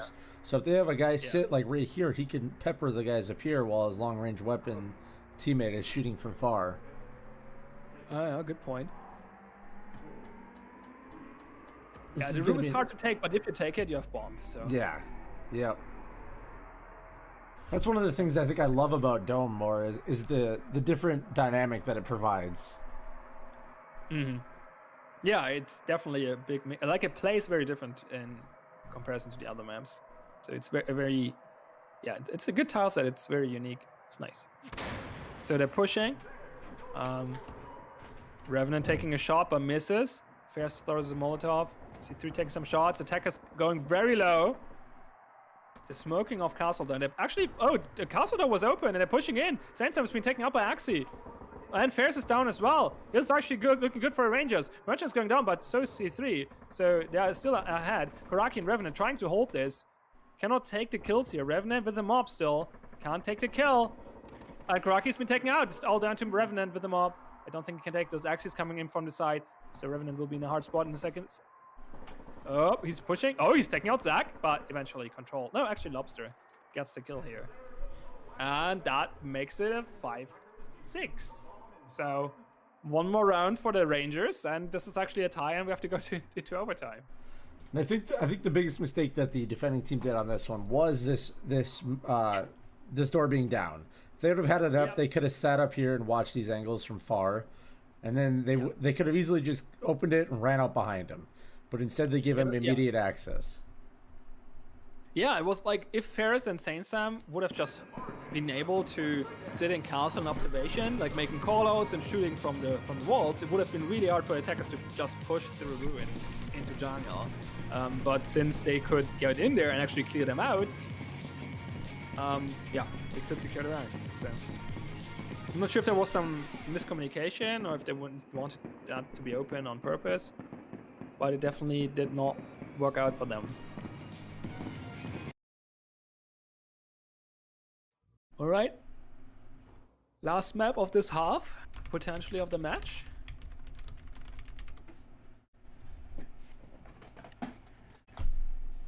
And what does I think the attacking team has a wall charge left, right?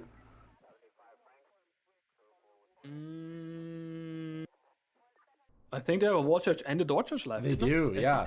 They ecoed on Sound Factory, right? Because they shot open the fan from the inside. Yeah, I think they do too. I think they might do the same kind of play. Yeah, I mean, it's a strong play. It gives you a lot of control over Storefront. In order to hold Storefront, you really need someone in Freezer and Teller and potentially Arcade. But if you blow open the Freezer door, you have access to Freezer and Arcade. So and you cannot hold Storefront just from Teller. So it's definitely a good play to split push here or double charge. And also you have to consider they have control on the attack team. So I assume we're going to see a frag through the Teller hole. Yes. I think that's why they... what the G is for grenade. Yeah, Control's going to run in and get that Teller grenade. I'm surprised they actually have lines drawn through the green entry, though. Well, that's surprising for me, too, because when I look at this map, I immediately look at this long angle right here. And if they have somebody sitting in Teller... And if they were to go shatter anything of the sorts, you have such a long sight line. You can even hold it, I believe, from right here to this green door. So it'll be interesting to see how this round is going to play out. Obviously, Freezer is their initial push, and it looks like probably Storefront as well. So yeah, so they just take 3 entries, I guess. Seems like a 3-way push. We'll see. Probably only one person going storage, clearing up the back line. Yeah. Even though I feel it's not necessary. Like if you manage to take control of Storefront, Arcade, Freezer, you don't have to worry about the other rooms really. But it seems like they have something in mind with that. Look at all those barbs on the map. Yeah, it's a lot of barbs. Yeah, Vulture's going off. They delayed by Molotov. The others are setting up for Freezer though. And they used actually 2 flashes there. Oh yeah, baited 2 flashes. 3 Okay, now they're flashes now. pushing- And yeah, they're actually going storage. It's only Zach is holding Freezer. That's not actually going in. Oh, and they're being taken out in storage. This is not actually looking good for the Rangers. They're in storefront, but they lost storage. Zach is trying to get some kills here through the window. Deal some damage on Fairs, but that's not enough. Axe in control taking out Revenant. But Saint Sam is sitting there with the auto shotgun. And C3 actually takes out Zach. And now Kuraki has free reign, can come in from behind. But no, control is on, notices it and takes him out. Axe is trying to get the kill through the patella hole here. This is actually, C3 is waiting for the right time to swing around the corner, but control is waiting for him. And Axe 1v2 on Teller. They still have plenty of time. Control is tapping the bomb. C3 is making the move. Control shoots at him. He takes a kill. He takes a kill. Brings it to a 2v2. And no, they're still waiting in Teller with the auto shotgun and a top 12. They still have a Molotov. If Sensum can get the Molotov on bomb, that would be huge. There it is. Yeah, he does. He gets the kill and control with it. And now it's down to Axie, who's actually just sticking it though. No, he's not. He takes it. He takes it. Finishes off with the shotgun. Secures the win here for Anti-Citizen 1. And Fairs, look at Fairs' health in the top right. Yep. He was very dead. Wow. What a play there. As Anti-Citizen 1 claims the first partner showdown. That was huge. Holy man. That was absolutely insane to see. Holy. That was insane. Oh my goodness. Well, guys, we hope you enjoyed the first partner showdown. Obviously, it couldn't have asked for a better ending, in my opinion. It was just a great matchup between 2 teams. And the plan is, once again, we're going to do more of these. Devs via Discord is going to be coming back probably before the next partner showdown, because we've had a lot of people ask about that. But yeah, I think the partner showdowns are awesome. I think it's cool to see these new people get involved. So we'll try to do these, once a month, or maybe once or twice a month or something like that. Give you guys a reason to get on and enjoy the game. Other than that, though, guys, I'm going to play the Dome trailer one more time for you guys as we head out. If you're new to the game or are on the fence about it, it is on sale right now on Steam for 40% off. We just released 2 major updates, one being Gunplay 2.0 and a bunch of matchmaking fixes, and the other one obviously is Kill Dome USA. So and there's also more in the pipeline. Yeah. But stuff is pretty close to completion as well. So there will be regular updates in future. Check out the roadmap. Yeah, guys. Thank you guys so much, and we will see you next time. A vote for Futureman is a vote for the future. Argus stock up 5 points in the wake of recent crime. The moments are real. The danger is real. The excitement is real. Coming to you live from Governor's Island, Argus presents the deadliest game show ever aired. SHOWDOWN USA. Watch as 5 low-down punks and 5 Argus enforcers go head-to-head in the ultimate combat challenge. D-Day. Storm the beaches for a dangerous frontal assault. Jungle. Hide among the leaves and employ guerrilla warfare. Castle. A powerful defensive fortress. Observation. Survey the area and keep an eye on the competition. Hit. For one wrong step can mean the difference between shortcut and cut short. Who will survive inside SHOWDOWN USA?